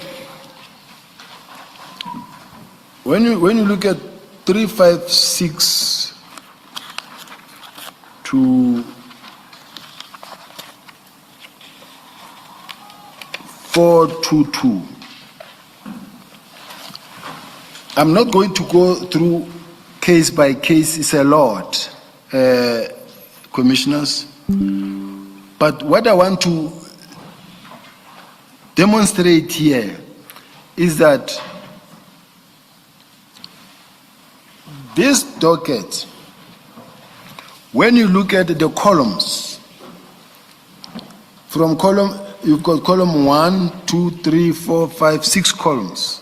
The first one, it will be the station and the case, let's say the crime committed, then the case number, then the description of what happened, and the IO involved in the outstanding investigations and who's the victim. I'm not going to enter into that space of the names and the victim just to protect the families. But what I want to say is that when you look at the first case of Harding, Perhaps, General, you should start by saying what is the document on page 356 and the one at 422 that you say we should compare with. If you would just describe the document itself. And maybe the heading of the document does assist. Commissioner, let me understand from where the commissioner is coming from. Well, what I'm asking you to do is, before you discuss the information that is in page 356, in the report in 356, you first say, what is this document? This is a progress report of political killing cases that were, as they were inspecting each and every docket. Yes. And then they had to prepare a report. Okay. Per docket. Okay. And then 422, that you say we should compare with, what is that document? Allow me to go to 422. All right. Now, 422, as you can see that later, the document that was drawn up during the handing over, it's a document that it is an inspection report of the status and the conditions under which we found these files. This file was last seen, this is what it was about, and this was the crime committed, and then this is when last this file was seen, was inspected or worked on. But when you look at the next one, the one of 422, it's like a document to try and cover or maybe oppose the first document that we produced, because this one was not there initially. But I'll get to it when I get to it. Can I proceed on this one? No, I just wanted for the record for us to know what documents we are comparing. I'm happy with your description. You can proceed. Now, when you look at this 356, and you look at column 1, 2, 3, 4, the fourth column, Chair, the fourth column, you will see a sergeant name, and then you'll see, I want us to concentrate on the last day of investigation date. This is only what we are going to, and then maybe at some point where there's a need, we'll say, in the last paragraph, you'll see whether, for instance, not political related, what is it about? So only those two ones we will see. Now, when you look at the first one, it says,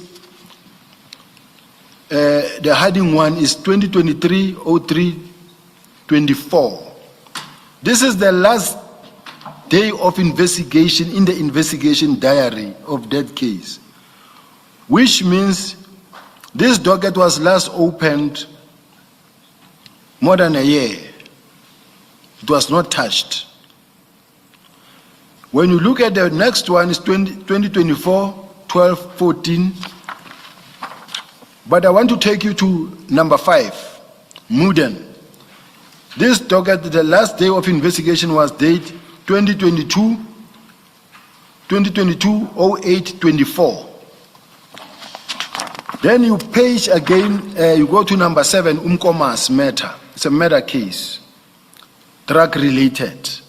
It says the last day of the investigation date was 2020-03-30, which means this docket was already not being worked on for almost 5 years. When you go to, I'm picking Chair, number 9, Umlazi. It was last seen on 2023-08-16.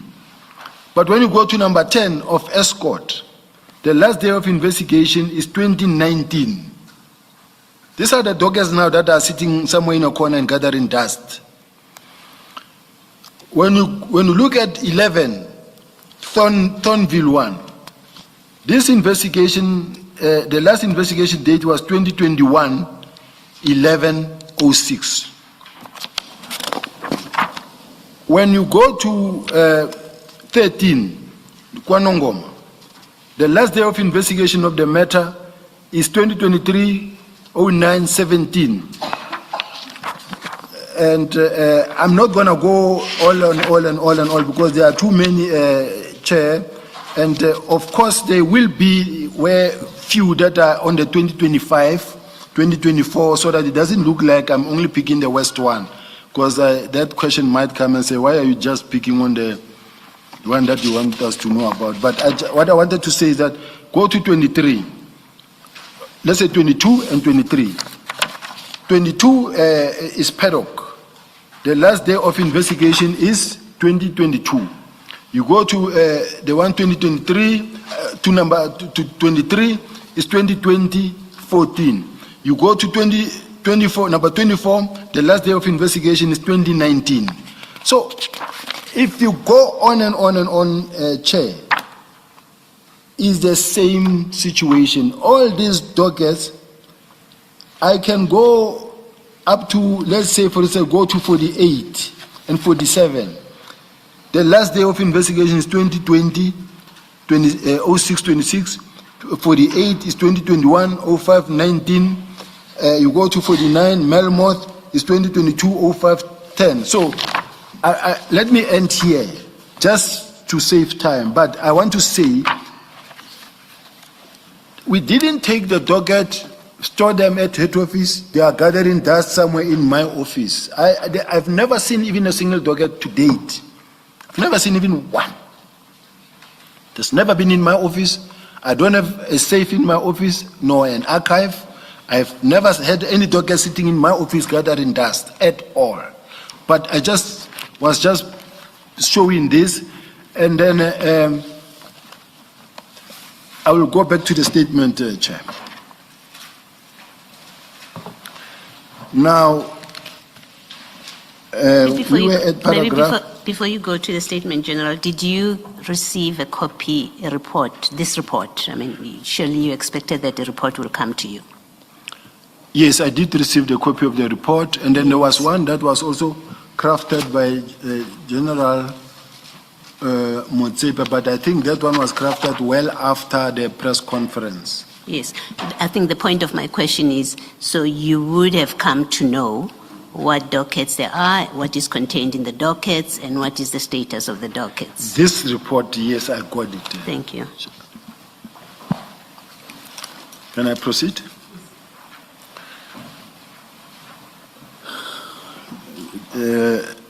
Chair, evidence leader, you'll advise me. I'm at paragraph 119. Yes, you are. All right. 118, my observation of the status of the 121 dockets handed over is that many of them had not been worked on since 2018. It is therefore incorrect and malafide to attribute any investigative delays to me, as these dockets were only under head office control for a period of 3 months. In paragraph 142 of General Mkhwanazi's statement, he states that at the time of removal from the task team, 5 of the dockets that were removed allegedly already contained instructions to arrest named suspects, and that the arrests were not effected while the dockets were under my control for reasons not known to him. I want to categorically deny or make it clear that I never had any docket in my possession. I didn't delay any docket. I didn't even have any insight of any docket. I wouldn't have known that there is this docket that is due, because the people who did a handing over was General Sintumula and General Kumalo, and General Sintumula was part of the handing over, would have known about certain dockets that they will have arrest warrants. I wouldn't have known. General, I don't think this is controversial, maybe just so that we correct it. In the second line, your statement says 2019, but when you read, you said 2018. And then the period of 3 months, I think it's also not controversial that it was actually 5. You've already testified that the dockets were taken on the 28th of March, and they were returned sometime in August. So that's a 5-month period and not 3 months as recorded in your statement. I don't think that is controversial. It's just a matter of correcting it as we go along. Yes, even in mine is 2019, but what I know is that when you page through, you will find one that says 2018, 1 or 2. That's why, as I was writing myself, I said 18, but I accept it's just a typo. Even if I was to go with 2019, it's still fine, Chair. And then the 3 months, the last sentence of that paragraph. The dockets were taken on 28 March and they were returned in August. Yes. So that is 5 months, not 3 months. Yes. Because March takes you to June, that's 3 months. July, August, that's 5. Yes. Now, I'm tempted, Chair, to address this issue of why they were there for that period. But on the other hand, I may find that, like the evidence leader already warned me that now you are deviating again from your statement. I'm going to go through the statement, but I don't know whether somewhere I will get a... Let me go with the statement. Because... But General, do you agree that we changed the 3 months, last line of 118 to 5 months? That's the point Commissioner Kumalo was raising. Or not? Chair, there was a sort of a confusion in between. Leave aside the 3 Eastern Cape dockets. Yes. Just looking at the bulk of the dockets. Yes, when I said there was a sort of a confusion somewhere in between, they were there, and then at the time up until when I was myself suspended, then they went at a particular time, which may have now pushed it to 5 months. We won't change it then. I did not want to invite a debate. So, let's leave it at your 3 months. Yes, I would say 3 months, even if it's 5 months, is to me personally. Let's leave it. It's a delay long enough. Let's leave it. Let's leave it. Please continue.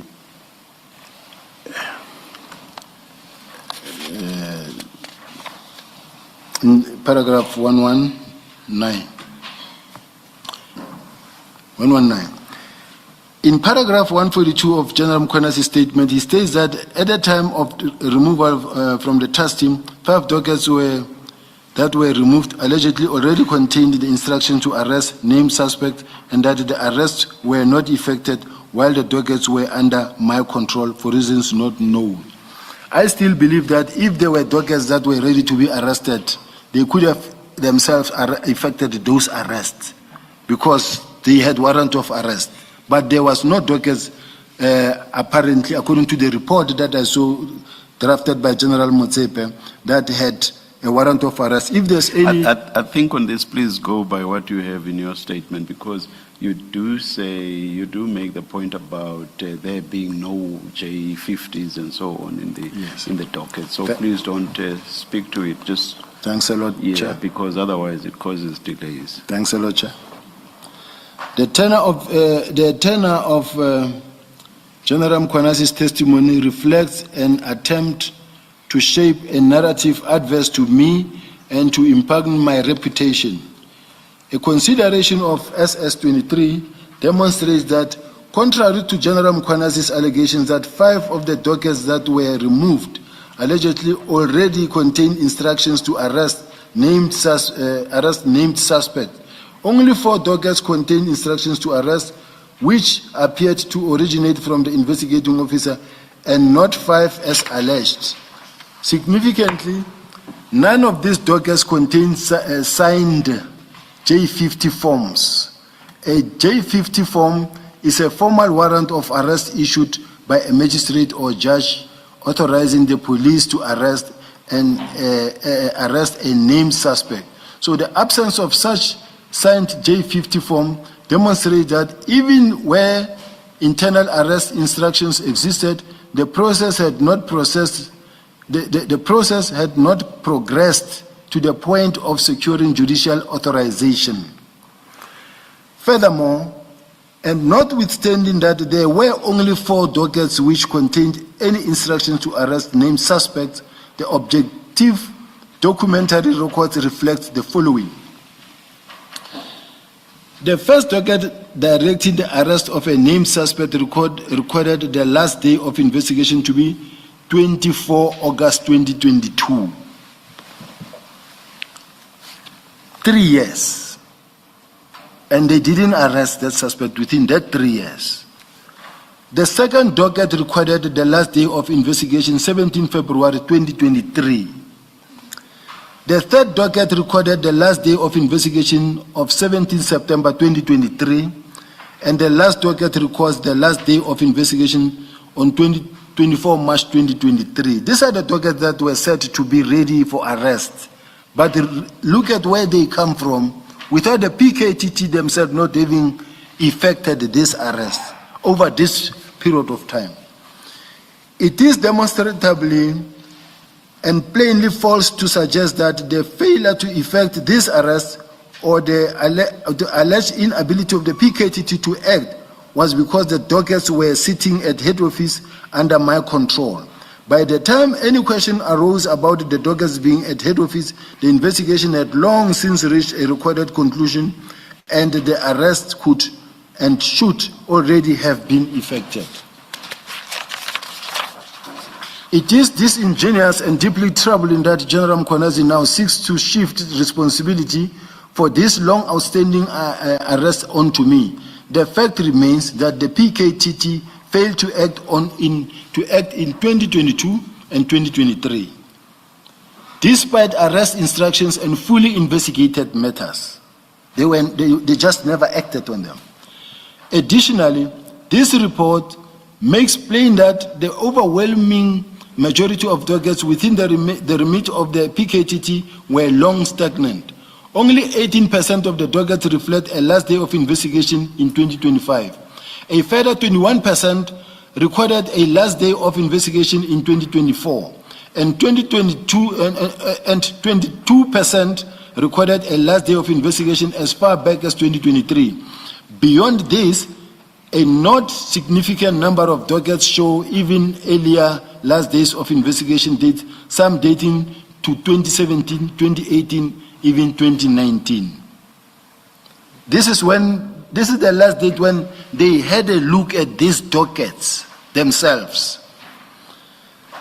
These figures belie any assertion that the PKTT was functioning effectively or making meaningful investigative progress. To the contrary, they reveal a pattern of dormancy and stagnation over a prolonged period, despite the team having been allocated substantial budget, resources, and operational support. General Mkhwanazi has now... Sorry, General. What entry is made in a docket to indicate the last date of investigation? What do you write there? A docket is divided, it will have what you call an investigation diary. Just like when you are in court, you've got a case, your case where you write your record every day. Now, in the case of a docket, there's got a C part of it, C5. Now here, from the first information of crime, where you write, then you will write first information crime as per A1. Interviewed complainant, and then Mrs. So-and-so, he alleges 1, 2, 3, 4, 5. And then he gave me a list of witnesses to interview. I interviewed so-and-so and so-and-so and so-and-so. Statement of witness so-and-so attached here to as annexure so-and-so. Statement of so-and-so attached here to as annexure so-and-so. You go now to a point where you say you receive this evidence that you attach now in the B side of the document, and then you got this medical document or certificate that you also attach in the document. But everything that you do, you make entries in the investigation diary. Now, to an extent that when you have now, let's say, the supervisor now. So there you note what you have done. Yes, and then it is also communication between the supervisor and the investigating officer. Sometimes even the prosecutors will write in the investigation diary. Now, every now and then you will bring the docket for inspection to your supervisor. As a supervisor, I'll write with a red pen now and say, this docket have been too long outstanding, or interview so-and-so, or sometimes I'll guide you as an investigator. Let's say it's a murder case. It's a complicated case. Sometimes you're telling me what you have done. Then I say to you, all right, I think you must also do 1, 2, 3, 4, consider do 1, 2, 3, 4. I write in the docket. And then once you have also received your, let's say you are at a point where you want to arrest, you will say, now the docket is fully completed, it's going to be discussed with the prosecutor. Then it goes to the prosecutor. The prosecutor will read the docket and then certain the facts and then advise on the investigation diary as well. Or either put an annexer typed, but mostly they write also in the docket, and then the investigative officer now is guided, then run on the inquiries of the prosecutor. Now, the last date in the docket, you will see that if the last date is 2018, where is this docket? Where was this docket all along? It's somewhere. It's not being worked on. And we've got a lot of them in this report. These are the dockets that were said to be gathering dust in my office, but they were not being attended to anyway. Thank you. Thank you. I follow that. General, can I just clarify?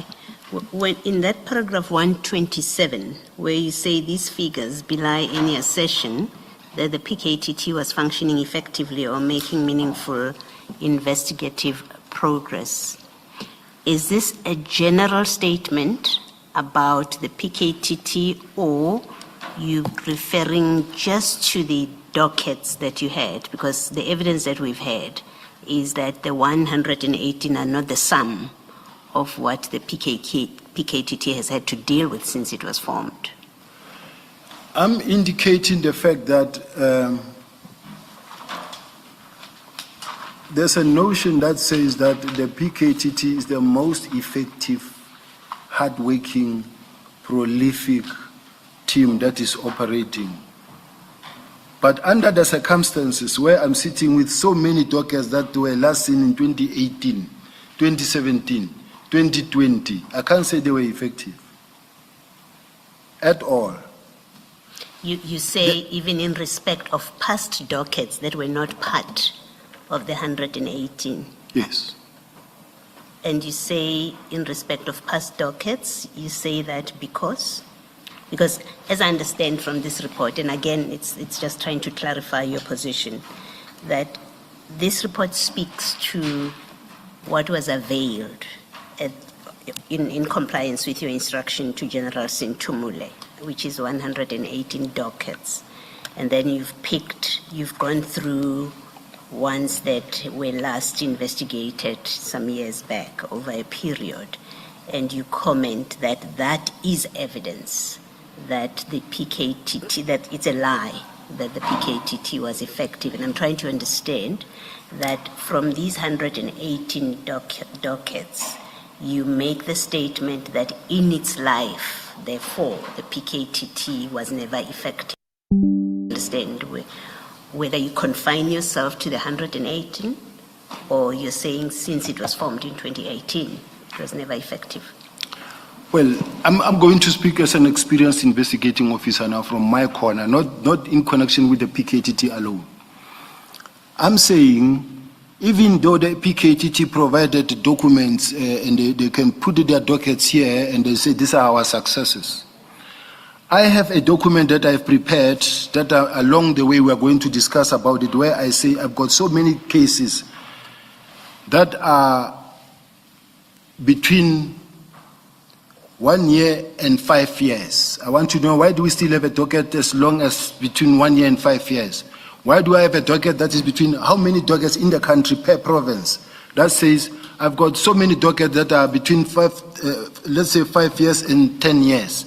Why do we have so many dockets? The reason why I'm taking this route, commissioners, I want to say, the fact that they say to you, remember they prepared the report, that says, these are our successes. But you may find that the success they spoke about, a docket that was supposed to have been completed in 2 years was completed in 5 years. It does not necessarily mean that they are effective still, even though it was a success. To me, a successful and a very strong team, I say, and that is what is the report that we produced, that was approved even by the National Commissioner, to say, I have so many dockets in respective environments that are, you find that, let's say in crime intelligence, we've got dockets that are 20 years old and over. Now, I ask myself a question, why do I have a docket that is 20 years old? Okay. Let me interrupt you, because I think you're going wider than what I was seeking clarification on. We will come back to it, but let me maybe highlight this to explain my question. What I wanted to understand, and I'm not asking you to respond now, we can deal with it later, is you have highlighted from this report a number of cases by year that were last investigated, and you highlight them to demonstrate that as you say in paragraph 127, that in fact they were not as effective and successful as they have claimed to be. That's how I've understood what you were doing with that table. And my question was, do you, on the basis of what you have highlighted or what you have found in this report, is it the sole basis on which you say they were not effective since they were formed? I want to suggest to you, because of how you're answering, I want to suggest to you that pack it, because I know there will be a much more detailed discussion about this, and pack it and keep it in mind, and then we'll get back to it at that time. But that's really what I'm asking you. Okay. Okay, thank you. You may proceed.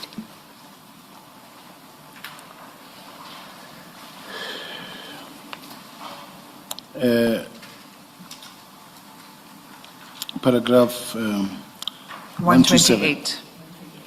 128.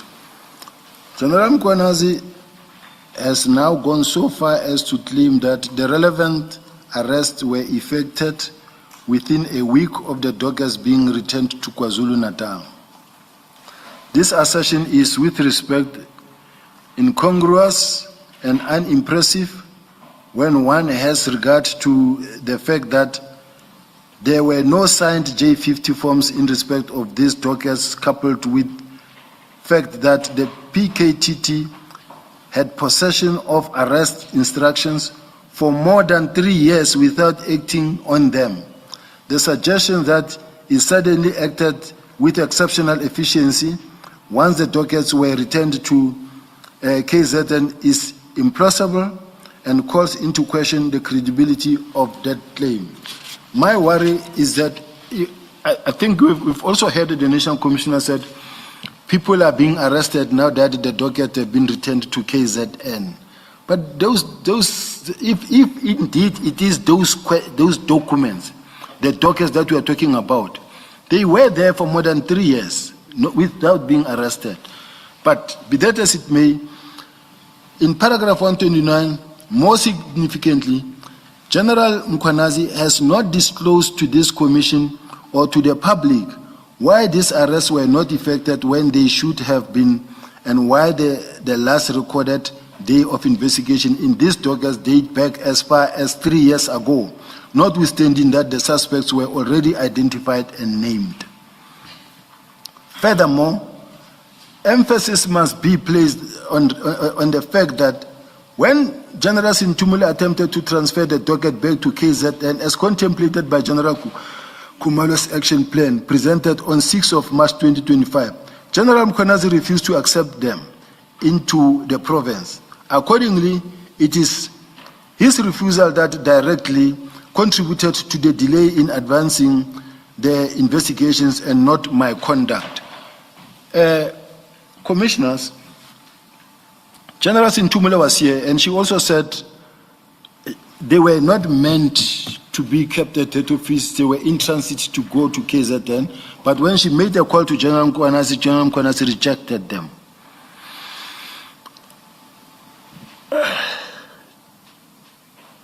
Chairperson, with respect, allow me to raise this one.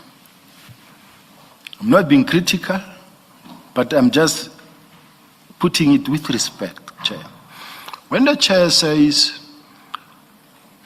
I don't know who gave an instruction, when they said General Mkhwanazi rejected the docket because he felt that this docket, he didn't know how they left the province, and the Chair said, I can put myself in General Mkhwanazi's shoes.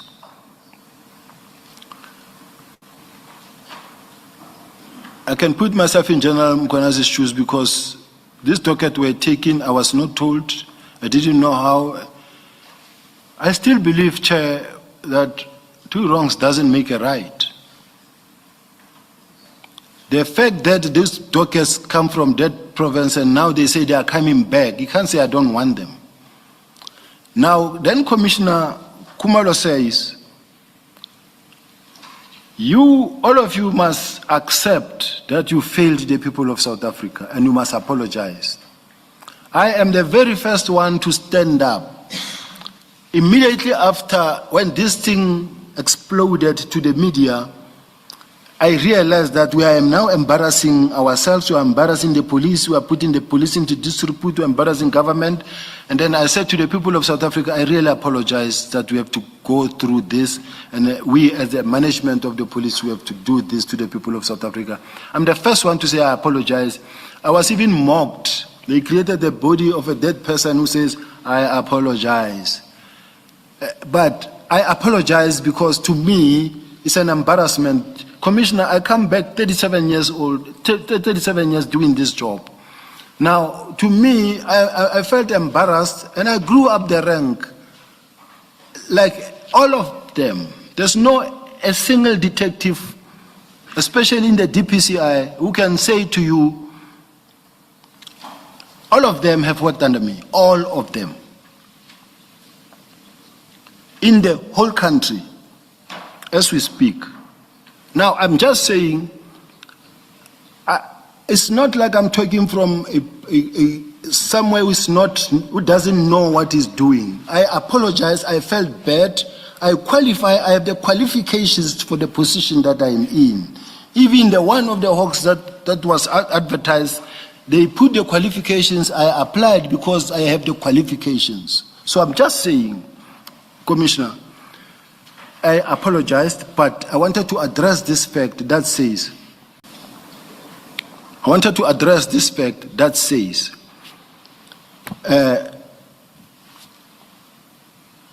the fact that General Mkhwanazi rejected those dockets on its own shouldn't have been allowed. The National Commissioner was supposed to say, General, we have the dockets here. We already agreed to the minister that this docket must go there, and now we cannot say no when the docket must come because we already agreed to the minister in terms of the action plan. But the National Commissioner didn't do that. Instead, what he did, he said, let General Sibiya then apply his mind and maybe make sure that this docket receive attention. That's when we had to then apply, because of the fact that we can't send people from Gauteng to KZN to the place they don't know. And they need to be backed up, to be supported. They need to sleep at the hotel. And some of them, they will start now studying the docket, then going to meet people. Now, it's a process. And that was caused by what? By the fact that General Mkhwanazi said, no, I don't want this docket in my province. That's the cause of the delay of everything. But I don't say I'm distancing myself from the confusion. Commissioners, I'm not saying I didn't participate. I accept my role in the whole confusion. Thank you very much, Commissioners. Let me proceed. You read paragraph 131. My reinstatement to SAPS and appointment as the Deputy National Commissioner. General Mkhwanazi sought to make much of the fact that the SAPS did not oppose my appeal to the Labour Court, challenging the Labour Court decision not to grant my reinstatement request, after the Labour Court had found my dismissal to be substantively and procedurally unfair, and further that approximately a year after my reinstatement, I was appointed as a Deputy National Commissioner. This emphasis is misplaced and misleading. The police fired me unlawfully so, and I challenged, and General Nklamasa, and the court agreed with me that he made a false statement under oath, and that he lacks honor and integrity, and that I was falsely accused and everything. And the police then tried to object to my reinstatement. They even mentioned the fact that his position has already been filled. The judge said, no, even if it's been filled, the police, you can still place him somewhere. Even myself, I said, I don't mind going back, even if you put me somewhere in a corner and give a chair, I'll sit there as long as I'm back at the police, because this is where my career is. That's why I left there, came back to the police, because it was a long outstanding court battle at the Labour Appeal Court. And when the Labour Appeal Court gave me that option, I grabbed it. By portraying these events as if they were irregular or suggestive of wrongdoing, General Mkhwanazi distorts their true significance and seek to impugn my integrity without factual basis. While I cannot speak to the reasons why SAPS elected not to oppose my appeal, I am aware that such a decision would have been taken on the basis of its own legal advice and internal considerations. The uncontested fact remains that the Labour Appeal Court found my dismissal unfair and ordered that I be reinstated at the position. I would have been as if I never left. SAPS took a decision not to pursue an unmeritorious opposition of the appeal, and my later appointment complied with not only all applicable procedures and standards, but with the Labour Appeal Court. So, Labour Appeal Court order. The Labour Appeal Court order, yes, that's the Labour Appeal Court order. The Labour Court actually ruled in my favor, but didn't reinstate. I was still not happy, and then I went back and said, but Judge, you said all the right things about me, that I was unlawfully, and you mentioned everything, that it was unfair and procedural, but you don't reinstate me. Then the judge said, no, go back to work. And I must say, to me, the excitement of just going back to the work, because I joined the police when I was 20 years old. I was very young, and I grew up in the police. Now, where I was earning comfortably more than even the National Commissioner. But because of my work is to fight crime, and I grew up in the police, I was not comfortable to work in a political environment like in the city of Joburg just because there's money. I opted to go back. with the hope that they are not going to take my salary down. But when I came to the police then, we were negotiating my salary. Because they said to me, you cannot come here and you want to earn a salary more than the National Commissioner. And then I wasn't signing because I was still going between the lawyer and but they want to take my salary down. Then they said, okay, sign here so that at least a month and you are in the court, you are going to get your salary. Then they started with 1.5. That's what happened. Then I started there with the hope that we'll negotiate my salary. I never got to get to that point because along the way I was then promoted, which took my salary almost closer. Then I kept quiet because I was then doing my work on a daily basis. I'm proceeding. I know I'm wasting your time, evidence. The way you look at me, I'm worried sometimes. You threaten me. We have limited time, General. Let's continue. Yeah, I see. And when I look at you, I get worried. General Mkhwanazi's attempt to characterize this reinstatement and appointment as untoward or irregular is therefore unfounded.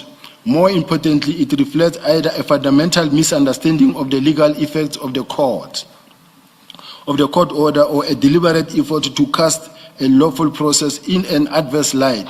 In either event, the attempt is unwarranted, and when viewed in the broader context of the evidence telling, I further refer the Commission to paragraph 23 to 29 of this affidavit.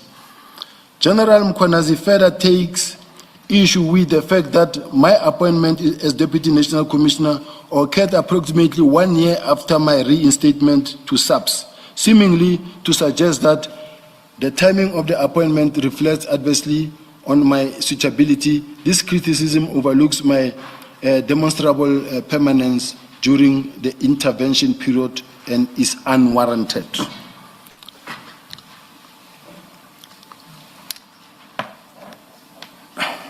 Keep going. Now, what I want to point out, I was promoted to become a Major General in 2010. General Mkhwanazi was promoted to become a Major General in 2011. 4 months into his new appointment, he was appointed to be the acting National Commissioner of the Police. And there were concerns raised by the Lieutenant Generals and the Deputy National Generals and say, this is our subordinate. We can't stand up when he walks in and he just got promoted now.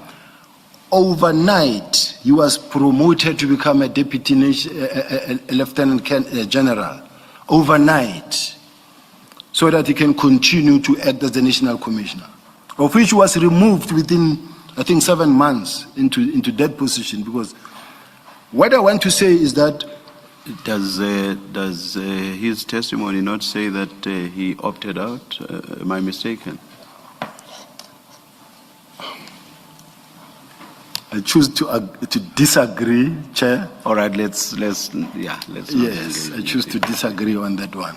All right, thank you. Yes, but be that as it may, Chair, he's querying the fact that I was appointed a general from 2010 and I was reinstated as if I never left to 2022, which makes it something like 13 years, a Major General. But where I was a head of department still. I progressed. I was working very hard wherever I've been. Now, for him to say I was not supposed to have been promoted, it's as if I could say, look who is talking. Because I was promoted in 2010, was promoted in 2011. But the fact that he was promoted into acting as a national commissioner due to political reasons or political intervention, because it is a presidential prerogative as to who he appoints, maybe, but the person must be competent and suitable. They appointed General Mkhwanazi. And the procedure in the police that you must at least stay 2 years in a rank before you can be promoted to the next rank. Now, in 2011, we became a Major General. But within 2011, we become an acting National Commissioner.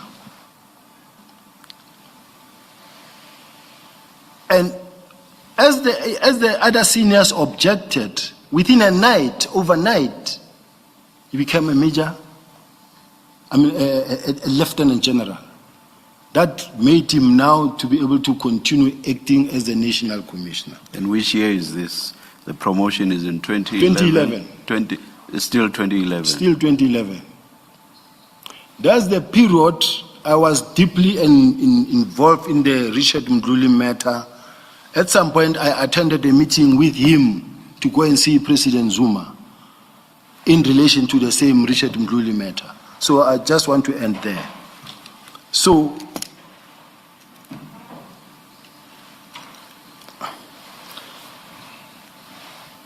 Paragraph 136. following my return, I was appointed as component head, organized crime. In that capacity, I revitalized the National Organized Crime Secretariat, re-establishing it as a functional national forum through which all provinces to coordinate and reported on organized crime project during this period. The number of active organized crime projects increased from 24 to 74, accompanied by a marked improvement in overall organizational performance within the organized crime environment. The interval between my reinstatement and subsequent promotion to Deputy National Commissioner therefore reflects a period of demonstrable service and performance at a senior level, rather than any lack of suitability for appointment. It is telling that despite a demonstrable record of performance and institutional confidence, the criticism persists and is directed at peripheral considerations rather than merit. Now, General, correct me if I'm wrong, it looks like from paragraph 139 to paragraph 151, it looks like you have already dealt with the content of those paragraphs. Do you want to just run your eyes through them and see if you agree? Of course, the heading, let's place the heading on record, my time at City of Johannesburg. May I ask for the judge guidance in this regard? Why I'm saying this, Judge, the chairperson's guidance. To me, the City of Joburg is really a non-issue, and it's in fact a disturbance. Why I'm saying this?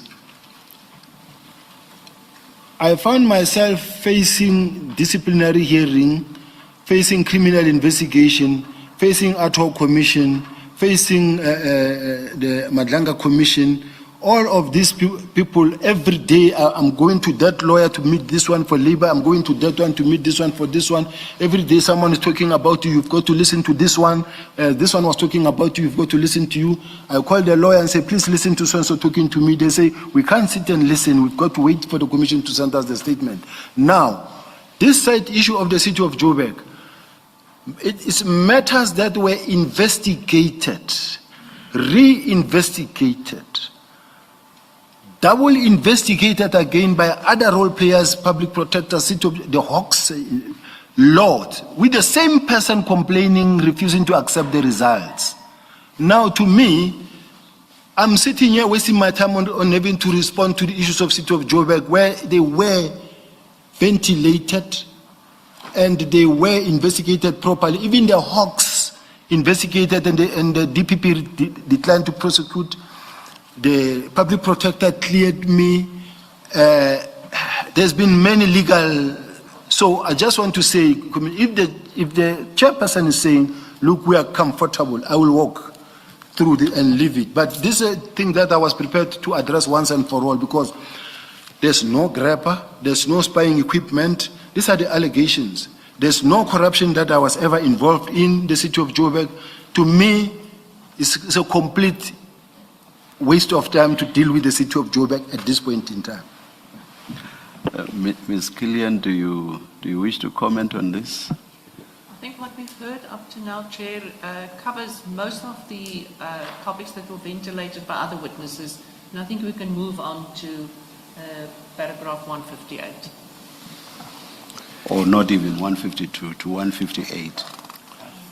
150, oh sorry, 155. Can I come in, Chair? Yes. I think it's paragraph 155. Just a minute. 150, 155. Thank you. Thank you.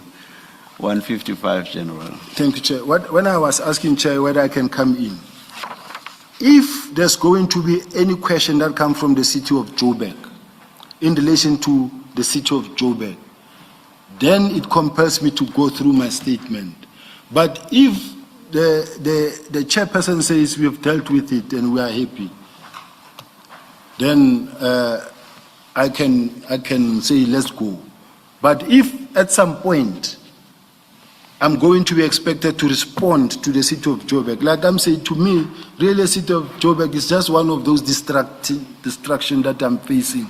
It's being pushed to just distract me and keep me more busy than what I'm facing now. No, the point is more this, General.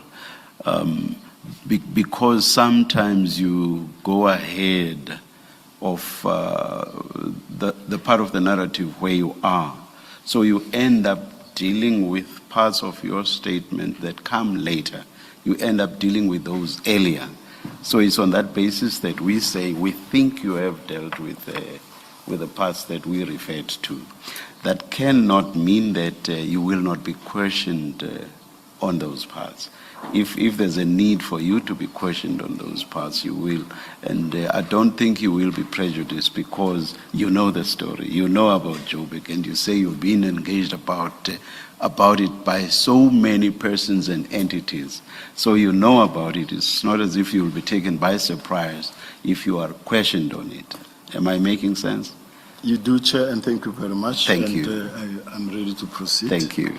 155, then start with the heading. Maybe before you do that, General, let me just clarify something so that there's no confusion, at least in my head.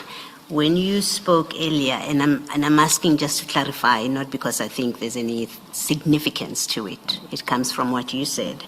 You were speaking about General Mkwanazi's comments about your promotion after you returned, and then you said something about, I think you said policy is that you get promoted, there's no, within 2 years or something.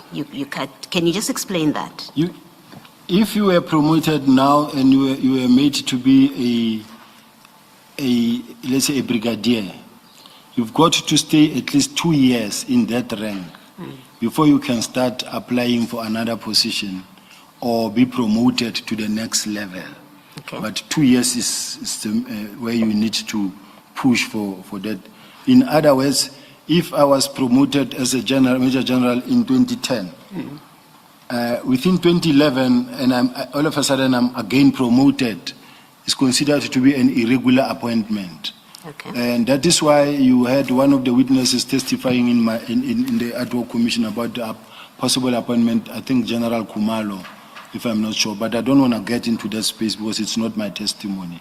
Yes, and you say General Mkwanazi was promoted outside of that policy, or contrary to that policy? Yes, because he was promoted in 2011. Yeah. And then within that year, he was promoted to become the acting national commissioner. Okay. And then within a day, I think a day or two, was then promoted to become a lieutenant general. Okay. The reason I ask, and you can say if it is a typo, and I'm really trying to see if it's a hard and fast rule that was complied with all the time. In your statement, you explain that you returned to the SEPS in 2022 July in the role of in the position of, or rank rather, of Major General. And then in the next paragraph, you say in July 2023, which is a year later, you were then promoted to Lieutenant General. That seems to suggest that rule was not consistently applied in the SEPs. No, I think the Commissioner is making a mistake. Remember, I was promoted as a Major General in 2010. Okay. And I was reinstated As a Major General. as a Major General, as Okay. if I never left. Okay, I understand. So which means it comes all the way. Okay, now I'm answered. I'm answered. Thanks for clarifying. Thank you. Thank you. Can now go to 155. One page? 155. 155. You can start with the heading.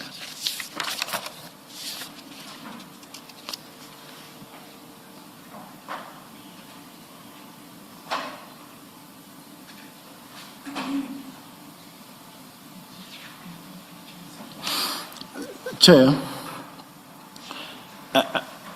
as she told me to go through to 155, and when I see this, I know I've addressed it, but when I look at, for instance, 152, when I say a case against me,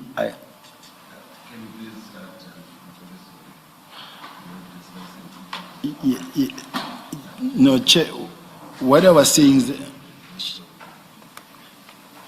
what is the Chair saying? We were discussing issues around what time we should break for the day. Please continue with the point you were making. What I wanted to say, Chair, is that she says I must go to 155, and which is fine. And I also see that what is here is what I've addressed, but I want to say 152. A case against me was indeed investigated by the Hawks under case number 415 of 6/2022 in relation to the allegations of fraud for the procurement of TSCM equipment. On 12 August 2022, I authored a letter to General Masemola notifying him of this investigation and requesting him to assist me in having the investigation expedited, as I believe seemed to be malicious and an attempt to malign my reputation. A copy of this letter is attached here to us, marked as SS 26. The Director of Public Prosecution declined to prosecute. Now, when you read, and I wanted to read this SS 26 into the matter, you will understand why I'm saying it's SS 26.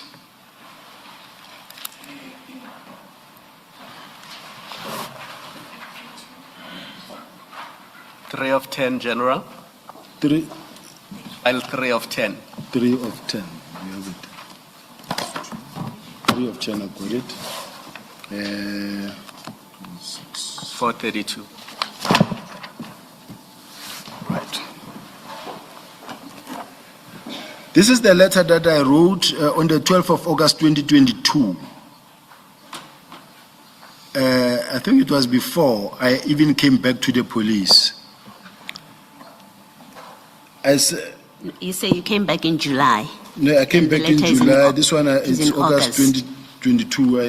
I don't know. Yes, but I wrote this letter to the national head, to the National Commissioner, Lieutenant General Masemola, and I also wrote it to National Head Lieutenant General G.S. Lebeya of the DPCI. Request for intervention, Hillbrow case 415, and the allegations of fraud, procurement of technical surveillance countermeasure equipment, TSCM City of Joburg. Now, this letter, it contains a lot of the information that I spoke about, and then I was talking about investigations undertaken that led to these charges against me, because I investigated a lot of people there. Some of them affected the then city manager, and who also then took away my powers. I went to court, and the powers reinstated my powers. But of importance, what I wanted to say is that the people that I investigated were the one who were now taking my powers. But why I wrote a letter to the National Commissioner, the point of concern, I'm going to only focus on the point of concern. say, corrupt individuals within the city of Joburg are using members of the police service to conduct investigation to put me under scrutiny. Despite being cleared by the SSA and Moody and Robertson report, I was told by Major General Kadwa that the SSA is not the alpha and omega upon inquiring about the progress made in the investigation. It is common cause that this is a political matter and not a clear-cut administrative investigation process. Police are failing to run with the matter and deal with it for what it is, but simply fighting and creating more confusion. This cannot be allowed to continue. All the efforts to make a conclusive finding that determines any wrongdoing on my part has not been finalized to date. However, there seems to be a concerted effort aimed at still pushing this matter for further investigation, and it is unclear as to what the motive or at least the intent is in this respect.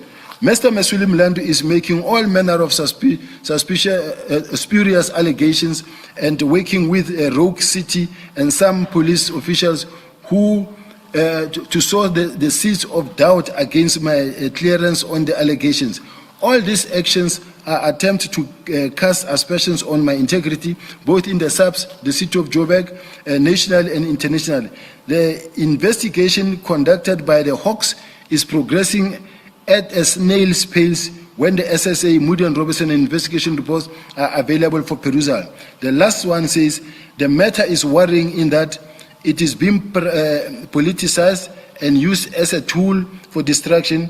There is clearly no wrongdoing from my side. This is just an intent to investigate even other parts of my life by using the investigation as an entry point, and I find this to be extremely unfair. These allegations in the main are directed at creating an impression that I have procured and used less spy equipment against people of interest. My credibility and integrity are being put into question unnecessarily. The reason why I'm saying this, Chair, is that in the police, when, let's say for instance, you have applied for a position, or they don't want you to get to that point, they make allegations and they will open a case and say, we are running an investigation, we are investigating, and they will keep it.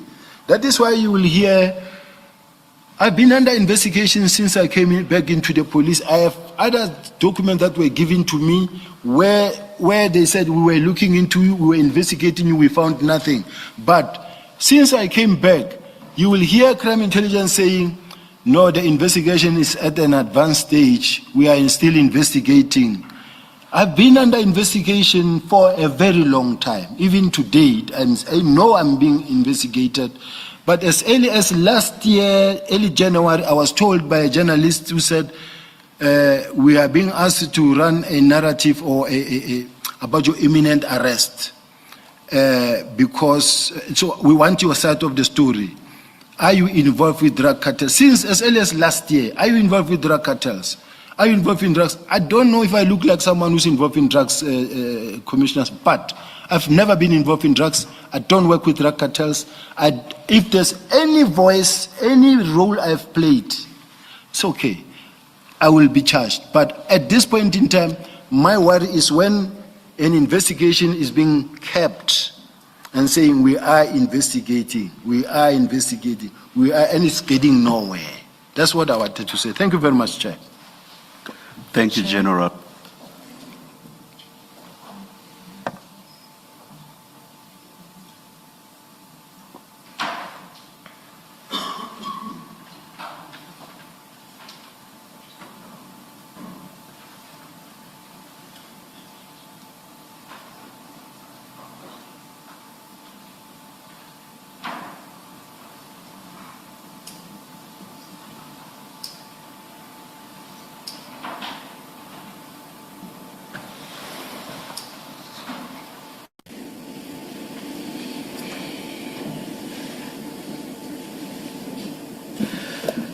Ms. Hasim Meskilian, we are thinking of taking a 5-minute break, come back and sit until 5. Would that be fine? That's fine with me, Chair. We're also available, thank you, Chair. All right. Let's adjourn and come back at 8 minutes past. Let's adjourn. Wow, South Africans, soft lifers, pledgers, funders. What is happening? He's giving an extra hour today. We are not used to this happening with Madlanga. I thought he would end at 4, but this is awesome. Sibiya is giving us a very interesting testimony. I cannot wait to hear, because they're letting him say everything. I cannot wait to hear tomorrow when they seek clarity. I just need clarity in my own mind. You know, I'm not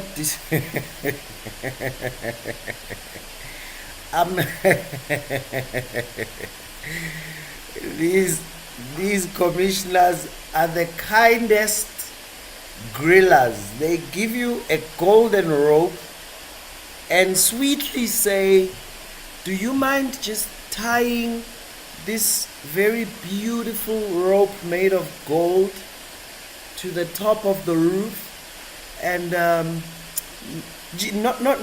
not disputing, just in my own mind, just put this around your neck and stand on that chair, please.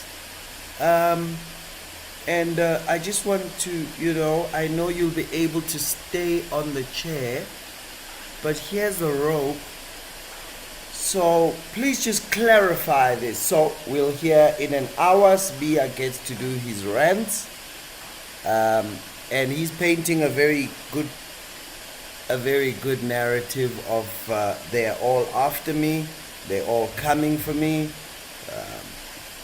City of Joburg, they've been coming for me, and these ones, they're coming for me. And when they asked him to read 155 started by getting to the WhatsApps. So I think he'll get into it now, and we'll see how he gets the WhatsApps to be thrown away.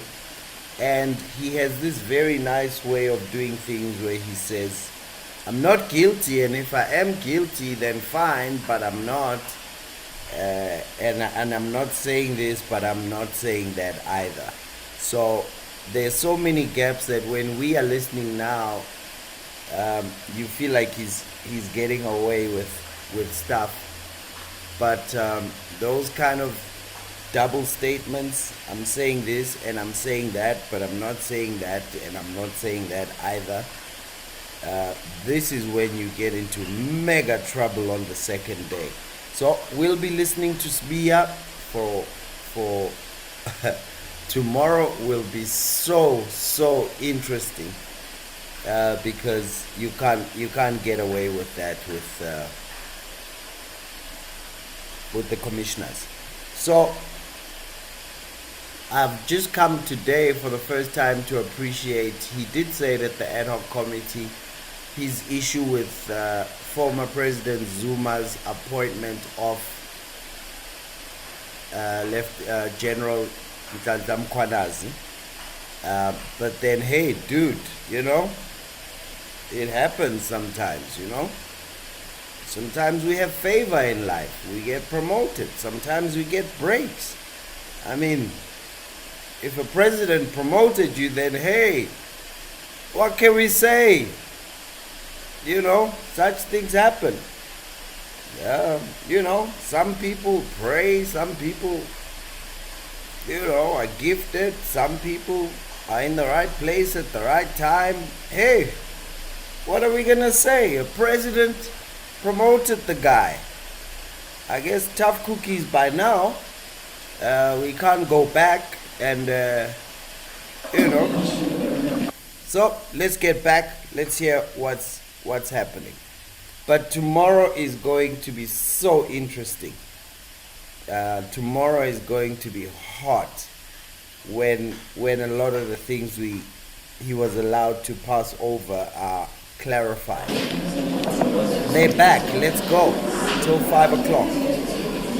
It seems that the relief is taking a few more minutes. Oh, I see. So it's a comfort break, and then they come back until 5 o'clock. Wow. What's your take? Can I hear on the chat? Are you buying it all so far? What's your take? What are the gaps you are seeing? What question is still in your mind? Looks like we're ready to start. Cell phones off, please. Keep your cell phone on, otherwise you're going to lose.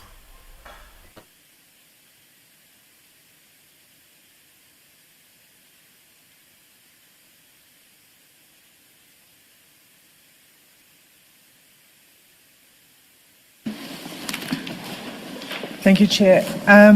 General, I think you've made your point on paragraph 152, and we now have SS 26. Can we move now to paragraph 155? Your mic, General. My apology, Chair. 155, conversation extracted from Vusimusiket Matlala's phone pertaining to my name. General Mkhwanazi has further sought to rely on alleged WhatsApp messages said to have been extracted from a cellular telephone reportedly removed from one Vusimusiket Matlala, which messages are alleged to contain references to me. I place on record that I was not a participant in those conversations, as it is evident from the material relied upon. My name is merely mentioned. I did not form part of the messaging group or the exchanges themselves. The conversations in question are said to be between one Brown Mokgotsi and Matlala, in which my name is purportedly referenced. I have no knowledge or involvement in those exchanges, and no information as to how these alleged messages were extracted, preserved, or presented to the Commission. It is entirely unclear how these messages were obtained, what methodology was employed in their extraction, and whether their integrity and authenticity have been preserved.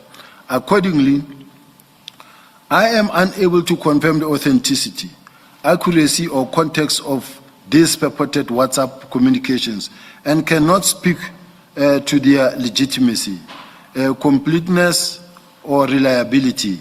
Any attempt to rely on these alleged messages as evidence against me is therefore misleading and unfair, as it attributes to me statements and discussions in which I played no part Yes. whatsoever. Other inconsistencies noted in General Mkhwanazi's evidence. Another challenging aspect is that the evidence of General Mkhwanazi raises material concerns in my view. It is notable that he did not inform this commission that there had been an attempt to return the docket to KwaZulu-Natal, which he refused to accept. The fact only emerged during the ad hoc committee proceedings, and even then, only after I had mentioned it, because this is how I corrected here. He says only after he was expressly prompted. I expressed it there. It was not information that he volunteered to this commission. This omission is difficult to ignore and warrant scrutiny. In his press briefing held on 6 July, General Mkhwanazi stated that during 2024, he received a request from the Gauteng Organized Crime Unit to provide assistance in an investigation aimed at dismantling an organized crime syndicate. According to his statement, the syndicate was controlled from Gauteng but operated in the rest of the country and across other neighboring countries. General Mkhwanazi further stated that in his capacity as the provincial commissioner, he took a decision to deploy 10 members from the PKTT to support the Gauteng Organized Crime Unit in that investigation. In his testimony before his commission on 17 September 2025, General Mkhwanazi presented a materially different version. On that occasion, he stated that it was in fact General Khumalo in his capacity as Divisional Commissioner Crime Intelligence who, after registering a counterintelligence case, requested law enforcement support from outside the Gauteng province. According to this version, the purpose of the deployment was to ensure that the investigation conducted by the Gauteng Organized Crime Unit was protected. The divergence between General Mkhwanazi's public statement of 6 July 2025 and his sworn statement before this commission on 17 September 2025 raises a material issue regarding the reliability of his account. It is possible that the version presented by General Mkhwanazi before this commission was influenced by the fact that following his press briefing of 6 July 2025, Brigadier Khopane, the provincial head of organized crime for Gauteng, had categorically denied that she had requested any form of assistance from General Mkhwanazi. In that context, the later version attributing the request to General Khumalo and to a counterintelligence investigation may have been advanced to address or explain that denial. These are the peripheral issues. The inconsistencies necessarily bears on the credibility and weight to be attached to his evidence and underscores the need for the Commission to assess the evidence with a particular care and to evaluate the consistency, reliability, and corroboration of the version presented. Now I'm getting to allegations made by the National Commissioner. I now proceed to address and canvass the allegations made by the National Commissioner during his testimony before the Commission from 22nd September 2023, 22 September to 23 September 2025. I address these allegations thematically. First, begin by dealing with the allegations concerning my purported relationship with Matlala, Mr. Matlala. Secondly, I address the investigation into the kidnapping of Jerobeam Busha. Thirdly, I deal with the National Commissioner's point of contention. Allegations concerning my purported relationship with Matlala. The National Commissioner alleges that it was indicated to him that I am close friends with Mr. Matlala. I vehemently deny that I am or have ever been a close friend of Matlala. Any assertion to that effect is false. No credible evidence has been produced to establish that I am friends with Matlala. In actual fact, I was introduced to Matlala as a service provider of the South African Police Service. He is known in the subs because he was at that time running a hospital of the South African Police Service at the college. He was awarded a healthcare contract at the police college. During or about January 2024, when I was acting National Commissioner, Matlala set up an appointment to visit me at my office with his attorney. On his visit, Matlala was indeed accompanied by his attorney.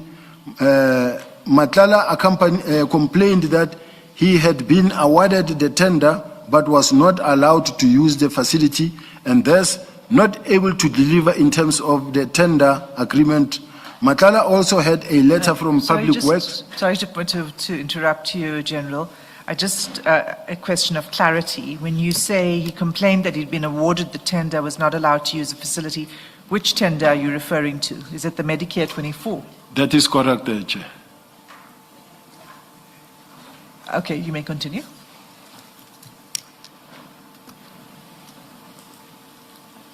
You were at Matlala also had a letter from Public Works. Matlala also had a letter from Public Works which confirmed that he received a lease agreement to utilize the said building. I informed him that I would discuss the matter with the National Commissioner upon his return. I consulted with the National Commissioner on the issue upon his return. to the office. His response was that Public Works was not going to tell SAPS how to utilize the building. The National Commissioner asserted that Matlala was not going to be allowed into the building. The tender nevertheless continued until May 2025. At this juncture, my involvement was limited to providing feedback to Matlala on my interaction with the National Commissioner pertaining to his complaint, which I duly did. Paragraph 165. I reiterate that I had no prior knowledge of nor a relationship with Matlala before the meeting held at my office. The suggestion that I am a close friend of Matlala is untenable, given that I only met him for the first time in January 2024. General, can I just understand that last part where you say the suggestion that I'm a close friend is untenable, given that I only met him for the first time in January 2024? Does this mean, and maybe let me ask my question, beyond January 2024, did a friendship develop or not? We didn't develop a friendship, but we have interacted. And not to a level or to a point where I could say we were now friends. But because of the fact that at that point in time, he was really not under investigation nor under scrutiny, like the minister, former Minister Bekele said at the ad hoc, the eyes then that looked at Matlala are not the eyes that look at him now. At that point in time, there was nothing, but it doesn't mean that he became my friends. We were never friends. You were never friends? No. Okay, thank you. You may continue. The investigation into the kidnapping of Jerobeam Busha. The National Commissioner alleged that concerns were raised with him regarding my purported relationship with Matlala, as well as apprehensions regarding my continued oversight of the investigation into the kidnapping of Jerobeam Busha. Notwithstanding these allegations, these alleged concerns, the National Commissioner did not at any stage remove me from the investigation. To the contrary, I continued to lead and perform investigative functions in respect of the kidnapping of Jerobeam Busha matter up to date, on which I was instructed to stay at home. I further wish to place on record that my involvement in the investigation of this matter came about as a result of a family member of Jerobeam Busha approaching me directly.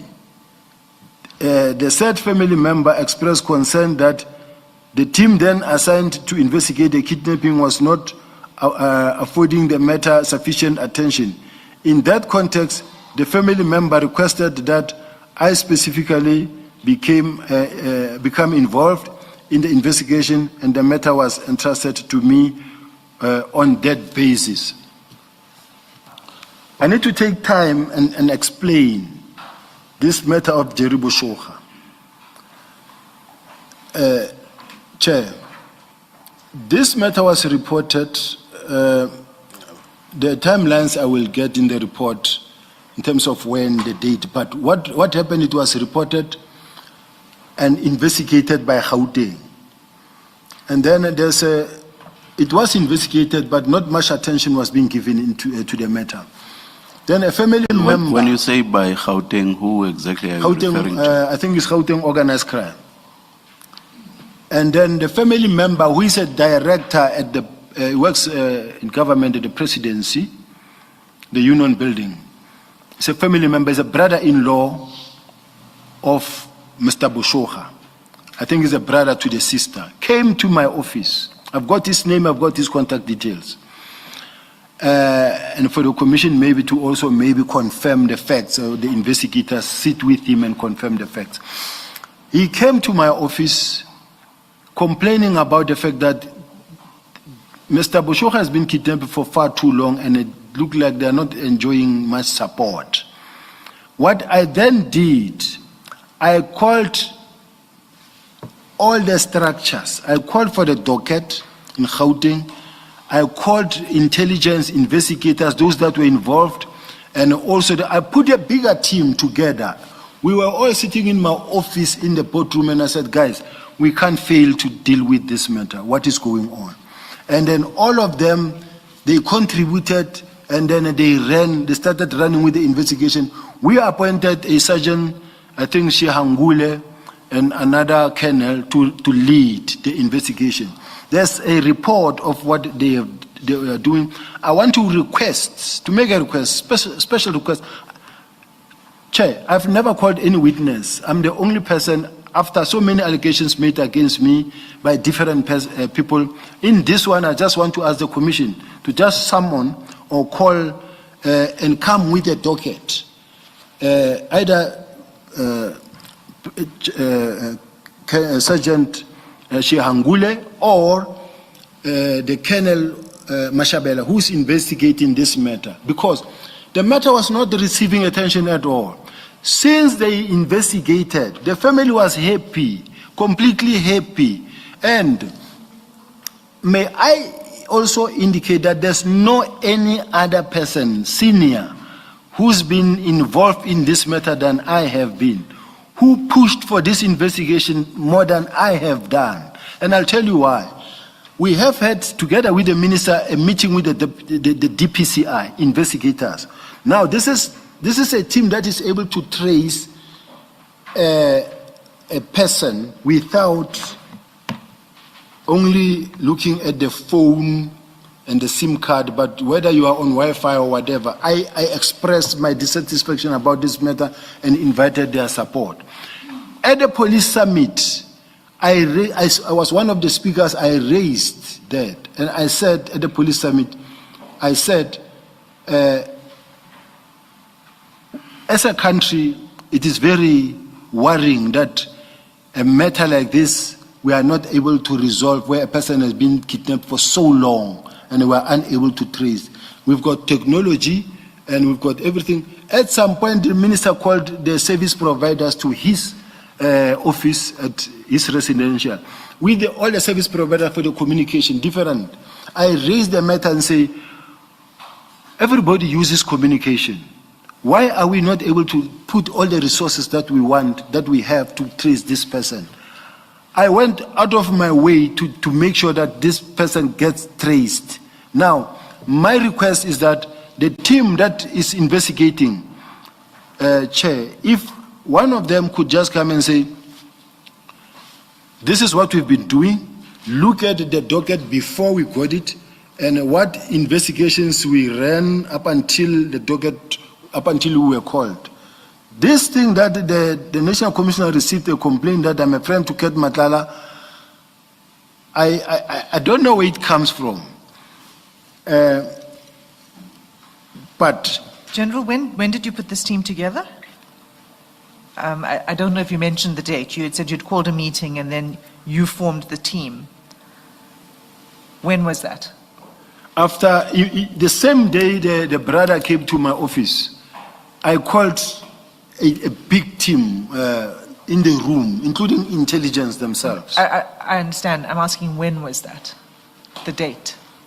It's like I was saying, I don't have it here. I'll provide the date. Sure. Because they all came in my office when the date, it will be in the investigation diary of the docket when everything started. But the report I have, I will get the report. I have it somewhere, but I'll show it first thing in the morning and say, yes, that report that I spoke about. So that it is clear that they conducted the investigation, even when I heard the National Commissioner saying that he was also approached by a Calvin Rafadi, who told him that General Sibiya is Ket Matlala's friend and cannot investigate this matter. Now, the investigation team were working hand in hand with the parent, with the mother, and they were very happy. Even when the team, they attempted to take the docket away from them, even generals in Tumula, apparently they went to try and speak to the mother so that the team can be changed. The mother refused. Even when one of the generals, I think it was General Mkwanazi, saying that they spoke to General Kumalo, saying that they spoke to the mother and the mother was complaining, and it is not true. I'm asking the commission to just call the investigators to come with a docket as well and to demonstrate to this commission which team investigated this thing and made more investigation, because the team has been everywhere, even to Limpopo. They turned every stone, they followed all the leads, even they worked with the family, whatever information the family produced. At some point, people were traced. I know of some colors that were traced, and some of them ran away, some of them ended up being arrested for something else, but there were people traced. All I want to ask is that the commission should summon the investigating officer, because this matter was investigated thoroughly. The PKTT was never involved, not even once. Not even once. But be that as it may, I just want to say, Commissioner, my request, special request, please let this investigation serve as an example and put here to go through it and see who worked, who did the job, and who didn't do the job. That's all. I thought I heard you mention the race of some of the people that were arrested. Yeah, there Am was. I correct? You don't need to repeat that. At the end of Mr. Makagula's evidence, I had prepared a very long note in which I wanted to comment on the fixation within the police structures to refer to the races of people. I never understand that, especially if race is totally irrelevant to what the person is saying or writing. It's a hang-up from the apartheid days where even judges would write in judgments, A, B, C, D, a Bantu male did this and that, when being a so-called Bantu is totally irrelevant to what's being said. I noticed that in particular with police officers. I don't know why that remains with police officers. Anyway, please continue. May I apologize, Chair, and to the people of South Africa if what I said maybe or may have caused some uncomfortability. It just came the way it came. I apologize, Chair. Please continue. Yes. General, before you continue, you say that General Masemula's evidence that Mr. Bushoka's mother approached him and expressed unhappiness with your involvement. Similarly, General Kumalo's statement that the mother has expressed unhappiness, and you said that is not true, and you say it very firmly. Do you say it is not true because you have spoken to Mr. Bushoka's mother, and so you know that she never expressed that kind of unhappiness with your involvement? Personally, I've never spoken to Mr. Bushoka's mother, and most probably I may not be in a position to say it is not true that the National Commissioner spoke to the mother, but my investigators, the ones that are involved, told me that we're working well with the mother and she's happy. In fact, she said to me, I said to the family, if you are not happy with me being on this case, I'm prepared to give it.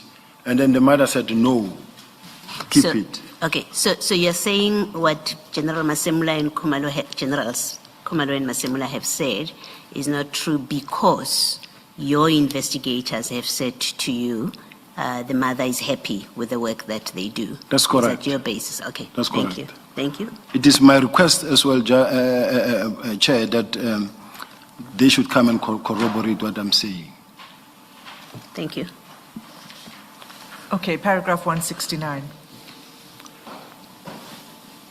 To the best of my knowledge, the team that I put together when I was leading the investigation into the kidnapping of Jerobeam Busha continued to investigate this case until just recently in December 2025 when the docket was taken away from this team. But all along, the docket was with the team. Even when those allegations were made, the docket continued to be with the team. This conduct is irreconcilable with the suggestion that any genuine or substantiated concern existed regarding my suitability to oversee the investigation. If there were genuine concerns regarding my involvement in the investigation, it begs the question why no steps were taken at that time to remove me from the same. Now, allow me, Chair, to give this example. We had a journalist that was kidnapped at Mpumalanga, Kwamhlanga, with his wife. And then the matter was being investigated by organized crime, Gauteng. I got contacted by the journalist. One journalist said to me, General, our colleague has been kidnapped and it's quite a number of days now and nothing is happening. We were advised to approach you so that maybe you can put more energy and more effort. It was on a Saturday. I called for a meeting for a Sunday morning in Mamelodi police station. The investigating officer came with a docket. I brought another intelligence, a bigger team, including there was a private investigator, Mr. Calvin Rafadi. The same Rafadi, he was there because he's the one who was initially involved in the investigation. He's the one who was guiding us because we found him there. He gave us background and all the groundwork that he has done. And when we listened to him, it was assisting and giving us some leads. And from there, as the South African Police Service, we took over. I personally I went onto the ground myself. I spent the whole week in the bush looking for the investigating up until we traced. We arrested people and we found the bodies. Now, I just want to say it's typical in the work that I do as the head of investigations. When something big happened, it hits against my chest if we are unable to resolve that particular matter. The same applies to your Lusikisiki 18 murders. I'm just giving that example. I had to go on the ground up until we arrested everybody. So, involving myself into the Rafadi, into the Jerobeam Busha matter is part of my responsibilities. It's not only the only kidnapping that I resolved. There's been some other, I don't know whether to say it, Judge, Chairperson, nationality of Indian origin, where the children were kidnapped. I got involved, and the children, when they were found, I was called, stood in front of them for the parents to thank me for my involvement. So I just want to say, I get involved in lot because of it's my work, and then I have to take the lead. It's not because of I'm getting involved because it's a Mr. Matlala or want to protect somebody. Let me end it there. Go to paragraph. Can you go to 171? That will conclude your point on Jerobeam Busha, and then we can move on. Equally, it remains unexplained why the investigative team that I constituted was permitted to continue running the investigation until very recently. The absence of any intervention is inconsistent with the belated concern now raised and undermines the suggestion that my involvement was regarded as at the time as improper or prejudicial to the investigation. Now, the National Commissioner's point of contention. In his witness statement, the National Commissioner contends that upon my appointment as Deputy National Commissioner Crime Detection in June 2023, 3 points of contention purportedly arose almost immediately, suggesting that what he characterized as a deeper operational complexities.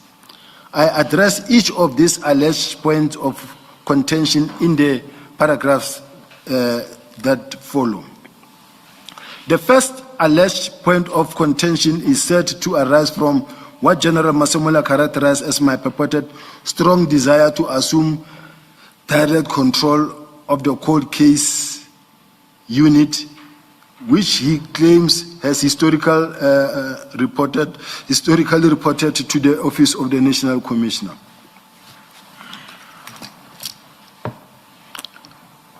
When you look at the structure of the cold case unit, the previous structure that was signed by the previous National Commissioner, Ketla Sitole, it reported to the detectives.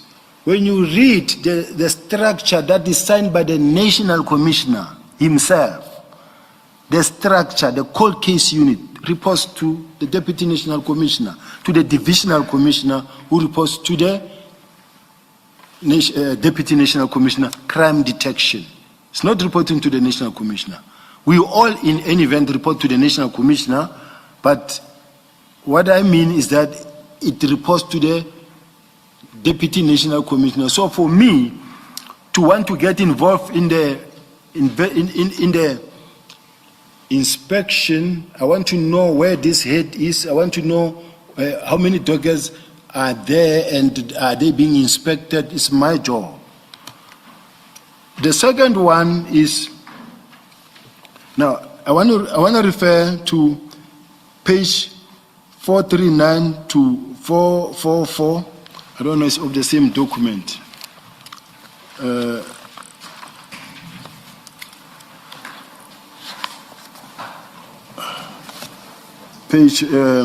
National Commissioner was not being truthful. Please refer to the structure. Now, I want to refer to the structure of the police that shows exactly that this political killing task team, who it reports to, and that he himself, he signed the same structure that shows that the political killing task team report to me. File 3, General 445. File 3. File 3 of 10, 445.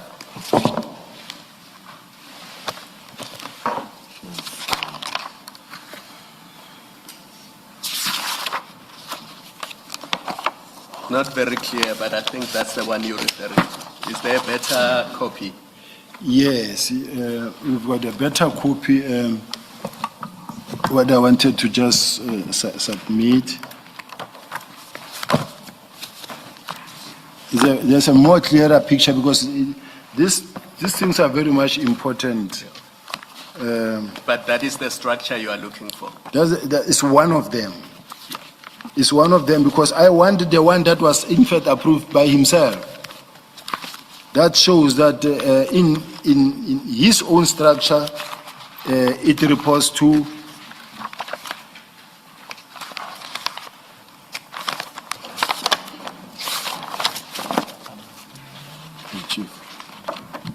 that one. Oh. In the same document on 449, 449. because this one is approved by General Masemola on the 13th of May. I'll work with this one. Commissioners is the one that was approved now by the National Commissioner on the 15th of May, yes, 2025. And then look at on the right-hand side, where you see support shared services. Below support shared service section head anti-corruption. Then below that one, do you see the court case and forensic investigation somewhere there? Commissioners? Yes, yes. So it's the third block. Yes. So the first block is shared services. The second block is section head anti-corruption. And then the third block is primary investigation service, including cold case. Cold case. It reports to the Deputy National Commissioner Crime Detection. Now, it worries me when the National Commissioner say one of the issues, bone of contention that is my strong desire to assume direct cold case unit. And what worries me more, painfully so, is that he then says, because the cold case unit is where the Senzo Meiwa case is. I don't know what the National Commissioner was insinuating by so saying, but at this point in time, I'm going to leave it there. I'm going to go to the next bone of contention. If ever I have to address that part why he mentioned the Senzomiwa matter, I'll get there when there's a need. Well, General, maybe before you proceed, this structure that we are looking at, 449, that's in 2025. It's approved in 2025. So that doesn't tell us anything about the point that the National Commissioner was making, rightly or wrongly. What he was saying, as understood his evidence, was at the time of your appointment as Deputy National Commissioner, you curiously, according to him, became interested in getting the cold case unit to report to you. So we would need to see an older structure that was applicable at the time that you were appointed. If you can't do it now, you can do it tomorrow. I see that these pages are quite difficult to look at. It's very easy, Commissioners. I do have the structure, even the previous one or the previous National Commissioner, but I have a document that I intend to produce, speak to, that addresses business case submission to improve the performance of the detective service in accordance with the SAP's annual performance plan. Now, in this document, I wrote a document, and I don't know, my legal team is here. They sometimes query me and say, you talk too much, or you run ahead of yourself. At this point in time, business case submission to improve the performance of the detectives. It is that document where I say Docket allocated to various investigation units, but I want to read this document. At some point, the Commission will not have... Have you provided that to us? No. General? We have provided it, but it doesn't have this other list. Sorry. And Is it not complete? yes, you would get a page like this. Ms. Killian, are you able to assist us? Please.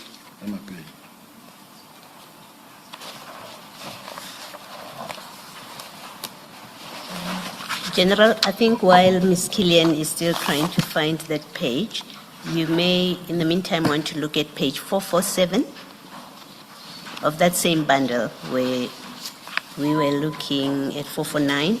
If you look at 447, what does that tell us? I know it's barely legible.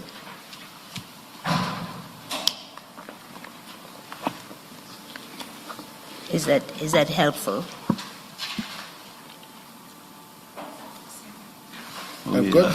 There is reference to cold cases.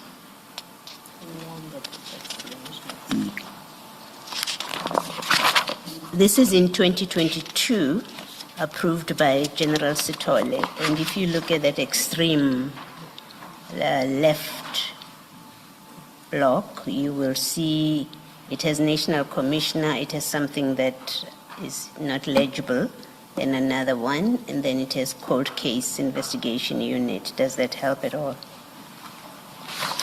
Yes.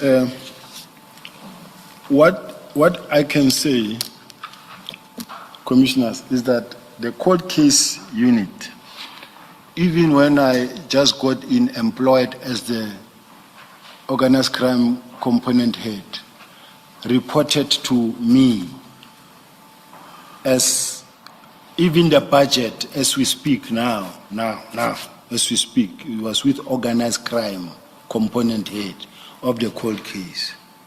So I was expected to actually sign the performance contract with the cold case unit myself.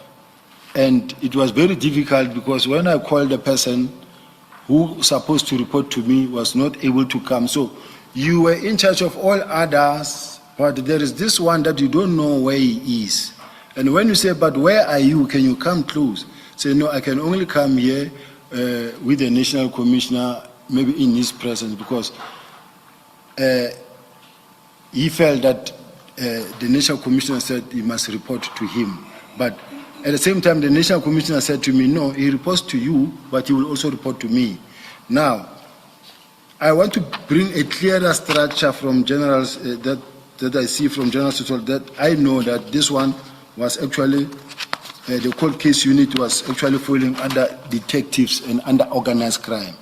Mar, the main reason what I want to just point out, Commissioners, is that when I talk about the business unit to improve performance of the detectives, you will see where I'm coming from, and then why was it necessary that I also get to know those dockets and where they are. Because I wasn't only doing it with the cold case unit. I wanted to know. I have dockets that are, they have old Scorpions docket that are with the DPCI that have been closed. Where are they? Because the system remains open. We have dockets that are with IPIT. They are closed. The system remains open. I have dockets that are within crime intelligence. The system remains open. They are closed. So now, what I did is I crafted a document which the National Commissioner ultimately approved. That was crafted by me. That is that page? That is the document I think I was asking. If I may assist, thank you, Chair. Page 458, Annex SS 29. Thank you, Ms. Killian. It will assist commissioners if I really read this thing, because it leads also to an argument where we say there's a paragraph in, let's say, there's a paragraph in page 3 of the same document, paragraph 3.5.1, dockets allocated to various investigations environment. Now I say the Deputy National Commissioner Crime Detection is the custodian of all case dockets within the SAPS. However, there are case dockets that are investigated by other environments for whom the Deputy National Commissioner Crime Detection has no control over, whilst he must account for such docket. These dockets are taken into account when the performance of the detective is being measured. Now, why I'm reading this thing specifically is that I was breaking down to say in the following respective environments. I don't know, because I want to read this thing, Commissioner, it's 3 pages. I don't know if I'm going to be allowed to, or I must just speak to it, but it is important because it illustrates what the National Commissioner approved, because when I go to the recommendations, the National Commissioner approved 6.11 approved, 6.12 not approved for counterintelligence, for me to have the docket of counterintelligence. Approved for POP and ORS, 6.13 approved, that POE detectives report directly to Detective Directorate, liaise with OD, 6.14 approved, 6.15 requires expansion. General, I think what you are concerned with is the cold cases, dockets or investigations. Why don't you just refer us to where it says, here's General Masemula's approval that this should fall under me? Okay, Chair, I Yes. showed a structure that he approved that says it falls under divisional commissioner who reports to Deputy National Commissioner. It was previously when I joined, it was reporting to me as a component head of, and then I'll produce that structure tomorrow morning. I do have that structure, but maybe I should enter there. You see, now you are referring to figures. This number approved, that number approved. That's very confusing to me. I don't know about everybody else. So that's why I wanted you to just zoom in on what's relevant to cold cases. What I was trying to refer to here, Chair, without wasting the Chair's time, was that I wrote a document that seeks to account for all the dockets that are in the country, in respective environment. And I said there are a number of dockets in respective environment, whether you're talking cold case section, whether you're talking IPT, whether you're talking all the different, whether you're talking intelligence. Now, all those dockets, when I look at the fact that I have to account and say, why do we have dockets that are 15 years old? Where are these dockets? Are they closed? Are they open? Because this is what improves performance of the detectives. In the absence of these dockets and the system being updated, the detectives remain not performing. Now, my job was to say, wherever there are dockets, even in uniform where they are not supposed to be having dockets, they have dockets. Even when you have dockets in at OR Tambo, ORS is uniform, but they have dockets. They are investigating dockets. Where are those dockets? Now, it is my job to seek to know where the dockets are, including the cold case dockets. If they have many dockets, where are they? Those that have been closed, and why some of them are more than, let's say, 10 years or such. General, can you just show us where on SS 29 that is the point you're trying to make, as I understand it, is that it is appropriate for you to call for the dockets from the cold case unit? Can you, that's the point you're trying to make, that it falls within your ambit, your jurisdiction? No, what I'm trying to say, not to call for the docket. I've never called for the dockets from the cold case unit. But I want to know, firstly, if we say you, as the cold case unit head, you report to us, we must have you, we must see you, we must have a performance contract with you, we must know where you are, you must account, we must know how many dockets you have and what are you doing with those dockets, how far are they. You must see progress so that we can account for your work as well. I see. And they report to the detective. Even when I came back, I was told that they reporting to me. Okay, so on SS 29, you've introduced this document to show that the cold case unit falls under your structure. Yes. So if you could just refer us to the exact paragraph or page of SS 29. There's no need to read it into the record, all of the pages. It's quite long. What is the evidence that you are saying? Where on SS 29 does it show us, because this is why you've introduced it, to show that the cold case unit falls under you. You have oversight of the cold case units, correct? Yes. Right, so if you could just point us to exactly where on SS 29, and then the point is made and we can move on.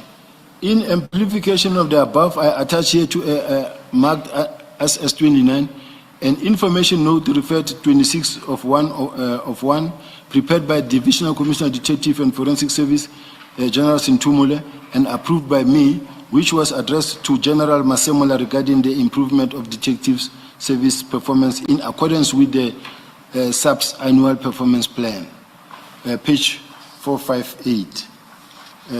This is what I wrote here, page 458. I don't know for which environment, for which file, 458. But as is apparent in the document, the Deputy National Commissioner of Crime Detection is the custodian of all the case dockets within the SAPs. The information note expressly records the operational challenges that arises when case dockets are investigated within other environments over which the Deputy National Commissioner of Crime Detection has no managerial oversight, while still being held accountable for the performance outcome associated with those dockets. It further confirmed that such dockets are included when detective service performance is measured, thereby reinforcing the necessity for investigative accountability to reside within the crime detection environment. General, at page 474, paragraph 356, there is there's mention of cold case. Is that helpful to the point you want to make?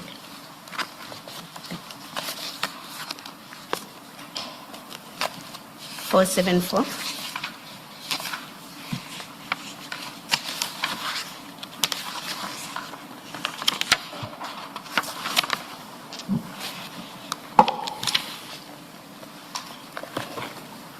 Capacitation in line with approved fixed establishment specialized unit.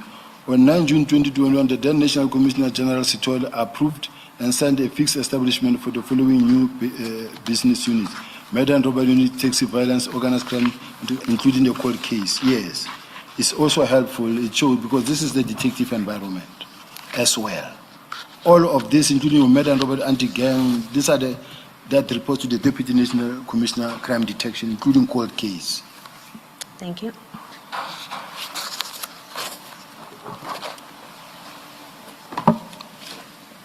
Should I proceed? You can proceed with your statement. It's 5 It's 5 p.m. o'clock. Perhaps let's stop here. Ms. Killian, may I request that you please assist in ensuring that we get legible copies of SS28, the whole of that.